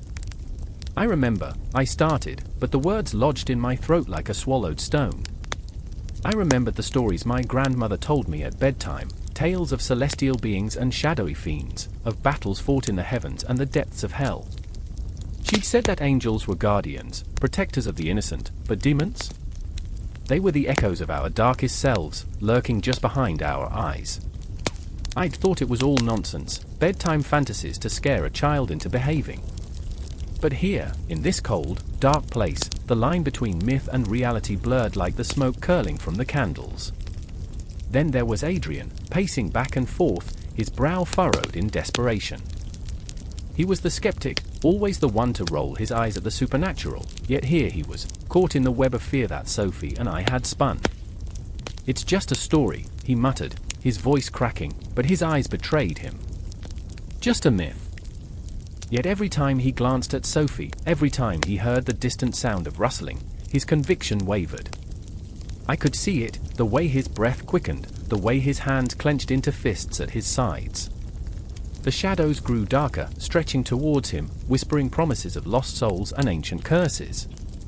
I took a step closer to Sophie, feeling the pull of her uncertainty and fear. "What if it's more than a story?" I asked, my voice low, trembling. "What if there really are forces at play, and we've just been too blind to see?" The question hung in the air like a charged storm, crackling with tension. The silence that followed felt suffocating, as if the very walls were listening, eager for our next move. I could feel the pulse of the past echoing in the stone, ghosts of belief that had shaped civilizations. Centuries of worship, of fear, of devotion, and despair mingled together like a thick fog. Each whispering shadow seemed to beckon us deeper into this twisted reality. They bathed once a year, you know, I thought, absurdly, slipping into humor to shield my growing terror. So yeah, romance was earthy. Laughter bubbled up, a thin veneer over the quaking dread, because what else could I do? Fear was a living thing, and I refused to let it consume me whole. But the laughter faded quickly, a ghost slipping through my fingers. Sophie's eyes caught mine, bright with unshed tears, and I could feel my heart cracking under the weight of her vulnerability. "I don't want to die in a place like this," she whispered, her voice barely audible. I reached out, my hand brushing against hers, a spark igniting in the darkness. "We won't," I promised, though the lie stung in my throat. I could feel the shadows inching closer, hungry for our hopes, and I knew the truth lingered just outside our grasp. Adrian stopped pacing, and for a moment, the weight of his skepticism faltered. "What if they're not just watching?" he said, his voice suddenly low and gravelly. "What if they're waiting for us to give in, to believe?" The air shifted, and the temperature plunged as if the very concept of belief had summoned a chill that wrapped around us like a shroud. I could see the thoughts racing through his mind, a storm of uncertainty, battling against the rigid walls of his logic. I clung to Sophie's hand, grounding myself in her fear, in our shared struggle against the dark. Suddenly, a loud crash reverberated through the hall, a shattering of glass that sent us all leaping back, hearts pounding in unison. "It's just the wind," Adrian shouted, but his voice cracked under the weight of his own conviction. Shadows writhed and twisted, forming shapes that felt all too familiar, the outlines of those who had come before us, their stories etched into the very fabric of this place. Were they angels? Demons? Or merely reflections of our own fractured selves? I could feel the air thickening, a sinister energy coiling around us, and I knew we stood on the precipice of something monumental, something terrifying. I held Sophie's gaze, feeling the urgency of the moment, the weight of unsaid words hanging between us, and I wondered if we were ready to confront our own demons, the truths we had buried deep within. "I remember," I whispered again, my voice trembling, "the stories we were told as children. They felt so real, didn't they?" And in that moment, I realized that the future of angels and demons in human belief was no longer just a concept. It was here, with us, breathing and alive, caught in the throes of our fear and faith. The cosmos spun overhead, indifferent and vast, as we stood on the edge of belief, our hearts racing, uncertain whether we would fall into the abyss or rise into the light. The walls of the hall echoed our silence, and in that suffocating stillness, I felt something awaken within us, a flicker of hope, a cry of defiance. We were more than mere mortals, we were the stewards of our own stories, alive in the dance of angels and demons. And as the shadows closed in, I knew we had to choose. The clock struck midnight, the chime resonating through the empty streets, each note a pulse in the dark silence. I stood there, breathless, beneath a sky dusted with stars, each one a whisper of forgotten dreams. Shadows danced around me, weaving in and out of the alleyways, as if alive, mocking my solitude. I was alone, yet not alone, the weight of my heartbeat echoing against the damp brick walls, an insistent reminder of my fragile existence. And then I saw her, a silhouette, luminous against the darkness, standing just beyond the flickering streetlight. Was she a mirage? A figment of my weary mind? The air crackled with an energy that sent shivers down my spine. I remember the way she looked at me, eyes like molten gold, piercing through the haze of my confusion and despair. I had spent years believing in nothing but what I could touch, yet here was something divine, a flicker of hope in a world weighed down by shadows. "Help me," she whispered, voice like silk, and in that moment, my heart plummeted into an abyss of fear. I was a cynic by nature, a man forged in doubt, and yet here I stood, teetering on the precipice of belief. Who was she? A guardian or a trickster? Mark, my closest friend, hovered in the back of my mind, his laughter echoing in the spaces between my thoughts. "Angels," he would say, rolling his eyes, "they're just stories we tell to scare children." But the urgency in her voice shattered that skepticism, pulling me toward her. I hesitated. Memories of my mother's last breath clawed at my chest, the suffocation of regret and unspoken words swirling like ghosts in the shadows of my memory. "Help me," she said again, and it was both a plea and a command, igniting something dormant within me. A flicker of warmth ignited in the cold shell I had built around my heart. I took a step forward. Suddenly, the world shifted. The air thickened, and the shadows closed in, wrapping around us like a suffocating blanket. I could feel the panic rise in my throat, thick and bitter. "What do you want?" My voice trembled, a mix of fear and yearning. The darkness shifted, coiling around her like a serpent, and I could see the sadness in her eyes, a galaxy of sorrow and strength, an eternity of waiting. "I'm not here to hurt you," she said, and her words hung in the air, palpable, drumming against my chest. "I'm here to guide you." And then I remembered the dreams. Vivid, agonizing dreams of flight and fall, of soaring through the cosmos only to crash back into reality. I remembered how I had clung to those dreams, how I had lost myself in them. But they felt distant now, mere flickers against the backdrop of my life. I was trapped in a city that felt like a cage, the very buildings mocking my inability to escape. I took another step, drawn to her, but the shadows shifted again, dark and oozing. Fear clawed at my throat, but I pushed it back. I had wrestled with my demons for too long to let one more hold me captive. My other best friend, Sarah, flitted through my mind, her laughter like a balm in my darkest moments. "Just take a leap," she'd always said. "You never know what you might find." The memory steadied me. "What does it mean?" I asked, the urgency now mingling with a desperate hope. "Why me?" "Because you're lost, and I am your light," she replied, and her voice filled the space between us, a melody that wrapped around me like a warm embrace. But how could I trust her? In that moment, a siren wailed in the distance, slicing through the quiet night like a blade. The city was alive, yet I felt trapped in a still frame, suspended in time. I glanced back at the path I had walked, the decisions that led me here, the moments that had crumbled to dust. I remembered standing by my father's bedside, the weight of his disappointment pressing down, the silence of his unfulfilled dreams echoing in my ears. "Will you follow?" she asked, her voice soft yet demanding, pulling me closer to the edge of the unknown. I was staring into the abyss, and the abyss was staring back, but I felt the urge to leap, to let go of the chains that held me. "Yes," I whispered, the word escaping my lips like a sigh of liberation. In an instant, the shadows recoiled, and she reached out, her hand enveloping mine, the warmth flooding my senses. I felt a surge of energy, a pulse, a connection that transcended time and space. I was no longer confined to my doubts. But as I squeezed her hand, a flicker of doubt crept in. "What happens next?" I asked, fear creeping back into my voice. "Everything," she answered, her gaze steady and unwavering. "And nothing. All at once." And just like that, the world around us shifted. The city faded into a blur, the night split open like a curtain, revealing a vast expanse of stars and unending possibilities. The darkness didn't dissolve, it transformed into an infinite canvas, rich with colors that spoke of dreams long buried and hopes yet to be realized. As the light enveloped us, I felt Mark's laughter and Sarah's encouragement swell within me, a cacophony of belief that surged through my veins, igniting something fierce and wild. I was ready to embrace the unknown, not just for me, but for every moment I had ever feared, for the weight of every regret I had ever carried. In the heart of that swirling cosmos, I understood something profound, a raw connection that transcended the boundaries of existence. I was part of something bigger, something divine, yet heartbreakingly human. And as the light enveloped us, I realized this was only the beginning.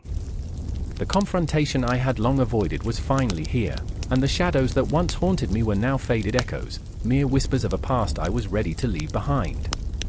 So, as she pulled me into the light, I let go of my fear, my doubts, and everything that had tried to hold me back. The world spun around us, and in that moment, I felt the weight of the cosmos, a love that was celestial and unyielding, echoing across time and space. "Let's go," I breathed, heart racing, as we stepped into the infinite, a threshold to something unimaginable, something waiting just beyond the veil. The adventure had begun. A cold wind swept through the narrow alley, whipping around the corners like a lost spirit, stirring the shadows into a dance of fear. I stood there, heart pounding, as a flickering street lamp struggled to pierce the suffocating darkness. The air felt charged with the kind of tension that makes your skin prickle, as if I were teetering on the edge of a precipice, about to plunge into an abyss of belief and dread. In that moment, beneath the oppressive weight of twilight, I could almost hear the whispers of angels and demons, swirling together like smoke from a dying fire, begging for a listener, someone to validate their existence. I remember the night Daniel first told me about the angel that appeared to him in his dreams. His eyes sparkled with a manic intensity, a wild hope buried under layers of despair. "She saved me, you know," he said, voice trembling like a fragile glass teetering on the edge of a table. "In the darkest moments, she wrapped her wings around me." I wanted to believe him, to share in his enchantment, but deep down, I felt the icy fingers of doubt creeping up my spine. The way he said wings made me shiver, serving as a reminder of my own fears, the demons that lurked in the corners of my mind. The night Daniel disappeared, I was restless, pacing the apartment, haunted by the memory of his fervent declarations. I could almost smell the desperation in the air, a sickly sweet scent that clung to the walls like a spider's web. What if he was right? I thought, my breath hitching. What if there are entities beyond our understanding? Every echo of a creaking floorboard felt like a taunt, a promise of what lay beyond, something divine or something malevolent, waiting patiently for me to surrender to the madness. And then, there was Sarah. She was a skeptic, armed with logic and reason, countering Daniel's fervor with cold, hard facts. "Angels and demons are just stories," she would say, rolling her eyes as if the very thought of celestial beings was a personal insult. Yet, I watched her too, at night, her fingers trembling as she scrolled through forums, reading tales of encounters that sent shivers down my spine. I could sense her conflict, the way her rational facade cracked ever so slightly when someone mentioned the darkness that lingered just beyond the veil of our perception. I remember her sitting there, in the dim glow of her laptop, brow furrowed, as the shadows closed in around her, inching closer, threatening to swallow her whole. One evening, we gathered in our small living room, the three of us, a fragile triangle of belief and disbelief, doubt and certainty.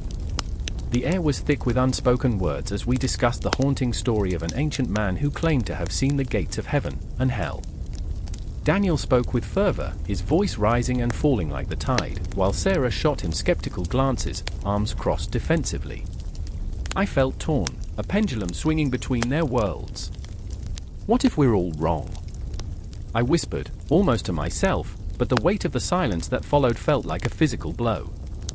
My heart raced, caught in the storm of conflicting beliefs, as their arguments ricocheted off the walls, filling the room with a charged energy. That night, I dreamt of angels and demons. The darkness morphed into light, ethereal beings with faces I could not recall, but their presence lingered like a haunting melody. I remember floating, soaring through a cosmos of stars, their shimmering light wrapping around me, whispering secrets of salvation. But then came the shadows, creeping in, clawing at my heels, the laughter of demons ringing in my ears, cruel and mocking. They filled my mind with doubt, with memories of pain and guilt, urging me to abandon my faith in the light. "You want to believe," they hissed, "but look at the world around you. Isn't it easier to surrender to the dark?" When I woke up, gasping for breath, I found Daniel's empty seat at the table, a hollow reminder of the too quick embrace of belief, the fragility of hope. I could feel his absence like a weight on my chest, a gaping wound that refused to heal. I searched for answers in the shadows, the dark corners of my mind, where nightmares bled into reality, where belief transformed into a shackle. I could almost hear him, his laughter echoing through the walls, a taunt that made my heart race and my palms sweat. And Sarah, oh, Sarah. She sat across from me, her face a mask of confusion and fear, as we realized that Daniel's disappearance wasn't just a tragic event, it was a chasm that threatened to swallow us whole, a test of our beliefs. I could see the flicker of doubt in her eyes, the way she shifted her gaze to the shadows, as if expecting them to come alive, to speak, to drag us into their embrace. "What if he found something?" she whispered. "Something we can't see." Her voice trembled, threading the needle of possibility with a dark thread, weaving a tapestry of fear. We were lost in our own psychological labyrinth, belief and disbelief intertwining, creating a web of tension that pulled tighter with each passing day. I remember the moment we stood together at the edge of that abyss, staring into the void, hearts pounding, breaths shallow. We were two souls clinging to one another, precariously balanced on the knife's edge of faith, caught in a storm of spiritual conflict that felt as ancient as time itself. As the days turned into nights, I found myself questioning everything I had ever known. The more I sought answers, the more elusive they became. Each encounter with doubt felt like a punch to the gut, a reminder of how fragile our beliefs truly are. I felt the darkness closing in, and I could almost hear the whispers of angels and demons laughing, as if to say, "What is faith? What is truth? They are but shadows in the night." And I wondered, in that chilling moment, if perhaps the real horror lay not in the existence of these beings, but in our desperate need to believe in something, anything, beyond our broken, flawed existence. I remember standing under that flickering street lamp again, my breath visible in the cold night air, feeling the weight of a universe that pressed down on my shoulders. The shadows danced and whispered around me, and I realized that belief, whether in angels or demons, was merely a reflection of our deepest fears, our unquenchable thirst for understanding in a world that seemed to revel in chaos. And that realization? It felt like a ghost, haunting me, promising that this struggle was far, far from over. The shadows danced like frantic flames against the cracked stone walls of the abandoned cathedral. The air hung thick with dust, thick enough to cloud the breath of those who dared to linger. I stood there, heart pounding, every tick of the clock echoing like a taunt in the silence. Each heartbeat whispered a truth: angels and demons were not merely stories, they were alive, breathing, fighting for dominion in the recesses of our minds. I remember the night when the sky split open and the screams of the damned resonated like a haunting melody. It was then I first saw her, Ilara, a fallen angel with wings the color of midnight, shrouded in pain and longing. Her eyes were stars lost in a void, flickering with memories of glory, now tarnished. She clutched her chest, fingers pressed against skin that was once soft and inviting. I remember, she gasped, breathless and raw, as if the very act of recalling had become her torment. I remember the light. Beside her, a figure emerged, menacing yet tragic, Zeke, a demon crafted from the twisted desires of humanity. His skin glimmered like molten metal, reflecting the pain he couldn't escape. Light? Foolishness, he spat, voice dripping with bitterness, dark laughter echoing like thunder. What is light but a fleeting moment before the inevitable darkness? I was forged in the fires of despair. Their conflict simmered in the air, thick as the dust settling around us.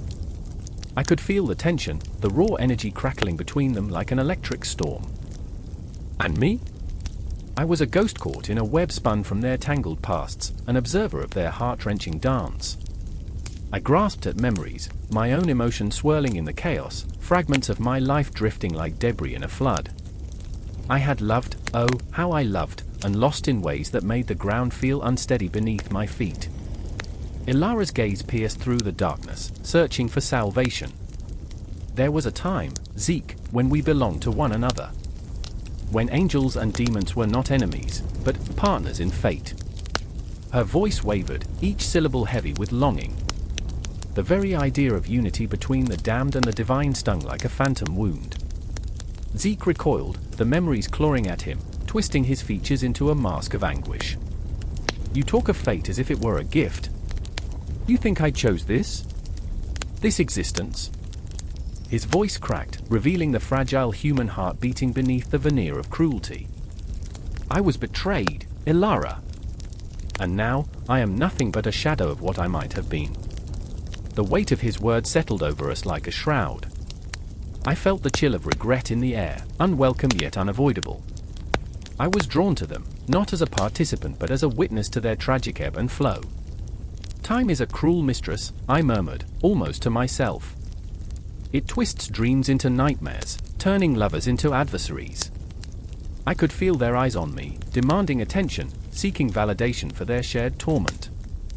Ilara turned, her wings rustling softly, voices from the past echoing in her mind. I remember laughter in the gardens of heaven. The smell of rain on soft earth. Every moment a fleeting treasure. Her voice cracked, and I felt the weight of her sorrow, the longing for a time when she soared among the clouds, unchained and free.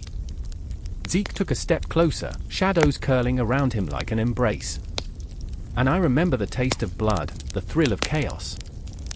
I remember the betrayal that turned my essence into ash. His voice was a low growl, every word laced with the bitterness of countless lost possibilities. Rage and love intermingled, tangling like vines. I could almost hear their souls calling to one another, desperate for connection, yet terrified of the consequences. This was not merely a battle, it was a clash of dreams and nightmares, a struggle for identities forged in the crucible of existence. "I cannot forgive," Zeke said, voice trembling with the weight of pain. "I cannot forget." "But perhaps," Ilara whispered, "perhaps we can redefine what it means to be bound by fate." The quiet courage in her voice sent a shiver down my spine, the flicker of hope igniting something deep within. I felt time bend around their words, each moment stretching like the shadows creeping into the corners of the cathedral. I could almost see the choices laid out before them, shimmering like stars in a void. The echoes of their past were palpable, threads weaving intricate patterns of despair and desire. Ilara's wings unfurled, catching the dim light filtering through the stained glass like shards of promised redemption. What if we embrace our darkness? What if we let it guide us? Can we not find solace in the chaos? Zeke hesitated, the storm within him teetering on the edge. "You speak of solace, yet it eludes me like the fleeting touch of a dream. I am trapped in the memories of what I was." "Then let us remember together, Zeke," she urged, desperation threading through her plea. "Let our past dance in the flames of our present. Let us find a way to live beyond the boundaries drawn by our nature." Every word hung heavy in the air, a heartbeat shared between them. I could feel the pulse of their emotions, the currents of fear, love, and despair intertwining. The cathedral, once a graveyard of hopes, now thrummed with the energy of possibility. And as they stood at the precipice of their confrontation, beneath the weight of their shared history, the silence shattered like glass. Outside, the city lay in an eerie calm, the flickering lights of life winking like distant stars. Inside, however, the air crackled with the promise of something primal, something that could reshape the narrative of angels and demons. I held my breath, caught in the swell of their emotions, knowing that whatever would unfold next would not merely be a climax of their struggle, it would ripple through the fabric of existence itself. The echoes of their choices would resound long after the shadows had settled, intertwining with the humanity that binds us all. And as the clock ticked on, I felt the universe hold its breath, waiting for the moment when the past would meet the future, when love and hate would clash in a final dance. It was then I realized this was not an end. No, it was merely the beginning of a story that would forever evolve, a tale forever entwined in the struggle between the angelic and the demonic, the light and the dark, the love and the pain.